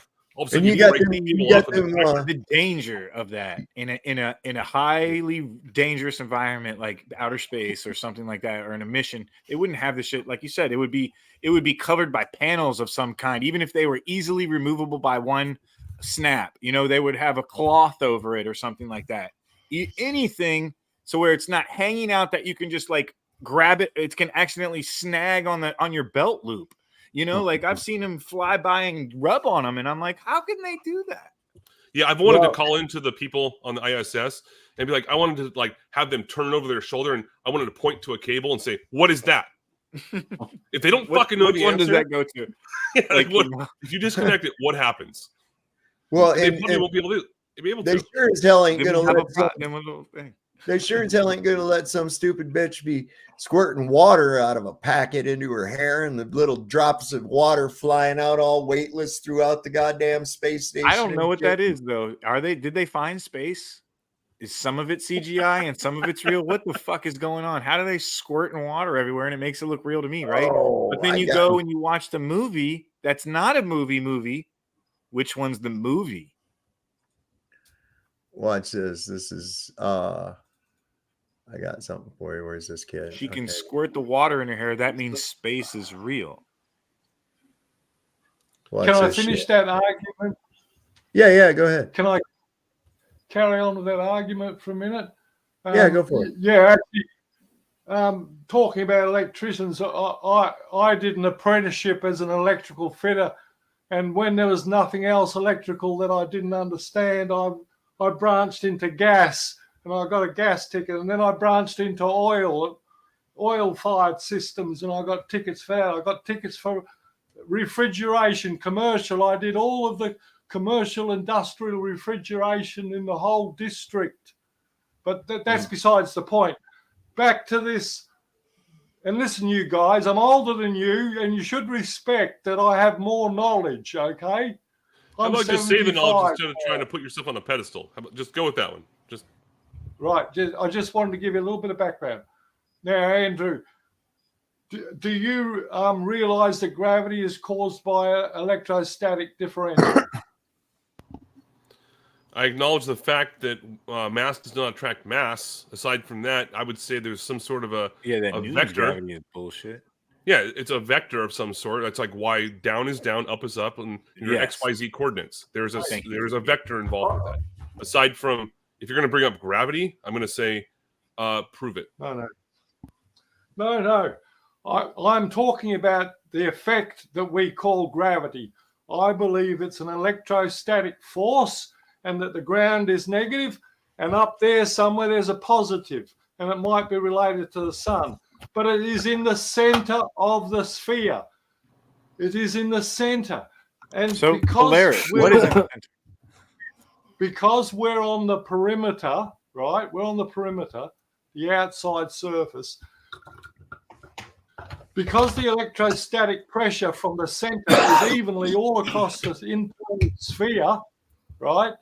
And those wave propagations also affect the propagation of light. And cameras all rely on light traveling along a distance until they get to the object. If they are interfered with by electromagnetic force, you're familiar with the understanding of the cathode ray tube, how that the electrons come in the back and then they have magnetic coils that can move those electrons and bend the light inside a CRT tube. You aware of that, Andrew? Yes. That's the just yeah. That's it's called the your same standard current flow theory. Yes. Right. Then there's also the unconventional current flow theory, which says it works backwards, and that's how electronics technicians use it. But as electricians, we treat the ground, the earth, as a certain potential. You can say positive, negative if you want to, left, right, up, down, black, white. It doesn't really matter. They're opposites. So it's just a term that's used. Okay. You're familiar with electrolytic capacitors, aren't you? The way they're made? Yes. Right. So I'm suggesting a spherical one. Okay, one layer is inside another. If you were God the creator, and we've seen his creation, and if we look at a cell. Okay, you're getting off into speculation now. I'm not going to try and pretend like I'm God. He said you've seen God the creator. I'm not even trying to make that I'm not going to do that. Sorry. We have seen. We can all see his handiwork. Okay, slow down. Psalm 91. I understand. We can all see his handiwork. And there's been a lot of research into looking at cells, blood cells. If you look at a blood cell, it contains all of the information necessary for everything within that perimeter. It's inside of a sphere. God, the creator, didn't start using different bloody methods of building things. Everything he built circled around him. If you were God, your universe circles around you, and yours does. If you look up now, everywhere you can see, you're inside the center of a dome. That's where God is, in the center of the dome. And we are on the peripheral edges. Okay, it's a little gaslighting involved in that, because you're saying if I was God and never claimed can I that. correct something real quick? Blood cells don't have a nuclei and therefore do not carry DNA with them. They're really a curious thing, but red blood cells do not have a nucleus. So anyway, a lot of people think you start getting into religious things. This is what I mean. This is what I explained on my show last night, is that there is a difference between physical evidence that you yourself, which is primary evidence, and secondary evidence, that somebody else, that you're trusting what somebody else said. And then there's third, evidence, which is just a belief or pseudoscience, or like you said, just speculation at that point. It's not really, you can't use that as evidence for anything. I suggested to you some actual physical evidence that I have actually researched. And I can tell you that satellite dishes cannot point to anything unless it is fixed to such a degree it doesn't move 1 degree. But I'm saying, you're saying there's a satellite somewhere that's fixed and the Earth is what now? You first you tell me what you believe reflects the No, signals. I back just to asked you the to satellite. further explain your question is all I'm doing. I believe that all communications with satellite dishes on Earth, and there's thousands of satellite dishes that are pointing to a fixed location. And if you research in a particular area, you'll find that all of those angles vary as you travel across the country. You go another 20 miles, you'll have to adjust the angle of your satellite dish to reception. And But if my you go question north, is you'll have if to you're adjust saying it's fixed, you're saying the satellite in the sky is fixed? It's got to be. It cannot possibly work. I thought it was flying through space, though. I thought it was orbiting. Yeah, like the Earth. We are on the inside surface, and where our satellite. I feel like you're debunking your own question. Yeah. And that's the hardest part. Kind of sounds like it. Yeah. Okay, let me give you a little background on satellites. Okay, I was in the Navy. I was on the USS Nassau LHA-4 for 11 and a half months during the invasion of the Iraq War. It was the only ship I was ever on for one deployment.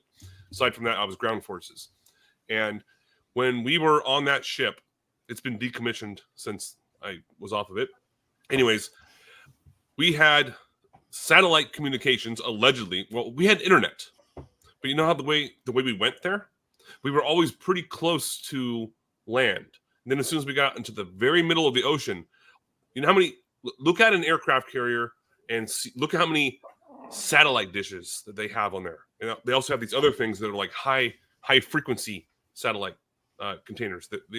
It looks more like a radar, like a white Pac-Man. That's what they look like. They're all covered up. And all top secret what's in there. No one knows what's in there. But we know that they're radio communications. And out in the middle of the ocean, no internet whatsoever. But as soon as we got close to land again, all of a sudden, there it is. We have reception. This is a U.S. Navy LHA-4 landing carrier. It's pretty cool to actually check out what it's all about. They've just recently built across America hundreds of thousands of cellular towers that all point 90-degree parallel to the ground. None of them point up to any satellites. I don't see any satellites on our houses anymore. I see a lot of fiber optic digging, and that's a lot of confusion going on with where the satellites are actually. What are they doing? The reason the dish is a dish antenna is because of it's picking up a spread, and you're trying to centralize your thing into that spread. That's how they aim it. It's because when a signal is sent, okay, if you just went straight ahead line of sight, you got trees and mountains and all kinds of shit in the way. This is why they usually put these huge towers up on hilltops. You put them on mountains, all these other places. Okay. So what happens to a signal once it's transmitted? Of course, we know a signal is only going to go as far as the amount of power that's put into the signal will allow. So the further distance requires a further or a higher amount of energy. Of course, this can be fluctuated with depending on frequency. Yeah, frequency is a huge part. So just to add in, yeah, you're totally correct, because the higher frequencies is what Marconi was basically experimenting with when he was sending like super high frequencies across the Atlantic Ocean from Canada to London. Yeah, man. 2,000 plus miles. But also, what happened? Wait, well, 1 second. There's a really important thing you got to look at. What happens with this, and this is the thing I bring up about their stupid shooting a laser at the moon too. Light does the same thing. There's this thing called attenuation that takes place over distance. Okay, well, what's that mean? It gets weaker and it spreads out. It's less concentrated. It starts to, for lack of a better term, dissipate. Okay, that's the word. So that's the scatter that you're picking up, and you want to be at the strongest point of that scatter. That's all you're doing.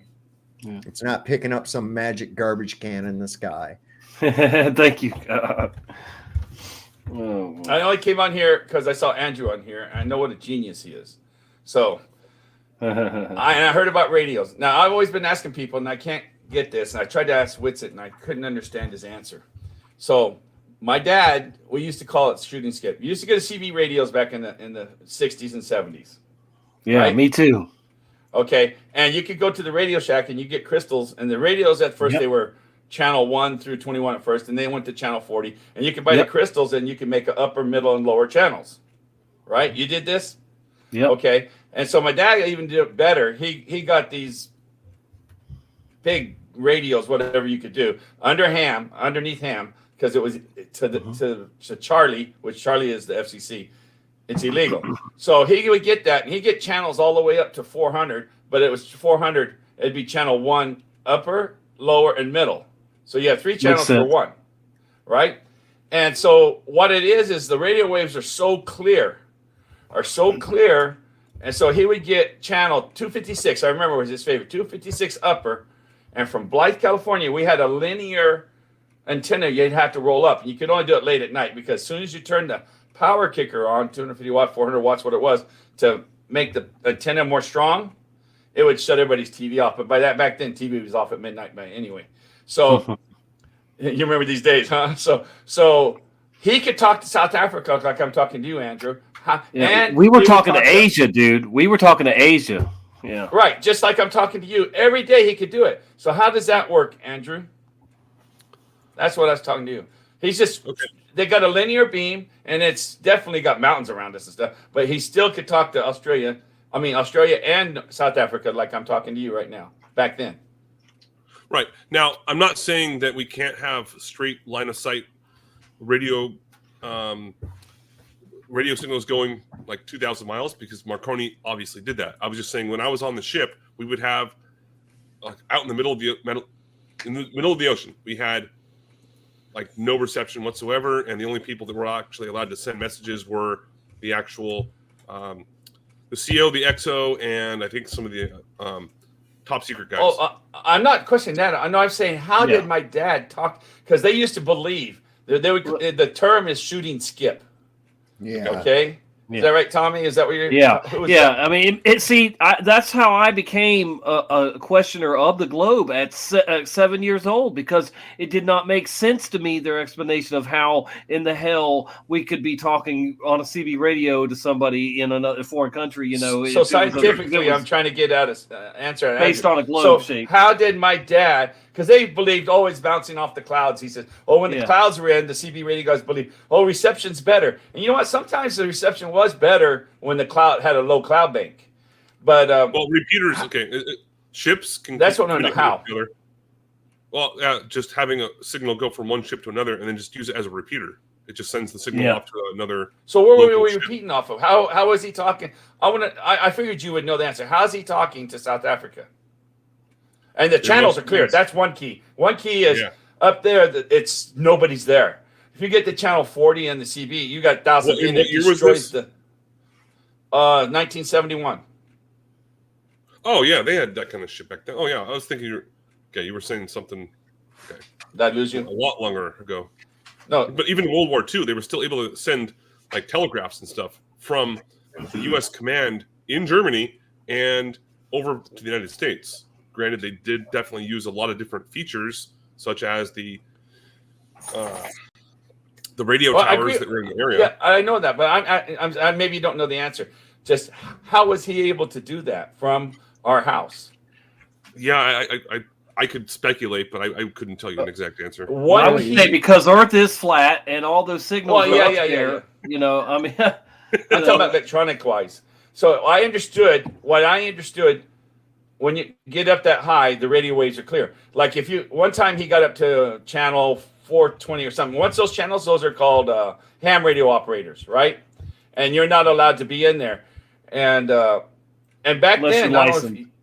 Yeah. well, unless you're licensed, yeah. But my dad, if you go in there, then they'll all telling like a bunch of little rats. So he stayed below their channels and above the CB channels, and he'd do that. And so, and they used to go around with the. Even my little town was 100 miles from anywhere, 7,000 people. Charlie used to go around with their trucks and looking for signals. They didn't want us communicating. They literally did not want us communicating. So they would come around and found my dad shoot and skip that one day. They come in right in the door and confiscate his radio and take it away because he was just talking to South Africa. So do you know anything about that, Andrew? Sorry, no, I don't. Okay. How about you, Sovereign? No, I haven't got a clue. I don't know what he was using. I don't know what kind of antenna he was using. I don't know. A linear antenna. Big one's Well, about- there's all kinds of different linear antennas. Oh, okay, I and don't all know that. There's a lot of shit involved with From Radio that shit. Shack. From Radio Oh. Shack. So everything know, I said, you could buy it from Radio Shack and build it. Back then, it was Right. legal. I was going to show this earlier here about we were talking about NASA faking their shit, right? And I'm just going to bring this up. This is really, it's only 10 seconds long, but a kid made this on his fucking cell phone, for crying out loud. Watch this. This is great. Cell phone. Yeah. Watch this.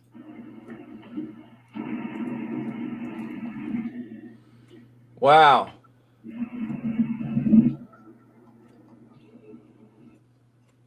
I mean, so when they show you some dumb shit up there, oh, look what we're doing in space with this pieces of the.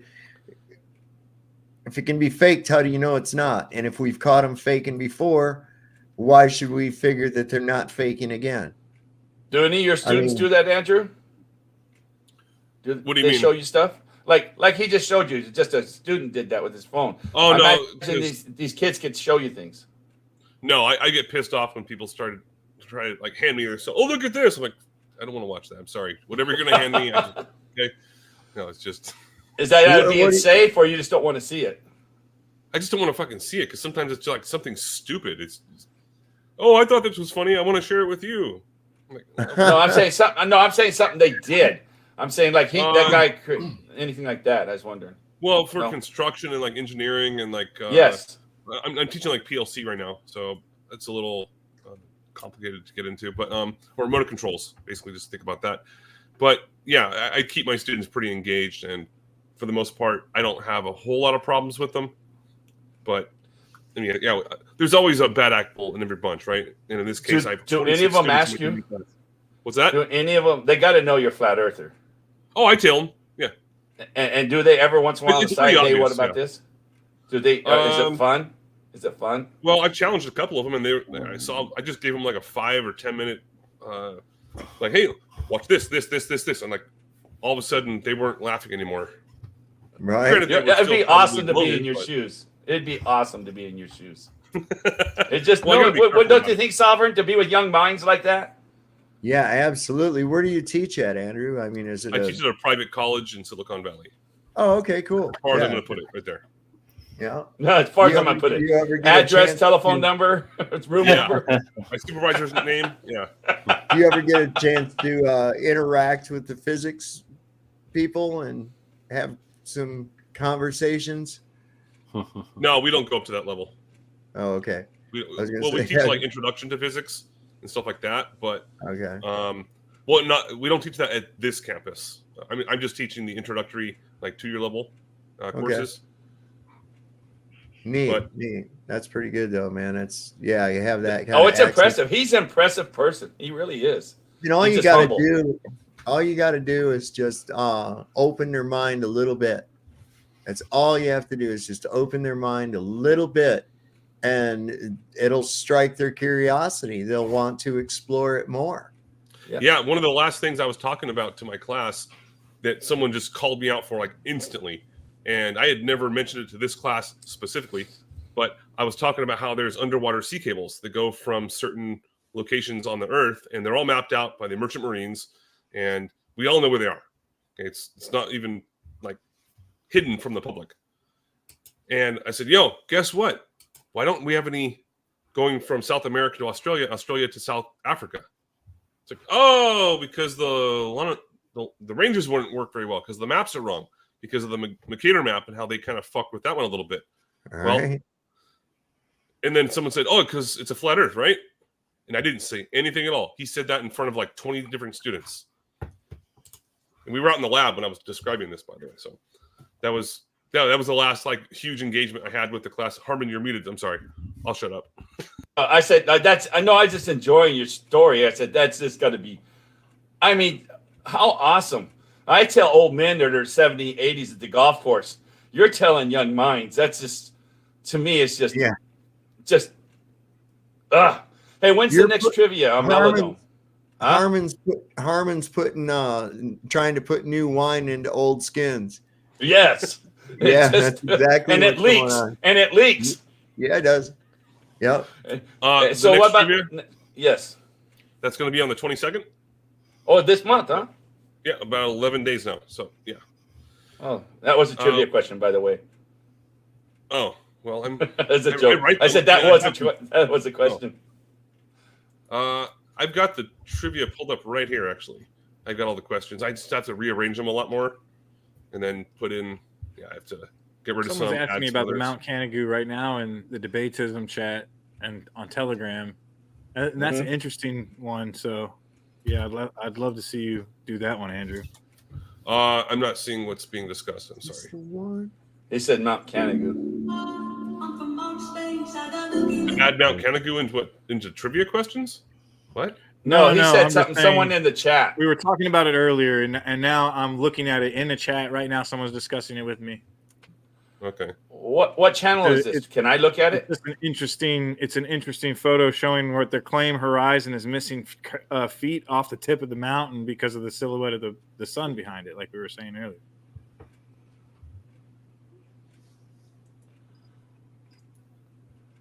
Interesting topic. What channel do I go to on Telegram to see this? Debatism. You'd have to be invited, I think. Oh, do you? Don't worry about it then. You're not special enough. You don't get. Have you seen that new one for Canigou? Have you seen the new? I mean, for not Canigou, for what's that one off California, Catalina Island that the lady just did? No, I didn't see that one yet. Yeah, she just put it on February 20th. She used to be a YouTuber, flat earth for quite a while. She had put one on like supposedly Shelly. You don't know her? Oh yeah, I did see that. I think Jaron showed it. I showed it to Jaron. Yeah, and I tried passing it around to everybody. That's awesome. Yeah, I'm planning on being there with Jaron if I can be there. And on you're the not too far 17th away. You should show up, Harmon. I was thinking about going. He already asked me. I was thinking about it. Sovereign. Look up supposedly Shelly. Is it? Do you remember what it's called? She did a big series with Dave Weiss and Jaron a few years ago on discussing things. I probably saw it. Yeah, I probably saw it. I've seen some. It's like Canigou, but it's Catalina. Right. She did it from Dana Point. Catalina's an interesting thing there too. There was this guy that found giant bones. Someone says that about. Yeah, I've heard that one. Catalina. So that's kind of interesting. So I'm going to wrap it up here. I'm at 4.5 hours. I think that's pretty good. Holy shit! Wow. Yeah. I got to get to. Thank you for letting me on. Yeah, right on, brother. See you next time. Bye, Andrew. And I'll go around, give everybody a minute to plug their channel and lay out a good night, and then I'll sign off. So I'll say my little thing real quick. Thanks for coming on my show last night, man. That was fun. All right, I had a good time. Good luck on your debate with him tomorrow. You should be a slam dunk. Thank you. Yeah, I should be. All right, guys. Thanks for having me on. Good seeing you, good Andrew. night. Good seeing you, Tommy. Yeah, man. Good to see you, Mike. Later, guys. Tommy, what do you got for us? Yeah, I'm on. Well, I'm pretty much retired now, so I just join shows when I want to, when I feel like it or whatever, and that's about it, man. Keep it flat, and good to see you. I'm glad you joined yesterday too. I was messaging Mike. Let Dave join. He'll take care of this guy. Yeah, I know. Yeah, he's only got that interrupting and then going on for 10 minutes about how you don't like to be interrupted. Yeah, exactly. Fuck him. So that's Tommy. Tell the time. Thanks for coming up on. Yeah, man. We'll see you next time. All right. Take care. Tony, do you got anything to leave us with before we sign off, brother? Yeah, that little video you put up where those things were floating around, okay? If you've got a hydrogen producer and you fill a condom with hydrogen, you can make it just balance in the air and float around, and you can make it any shape you like. Thank you all for having me on. Talk to you again one day. Thanks very much, everybody. Good night. All right, Tony. Thanks for coming on. All right, Tony. What do you got for us before we sign off, brother? Me? Yeah, man. Oh, okay. Yeah, I take a lot of fucking time to write all these trivia questions. I'm not sure if you've ever been able to participate in any of those streams. I have. Right on. Okay. So I've got right now like an extra 150 written, brand new questions, flat earth, conspiracy, you name it, I've got it. And we're going to be doing that on the 22nd on the Meldome stream. So it's going to be the two contestants. It's going to be Rose 777 versus Question the Answers, QTA, Brandon. Ooh. Well, that ought to be a pretty good one. Yeah. So. All right. Should be super, super fun. So don't worry. It's going to go out all across Telegram and whatever else. Sure. Well, I'm subscribed and belled to Austin's channel, so I should get a notification for it. Yep. And I'm also friends on Facebook, so he all the time posts the shit on there too. So I'll see it. I'll get it. Right on. So yeah, and it's all for a good cause. It's what we try to raise the money for. So that's the whole idea. But hey, man, Dave, thank you very much for having me on. I will catch you next time. Right on, Andrew. Thanks for coming up. We're glad you could join us. Join us again, man. Haven't seen you in a while. So. I definitely will. But until the next time, have a great night. All right. Good night. So, as we always say here, don't forget, the Lord loves the working man. Don't trust Whitey and see your doctor and fire his ass because he'll probably kill you. We'll see you next time on Sovereign Soul Unchained Mind. Oh, don't forget, tomorrow, Tuesday, we've been talking about it. Tomorrow, 6 o'clock, Jaronism on his debatism.